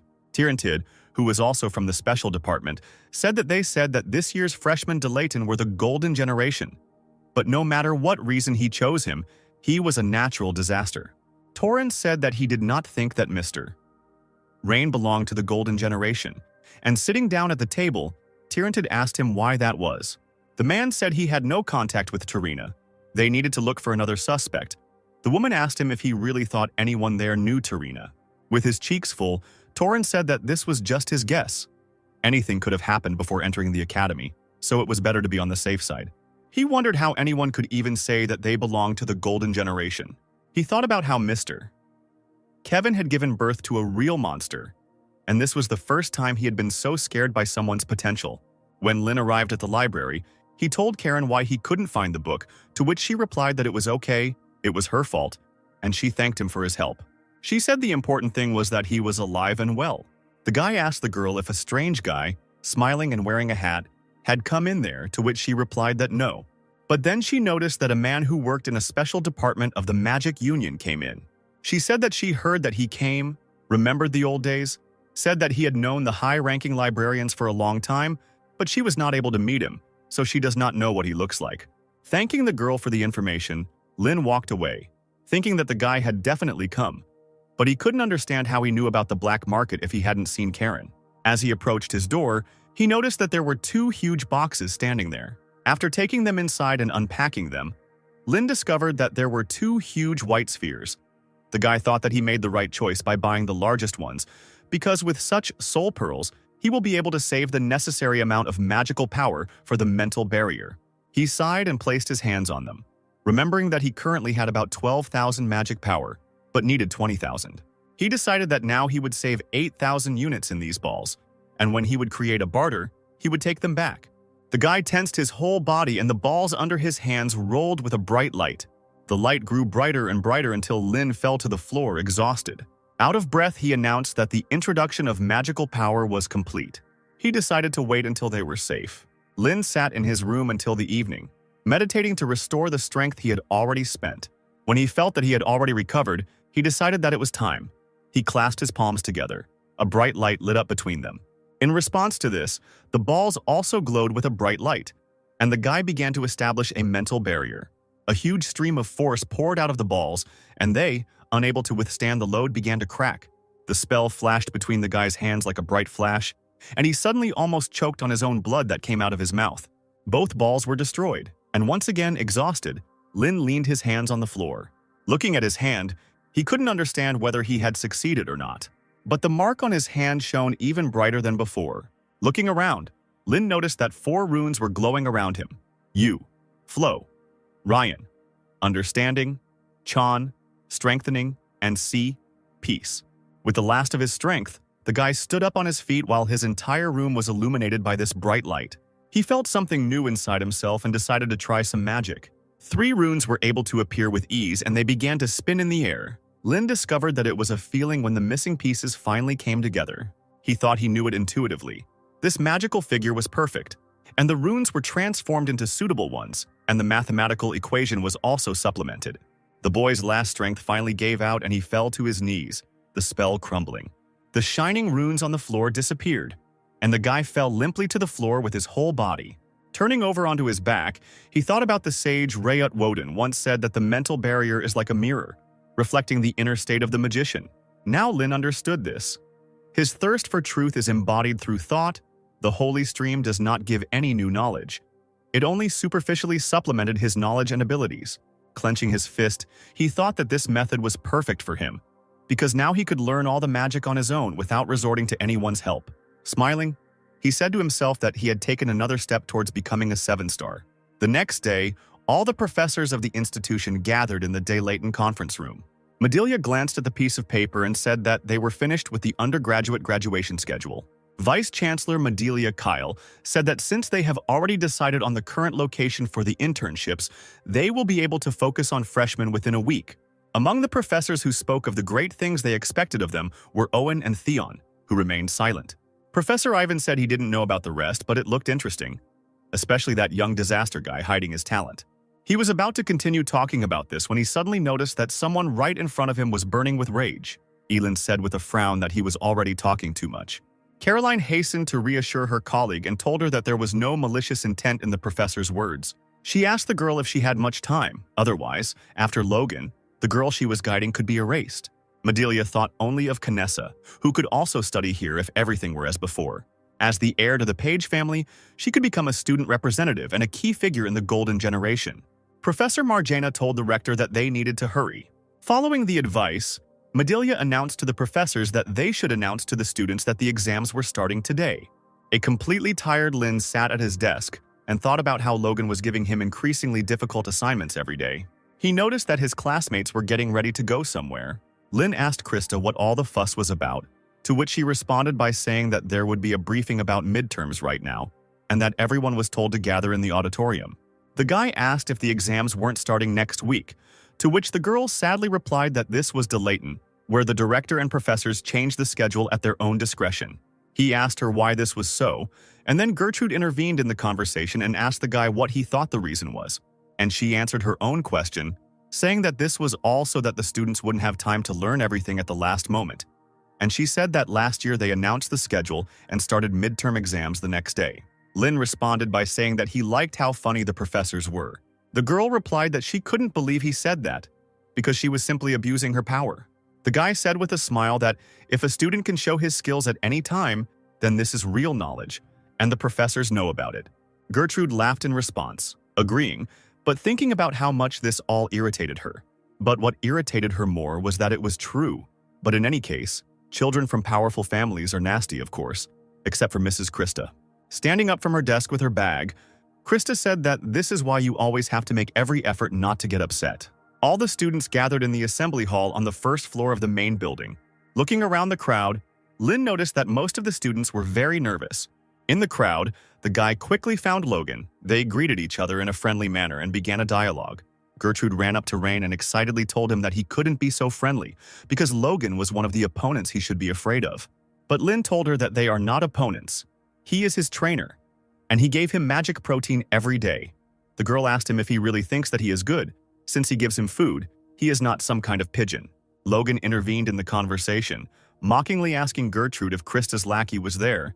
He asked her if she wanted some magic protein too. The girl answered him that she was not in the mood for jokes right now, and therefore if he wanted to fight, he should prepare his ass. Logan, not at all scared, told her that she scared him, but he was thinking of sharing a pinch with her. Krista appeared next to them and told them that they were being too noisy. Looking sternly at the couple, she told them to go somewhere else if they wanted to make noise. Gertrude looked down guiltily and immediately apologized. Logan told Krista that she was being a bit too sensitive. Her skills were a surefire way to get through, so she shouldn't worry at all. The girl shouted back at him to stop talking nonsense, and she said that midterms were easy only in words, but they were arranged to weed out students without skills. As she walked away, she dropped that if they wanted to stay, they had to make every effort. A couple of minutes later, a loud greeting was heard that shook the entire hall. Caroline told the students that she enjoyed the tense atmosphere and hoped that the mood would continue until the end of the exams. She said into the microphone that she would make an announcement regarding midterm exams. She announced that they would be held during this week, from today until Friday, which made everyone shudder in surprise and fear. Caroline said that they would receive grades according to the responsible teacher system. In case the teacher makes a decision about expulsion, then the student must pack his things and leave the dorm within a day. And she took it upon herself to introduce the professors who would evaluate them. Gertrude immediately began waving her arms when she noticed someone on stage. Lynn asked her, confused, what was the matter? And she, screaming, asked him if he really didn't know Professor Marjana. She said that she was the head of the Magic Union, and now she's a senior teacher in Daylayton. And the head of the Magic Union is the most honorable position that can only be occupied by an outstanding magician, recognized by all the magicians of his time. Logan frowned and thought that this was a very important person in the magical world. But Gertrude went on to tell Rain that it was she who had replaced his grandfather in that position, and now Lin was surprised. Lin thought that this woman was on the level of his grandfather, maybe even higher. The girl continued to shout that there were still outstanding personalities behind. She said about Kyle that he was a genius student who graduated with the highest scores among 1,378 groups. About Professor Zeron that she built her magic tower at the age of 20. And about Elin, she said that she has her own column in the Magic Herald. The girl exclaimed that these professors are the elite and are in charge of the second and third years. Hearing all this hubbub from the hall, Margana stepped forward, a bright ball of light shining between her fingers. Like a megaphone, this ball of light carried the woman's voice throughout the room, and she told everyone to shut up. The students, who had almost fallen to the floor, immediately closed their mouths. The professors were also under the spell. The woman slammed her cane down and shouted at the students, asking if they really thought they were going for a walk. And she told them that they would now get rid of the most useless among them. She said that the professors evaluating them this time were not the professors responsible for their first-year teaching and who treated them like children. And everyone immediately remembered the tough Owen and couldn't believe it. Margana shouted that they were now with heartless people who would expel them as soon as they decided that they had no abilities, and they were all wondering how many students would remain. Quieter now and with a smirk on her face, she said that she could now see from their faces that they realized the seriousness of it. Exams are held at different sites. The location will be appointed taking into account individual characteristics. The location will be announced soon, so once they get the information, they can head there. She raised her voice again, exclaiming that in Delatain the strong go on, the weak go away. With a big smile on her face, she told the students to move forward. The first testing ground was the Red Mountain Range, Chulin Peak. Kyle told the students that they would have to get out of this labyrinth using all their magical knowledge and experience. The students began to talk excitedly, wondering if she would be able to get out of there safe and sound. Lin said thoughtfully that, as far as he remembered, there was no cave in this area. Kyle noticed his expression and asked him what was the matter, to which he replied by saying that this Red Mountain Range was the sacred land of the Red Dragon Corps, so it was surprising that there was a cave in such a place. Kyle was pleasantly surprised that he knew this, and he said that this cave was artificially created specifically for the exam. What is inside is controlled, so they do not have to worry about safety. He smiled and said that they could of course get hurt, but there was almost nothing there that could harm life. He told the students that they had better worry about whether they would pass the exam or be expelled. Kyle said that he would now talk about the grading system, and compared to absolute grading, he liked relative grading better. Therefore, the first place will be given to the S level, the second and third to the A level, and so on. The F level is 39th place, and everyone who ends up lower will have to retake the exam or will be expelled immediately. The evaluation criterion is the time spent on completing the labyrinth, and completing it means destroying all the targets located inside the labyrinth, but if you don't meet the deadline, you will be immediately expelled. Kyle said that the exam would be held in pairs, and nearby, Assistant Zamar was adjusting something on his magic screen. The man said that based on the results of their entrance exams, an average was calculated, and based on this data, pairs were formed, and a list was created according to which they had to be divided into pairs. Lin immediately wondered who his partner would be. Suddenly, a small clay doll fell to the ground next to him. Someone immediately approached the guy and trampled the doll with their foot. It was Krista, laughing smugly, telling the guy that heaven didn't care about him, since he had been competing with her from the very first day. They cried out to him to get ready. Otherwise, the same thing would happen to him as to that doll. Logan came up and asked the girl what they were doing there, and he said that he wanted to go with them too. Looking at the face dark with fatigue, the guy told Rain that he had good news. He announced to him that they were on the same team. Shaking his hand to his partner, Lin said with a smile that he was lucky and that they had to try harder. Krista screamed, asking if this distribution was strange. She couldn't understand how two of the best students could be paired together. Lin asked her if she had just acknowledged his abilities, to which she immediately shouted back that he wasn't as good as her. But suddenly she remembered that Rain had taken an additional entrance exam instead of the main one, which meant that he was, in fact, the worst of all. The other students noticed that Rain and Logan were on the same team, and they immediately wondered if she would fight like last time. Understanding the reason, Krista finally said that she would still take first place one way or another. Lin noticed that she seemed ready to put her life on the line for the exams. He suddenly asked Logan if these exams were important, if he was going to graduate as the top student.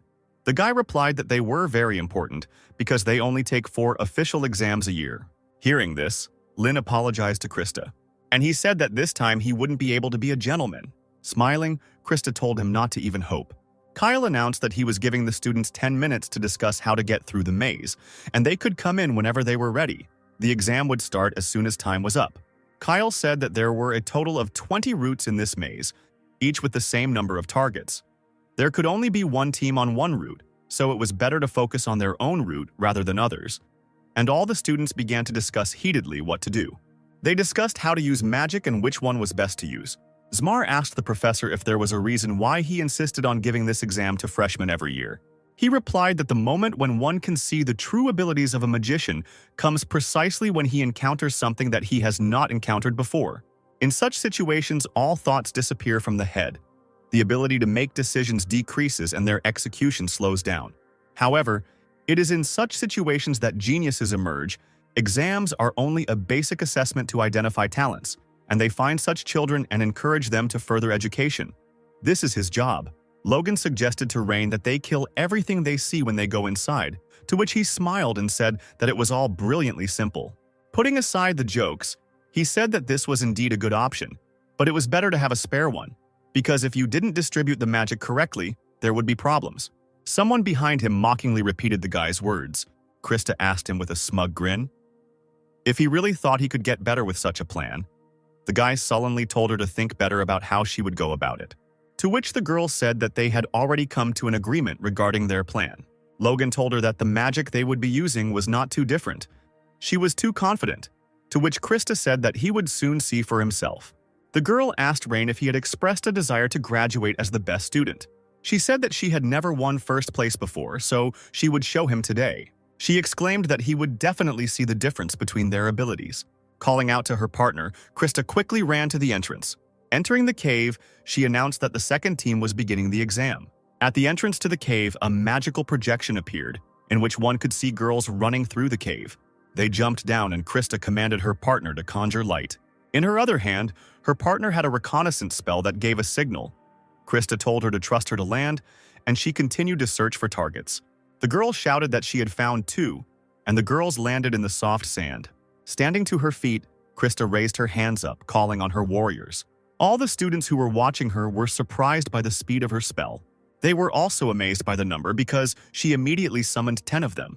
As Kyle watched the clay warriors fight, he thought that the magic of the Varden family, which was passed down through generations, was created by the second elder, Riot Varden. Even if we take into account that it was done by a 2-star mage, the speed of execution was still incredible. Krista had perfect control over her 10 warriors and quickly dealt with the targets. Krista's partner exclaimed that she had found 3 more targets. As they ran towards them, the girl asked the other where exactly they were. One was in the gorge for 3 hours, another one at 8 o'clock. The third one was under the ceiling. Summoning her warriors once again, Krista rushed into battle with a smile on her face. The warriors got rid of their targets with precision and speed, cutting them down. The partner opened her mouth wide and couldn't believe that the girl had taken out 3 at once. Running further, Krista asked her why she was standing, if there was something in this direction. She came to her senses and answered that there was not. Then Krista shouted at her to search further. The students watching them pass noticed with horror that they did not even pause once. Lin noted that Krista is very skilled at working with 2-star magic. Logan agreed with him and said that she was a genius, the most hoped for among their generation. Lin asked him if she was really that cool, to which Logan replied that there was no one who didn't know her. Even senior students are urged to be careful with her. Krista struggled more and more furiously, thinking only that it was not enough. She thought about how the Warden family's ancestors were the only sages besides Paige. In the past, someone had told her that Paige's family was on another level, if only because their eyes were the Dean of Delaith. Little Krista listened to this with wide eyes.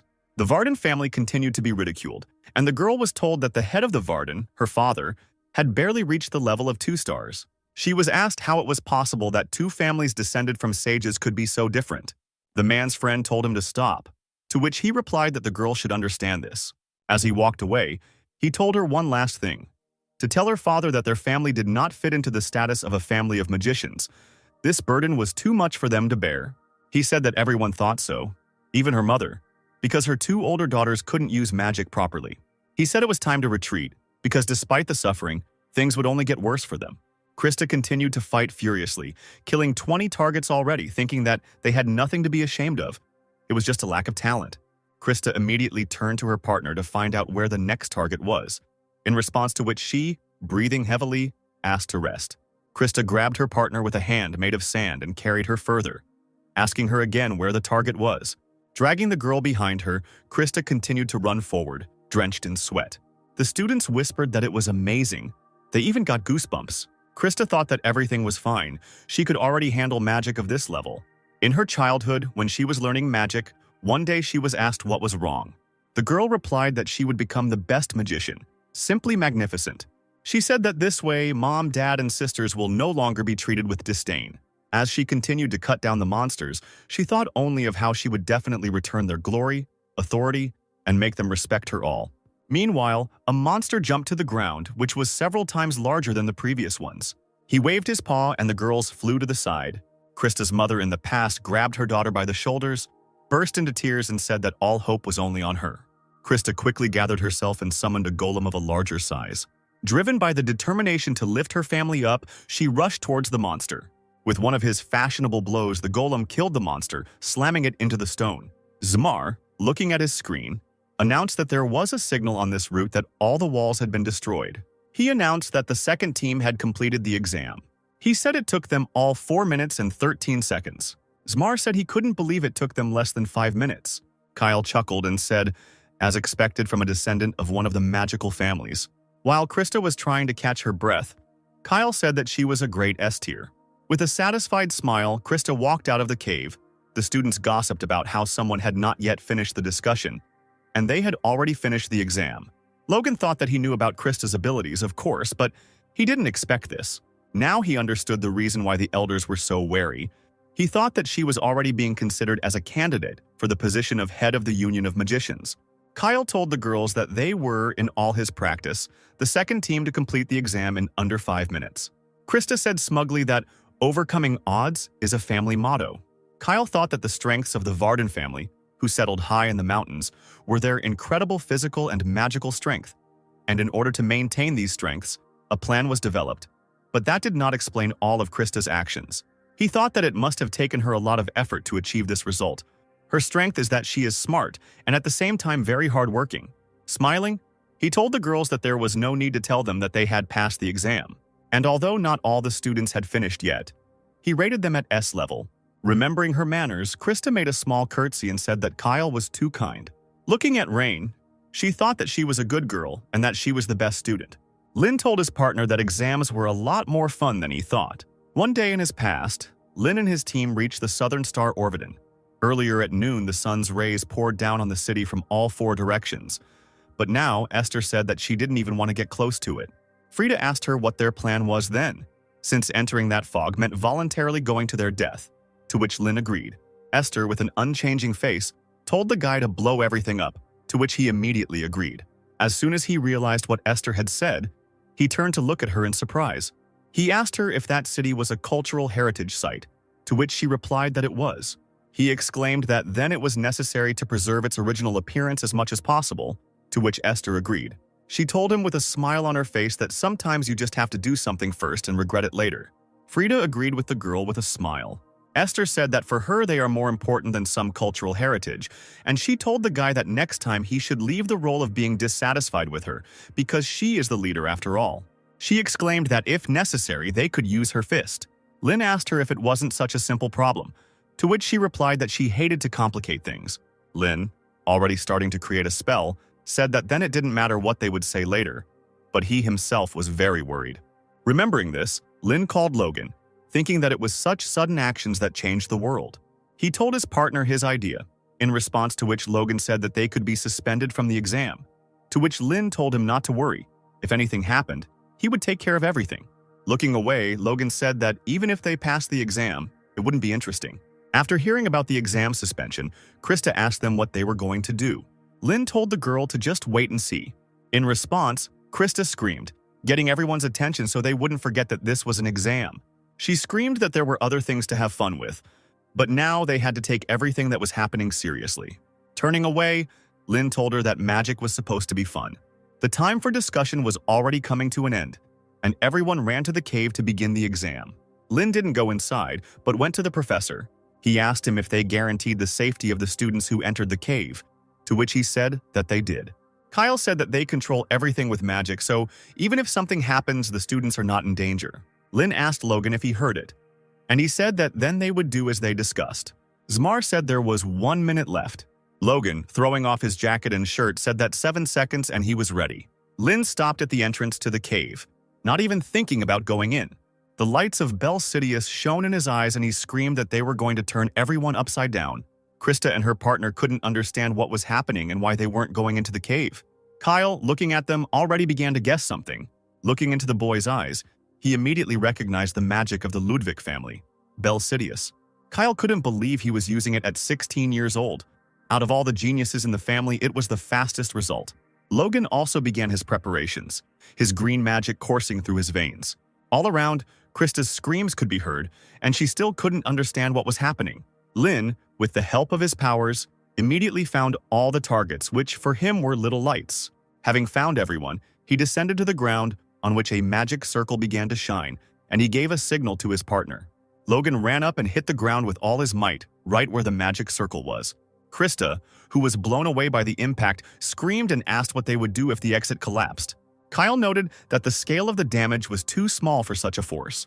Logan's magical power ran through the cracks created by his blow into the depths of the cave. The magic continued to spread further and further, cracks in the cave stretching in all directions. A magic circle began to appear near each target. Even under the most enormous monster, he also appeared.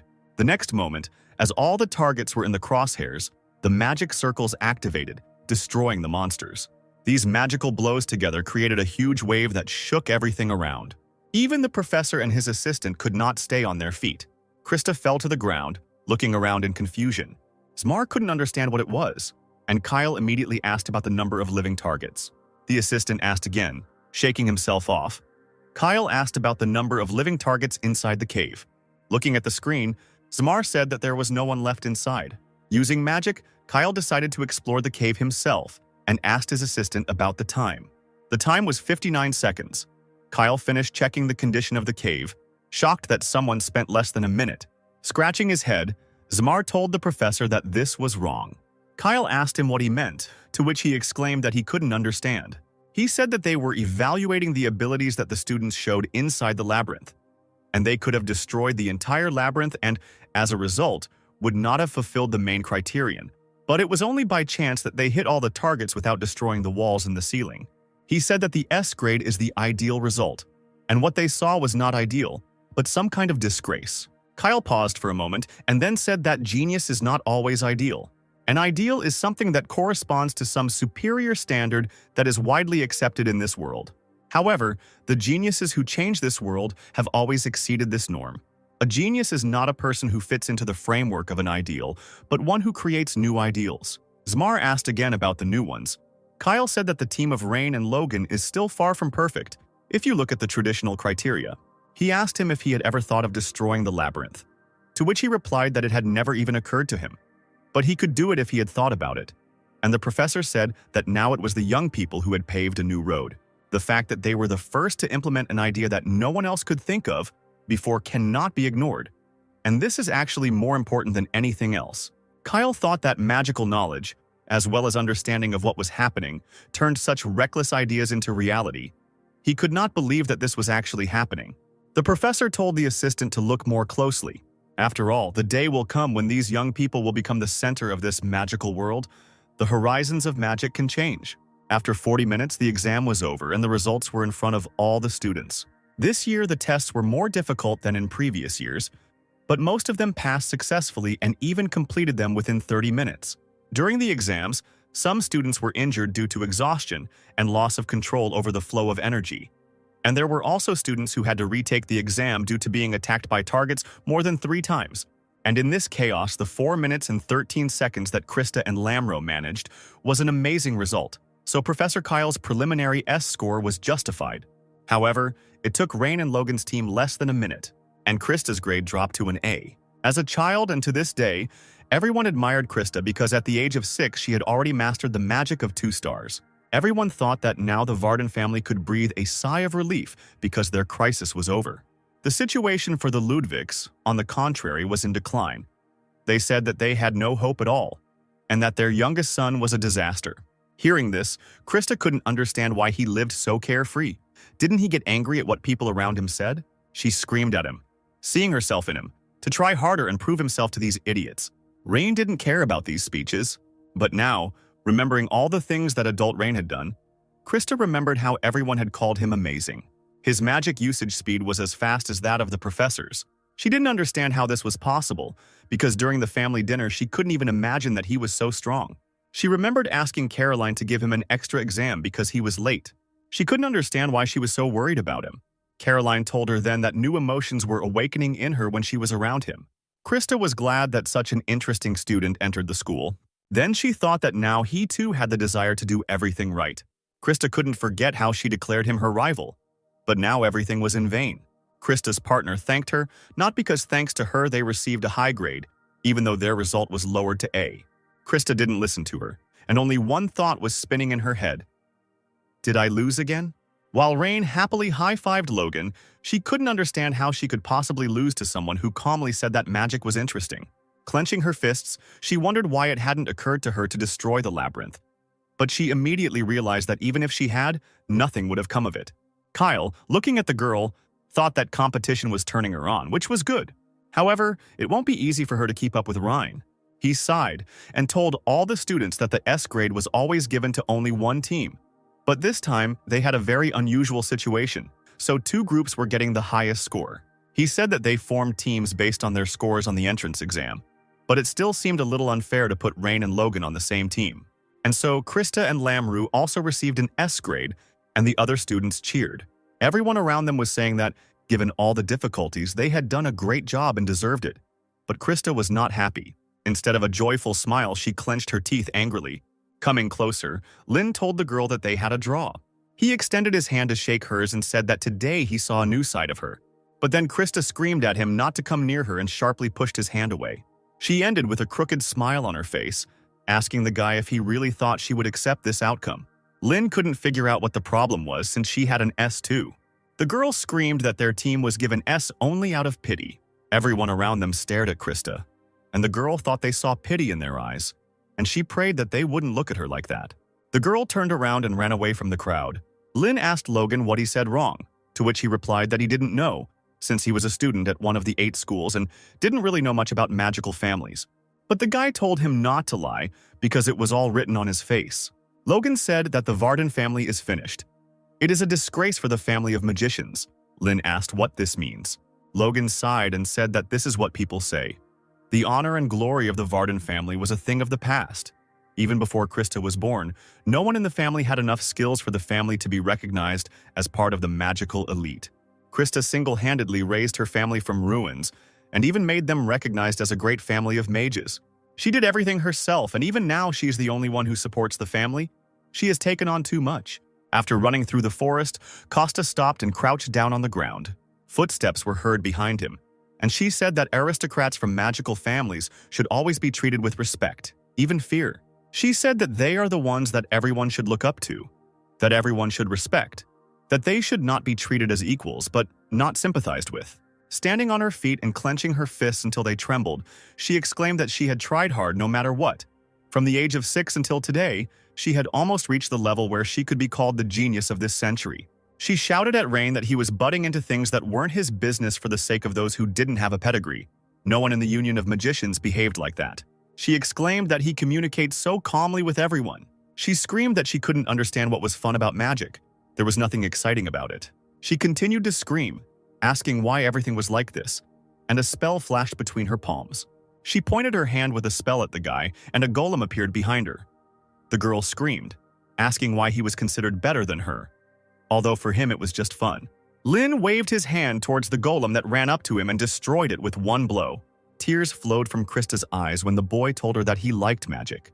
Coming closer, he continued, saying that when you can manifest the spell according to your desire, all the difficulties and complications fade into the background. He said that this was a picture of the world that could be seen if you tried hard enough. Krista jumped back, preparing the next spell. She summoned a new golem, and Lynn told her that he wasn't always happy. She should understand that. He also had moments of despair when things were really hard. The guy destroyed another one and told the girl that she was carrying the entire Varden family on her shoulders as the family's last hope. She had honed her skills to be able to use magic at this level at 16, and he couldn't even begin to imagine how much effort and dedication it took her to put in. When his magic faded, he said that he could only say one thing for sure. He said that this was the moment when she first managed to master magic for real. He told her that she didn't have to take everything on herself. She could quit magic at any time. He shouted at her, "But you didn't do it, why?" Krista waved her hands and a huge golem appeared behind her, and she screamed at the guy to shut up. But Lin didn't shut up. He just asked her if it was because she still felt the pride and excitement of her first successful spell. Screaming, the girl struck the spot where Rain stood. But the boy's words awakened memories from her childhood. She remembered how she was able to summon a small clay doll back then. She remembered the happiness and joy she had felt then, as a smile spread across her face. The blow missed Ryan. He stood next to a stone spike, and he told the girl that she was strong. Smiling, he told her that no matter what choice she made, no one could or would laugh at her. He asked her to feel the joy of magic again, and the girl fell to her knees, sobbing bitterly. A couple of minutes later, Krista stood up and said that he was annoying her, putting on airs here. Lin replied that he could afford it because this time the victory was his. Krista looked away from her eyes, red from tears. The guy extended his hand to the girl and said that he, however, had not felt such inspiration for a long time. He told her that she was truly a worthy opponent. Krista was a little quick to say that, and Lin said he hoped they would do it again, because he had had a lot of fun thanks to her. Unable to bear the embarrassment, Krista swung and hit the guy in the face. She quickly ran away, shouting at him that he had only won once and next time she would beat him. Lin rubbed his bruised cheek, thinking that her hand was really heavy. Krista ran away. In her thoughts, she apologized to her father, but a happy smile played on her face. Kyle told Zamar that talent always reveals itself in different forms. The assistant did not understand anything and asked again. Kyle said that sometimes he reveals himself as a catalyst to cheer up his fellow student. Sometimes it's like a huge wall that needs to be overcome, and sometimes like a friend you can rely on. Kyle noted with a smile that things would get more interesting, and Zamar only wearily asked if this meant there would be more work. The professor asked the assistant if that was not what they were working for, and he told him that no matter how much he thought about it, he still came to the conclusion that he was doing an excellent job, and that he was doing it with all his heart. Finally, Kyle said that everything needed to be put in order and the candidates needed to retake the exam. During this period, additional exams were held, so there were no classes in the afternoon for the entire period. When they got to the building, Logan noticed a bruise on his friend's cheek and asked him about it, but he only sullenly said that he imagined it. Lynn suggested that they go to the gym since they had some free time after lunch. Someone asked them if they weren't tired from the exam that just ended. Lynn said that's why they needed to try harder. Logan agreed with him. Owen, who appeared before them with a predatory smile, said that he was pleased to hear that they still had strength. He pointed to the huge stacks of paper, saying that he had just happened to have prepared 150 assignments on mathematics and magic. He told them that they had to pass a written exam as well, and that they would not return to the dorm until they had decided everything. Logan asked hopefully if that applied to him too. Smiling, Owen told him that if he wanted to, he could go, but only home with all his things. Looking around at the other students behind Rain and Logan, he told them that it concerned them too. The students began to say that they were completely exhausted, but the professor looked at them sternly and said that he had already said that he would not repeat it twice. Everyone sat down sadly at their desks. Lynn looked at Krista and thought that she would be the first to pass everything, because she was already sitting there when they arrived. Owen said with a smirk that she came running so fast, so he thought she was ready to take exams all day. So he prepared even more questions for her. Krista, forcing Rain, asked him if he had just left. Owen told the students not to think about writing partially, as the grades for this written exam would count towards their grade. Lynn, scribbling with his pen on the paper, thought that the professor wanted to know how good their results would be under conditions of total fatigue. But he noted that this number of questions was still too many. He thought wearily that here the problems they had solved thousands of times were like correctional labor. Deciding to take the easy way out, he activated Bell Sidious. 10 minutes later, Lynn called the professor and told him that he was finished. Owen told him that he had finished rather quickly for a man with nothing but sawdust in his head, but that he could pass if he was confident in his answers. A tired voice came from the side, asking him if he was really so confident in himself. Krista tried to smile with a martyred look and asked the guy if he really thought she would have fewer correct answers. Lynn noticed that she was already a little out of it. Owen screamed at them to shut their mouths, and Krista apologized in a pained voice. Lynn, getting up from his seat, glanced at Logan, who still had a lot to decide. Sighing, he headed to the dorm, intending to take a shower. But suddenly he noticed that a girl with red hair followed him. Looking into her black eyes, he noted that in that gaze, breaking through the fiery mane of hair, darkness was swirling. He immediately recognized this girl as the best student among the 8 great schools, Lillian Corraine. He realized that this was the first time they had met face-to-face like this. A little later, in the gym, Lynn asked Logan if he knew Lillian Corraine. While lifting the dumbbells, he said he knew and asked why he was asking. While wiping his face with a towel, Lynn said that he ran into her yesterday after the written exam, and the atmosphere was quite tense. He asked Logan what she was like. He responded by saying that she was the secret weapon of the Rivendell School. It was said that she had been using the magic of the 2 stars since she was 5, and at 7, she made a contract with one of the 4 mythical creatures. Ever since she was admitted to the school, there have been many rumors about her. Thinking about Rivendell, Lynn remembered that it was a school that specialized in fire magic. Logan said that, as he probably knows, a person receives red hair as a confirmation of passing a baptism of fire, and this means that their sensitivity to the properties of fire is a priori several times higher than that of ordinary people. Among the 8 great schools of magic, Lillian has an incredible reputation. She is not considered a real monster and is put on the same level as the genius Little Varden. They even say that she can become an archmage. Lynn asked with a smile if she was overrated. Logan just said that he knew it was annoying, but she was really strong. Lynn thanked his friend for the information, and then he asked him how he knew everything about her, if he really had a crush on her, which made Logan choke on the protein he was drinking. He tried to clear his throat, and the guy continued, saying that they would make a great couple so he would root for them. Logan asked him if he was joking, if it was really that obvious. Lynn said, with a grin, that it was very obvious. He frowned, thinking about Logan's words, and thought that he wouldn't get bored in Delathane. On the 4th day of midterm exams, all first-year students went to the foot of the Red Mountain Range. The students noticed that the barriers were 4 layers long, meaning it was 4-star magic.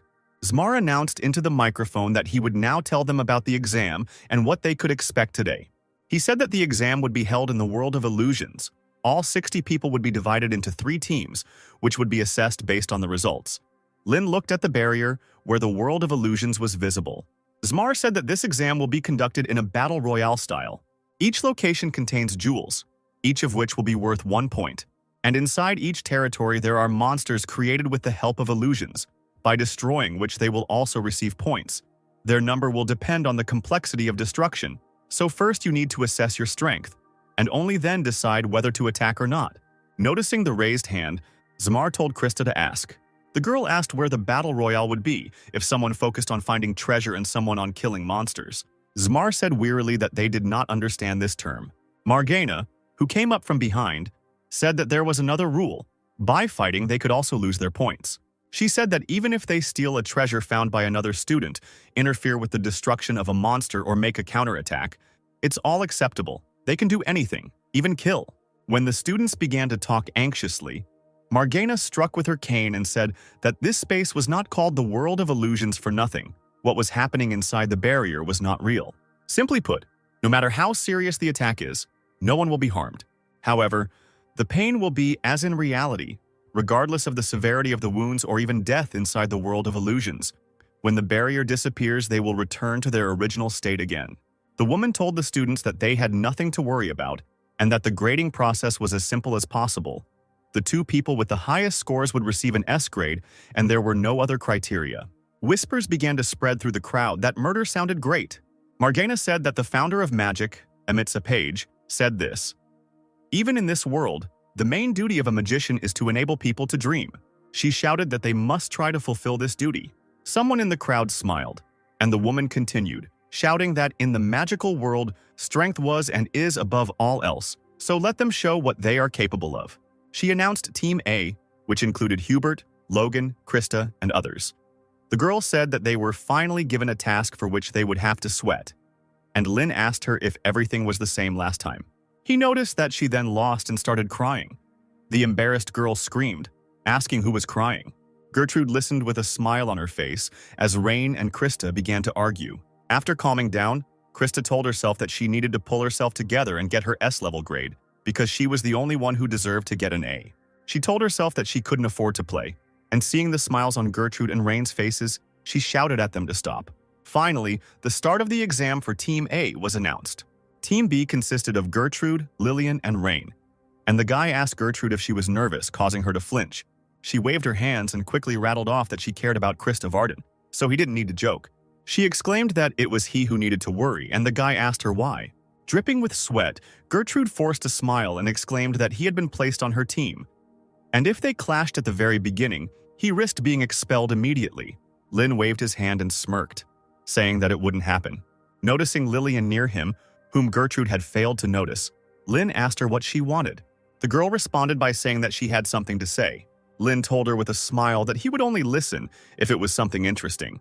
Meanwhile, Krista was destroying monsters with her stone golem. By this time, she already had 280 points, which was not enough for her. She kept thinking about how many points Rain would score, and meanwhile, someone was quietly sneaking up on her in the grass. But she immediately grabbed them with her sand. She turned around, looking at them with a murderous gaze, and asked them if they really thought they could attack her together. The guys ran away, and Krista simply let them go, saying that she wouldn't even get any points. The students admired Krista, who could already use the magic of 2 stars, but someone also noticed Hubert. His strategy is his talent for wind magic.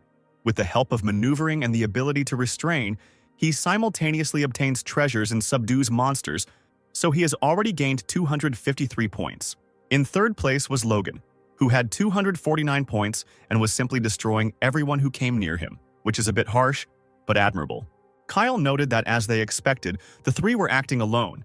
Zmar said that they were great. Margina exclaimed that they were all shameful losers. Elin silently watched the students' battles. Meanwhile, Lillian told Rain that she had never lost. She said that there was never a time when she was defeated, and losing was equal to death. She asked him about why he did not show himself until now. The guy told her that he wasn't hiding. There was simply no point in revealing himself. Lillian said that all the young gentlemen from influential families think so. Gertrude noticed that the girl was still being sarcastic and continued to call Rain young master, but she herself was also from a high-ranking family. Lillian said she didn't think that title suited her. It would be better to call her an object. Turning around, she said that she was not a child born from the union of love between a father and mother. She was only an instrument that was created for a specific purpose. Her father, Tadan Karain, headmaster of Rivendell School, locked her in her room from her childhood and forced her to learn magic. If she didn't get good grades on an exam at school, she would be beaten until she passed out. He would even involve his mother in this, burning her skin to teach her a lesson, and he knew how to hurt without maiming. Lynn noticed that it was very different from Osirius, where he studied, and he asked the girl if she would be beaten if she did not graduate with honors.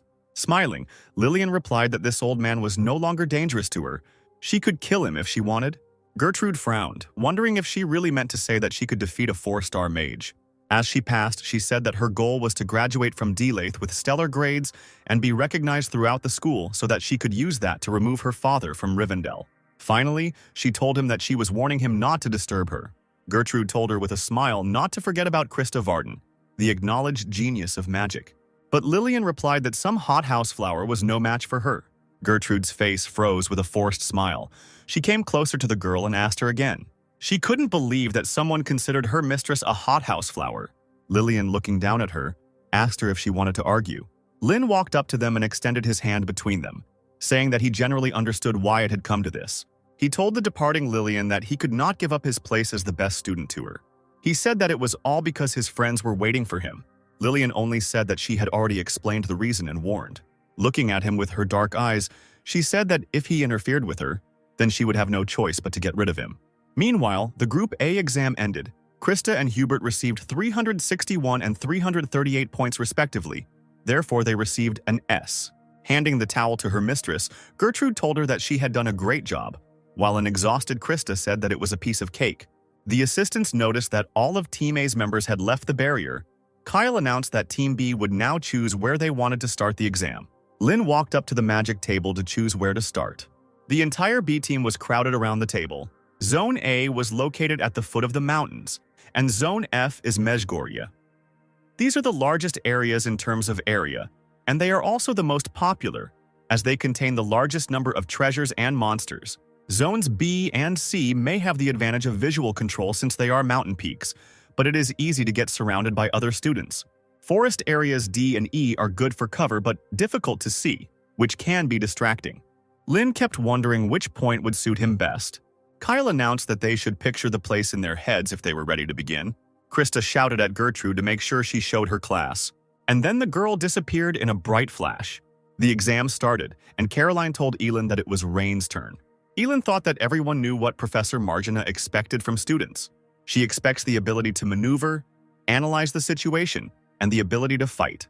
This is truly a test of a wizard's core talent. Elin mentally told her nephew to show her how to deal with this old woman.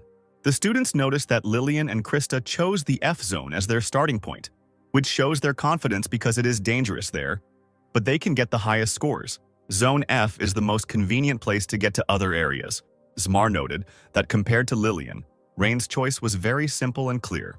He said his strategy was to avoid battles and gradually gain points. Kalu noted that this was unexpected but not bad. Lin touched the tree, and the students were saying that it was boring, and it would be more interesting if he chose Zone F like Lillian. The boy's finger flashed with magic as he touched the branch.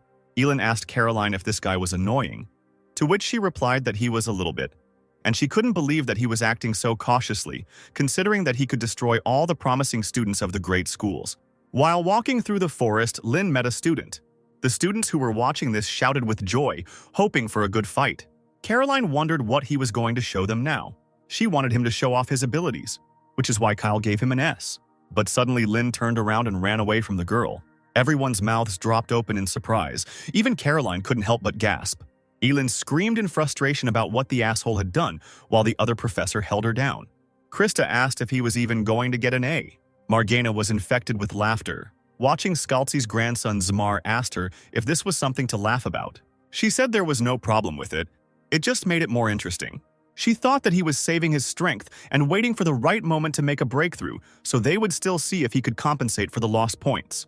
40 minutes passed. Team B's highest score was lower than Team A's, but still excellent. In first place was Gertrude, the youngest daughter of Baron Panton's family, and she abruptly stole the stone from the boy. Suddenly, a huge monster appeared behind her, intending to devour her. She reacted quickly and kicked. Caroline thought that she was constantly in Krista's shadow, but it was obvious that she was an excellent mage. Kyle asked Zmar where Lillian was, to which he replied that she wasn't even in the top 20. He was surprised to find that she was in last place. He said she had no points at all. The students couldn't understand what her tactics were if she just sat there from the start and one of the students decided to attack her with the monster. But Lillian destroyed the monster without even lifting a finger, and the student ran away in fear. She didn't show any initiative at all. Rain collected treasures. He fought a monster only once, when it suddenly appeared right in front of him. But even so, he was in 13th place with 198 points. Caroline noticed that he was now in the highlands of Zone C. She asked Elin if he often went to the mountains to be able to move around so dexterously, to which she replied that he was clearly a monkey in a past life.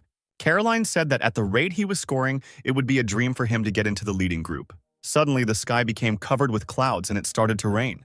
Lin smiled and said that it was the perfect time to hunt monsters with keen hearing. He spread his hands, calling on the spells, and noticed that the rain was interfering with them. Meanwhile, somewhere in the sky, bright balls of fire were flying, which were not extinguished by water. Without touching the monsters, they flew to Lillian. The girl told herself that she had found everyone in the top 10. Finally getting to her feet, she said it was time to begin. And suddenly, the volcano began to erupt. Everyone who was in the area was told to evacuate the area as soon as possible. This Battle Royale-style exam was designed so that no one could survive by simply sitting in the bushes. With the once safe zone now dangerous, everyone will have to fight. A barrier was set up, and one of the assistants said that the top students, as expected, began to act as the time came. Logan said that if only they hadn't lost their pace in that part of the exam, the result might have been different. Krista, drying her hair with a towel, replied that he simply lacked skill. Suddenly, it was noticed that someone was showing strong activity. It was Rain Ludwig. Margana told them to show him. As it turned out, Rain was now in the middle of an open area, hiding behind the stone peaks he had built himself, and surrounded by monsters on all sides. Elin immediately perked up and smiled when her nephew stopped chewing his snot. Lin killed monsters one after another.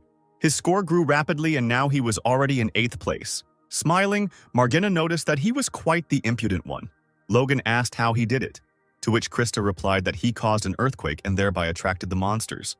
The girl noticed that he acted so slowly in Zone C and was now using vibration propagation magic. Lin continued to fight the monsters, dodging their attacks. He raised his hand to use the 3-star spell, deciding it was time. He hit the ground with his hand and something sharp started to emerge from it, piercing the monsters. As it turned out, these were tree roots. Kyle was surprised to see that there were no trees in this area, but he immediately understood everything, remembering how he touched the trees at the beginning. The assistants quickly counted the points for such an attack and added 164 points to him. Caroline said it was amazing that he could use 3-star magic at the same time and fight so many monsters. Elin said with a grin that there was nothing surprising about it. Brushing the dust off his shoulder, Lin noticed that he now had 362 points, putting him in first place considering Team A's scores. Lin walked away, deciding that that would be enough. Kyle thought about the fact that the battlefield had shrunk significantly due to the fact that everything was flooded with magma. There were almost no jewels. There were almost no monsters left. Gertrude would no longer have time to get around Rain. Zmar turned to Kyle, who asked him what was wrong. Zmar noticed that Bruno and Eni, who were in 3rd and 4th places, were missing. Kyle asked him if he had really gotten old and had poor eyesight. Kyle leaned towards the screen, not believing it. Finding that they had indeed disappeared, Kyle thought that there was a big difference in points between them and 5th place, but now they weren't even in the top 20. Turning to the workers, he told them to show what happened to those who were in 3rd and 4th places 3 minutes ago. The screen immediately showed the image of a burning man screaming in pain. Someone was approaching the girl, who seemed to be Eni. Eni put her hands forward, using a spell to defend herself. But before she could cast the spell, a wave of fire washed over her. Lillian walked past the burnt body with the same emotionless face. So she has already dealt with several students, and it will be enough for her if she catches someone in 1st or 2nd place. Margana noticed that the girl's character was like her father's. Sitting on the branch, Gertrude noticed that Rain had already passed her, and Lillian had come close in points, but the guys behind her had disappeared somewhere. She couldn't understand what was happening, and meanwhile, a fiery bird was flying towards her. Seeing it approaching, Gertrude dodged and began to fall down. And after her, this fiery bird flew again. The bird gained more and more speed, smashing the girl into the ground. Lillian moved closer to the fire to make sure she was rid of the girl. But suddenly she felt a gust of wind behind her and bent down. Gertrude's foot flew over her head, and she was thinking that she had not felt the heat of the fire. Lillian threw fire behind her, but Gertrude twisted in the air and sent a stream of water at him. With a quick and dexterous movement, Gertrude jumped back and landed. Lillian pulled out a paper talisman, saying that perhaps she should have handled things differently with those she had eliminated earlier. Calling for water, Gertrude answered her with a smile that it was too late to regret. The girl threw the talisman under his head, saying that he would have to act differently. She used magic, and the firebird appeared again and headed towards her opponent.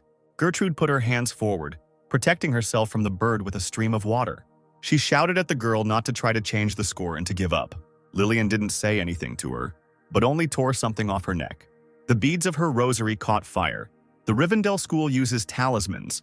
This is magic in the style of Remedial, which made it possible to reduce the time for creating a magic circle, calculating formulas, and manifesting runes. This thereby maximizes the effectiveness of the battle in a short time. The beads turned into fiery butterflies. Lillian waved her hand and the butterflies flew in formation towards Gertrude. The girl prepared to use the water spell again. But the butterflies had already crashed into the obstacle, exploding. Lillian watched the fire burn when suddenly Gertrude burst through it. The girl was surprised but still managed to dodge. She took out the talisman again and said that this was the end. But before she could use it, Gertrude's foot flew into her cheek. Lillian found that the girl had pushed off from the tree, which was why she was so close so quickly.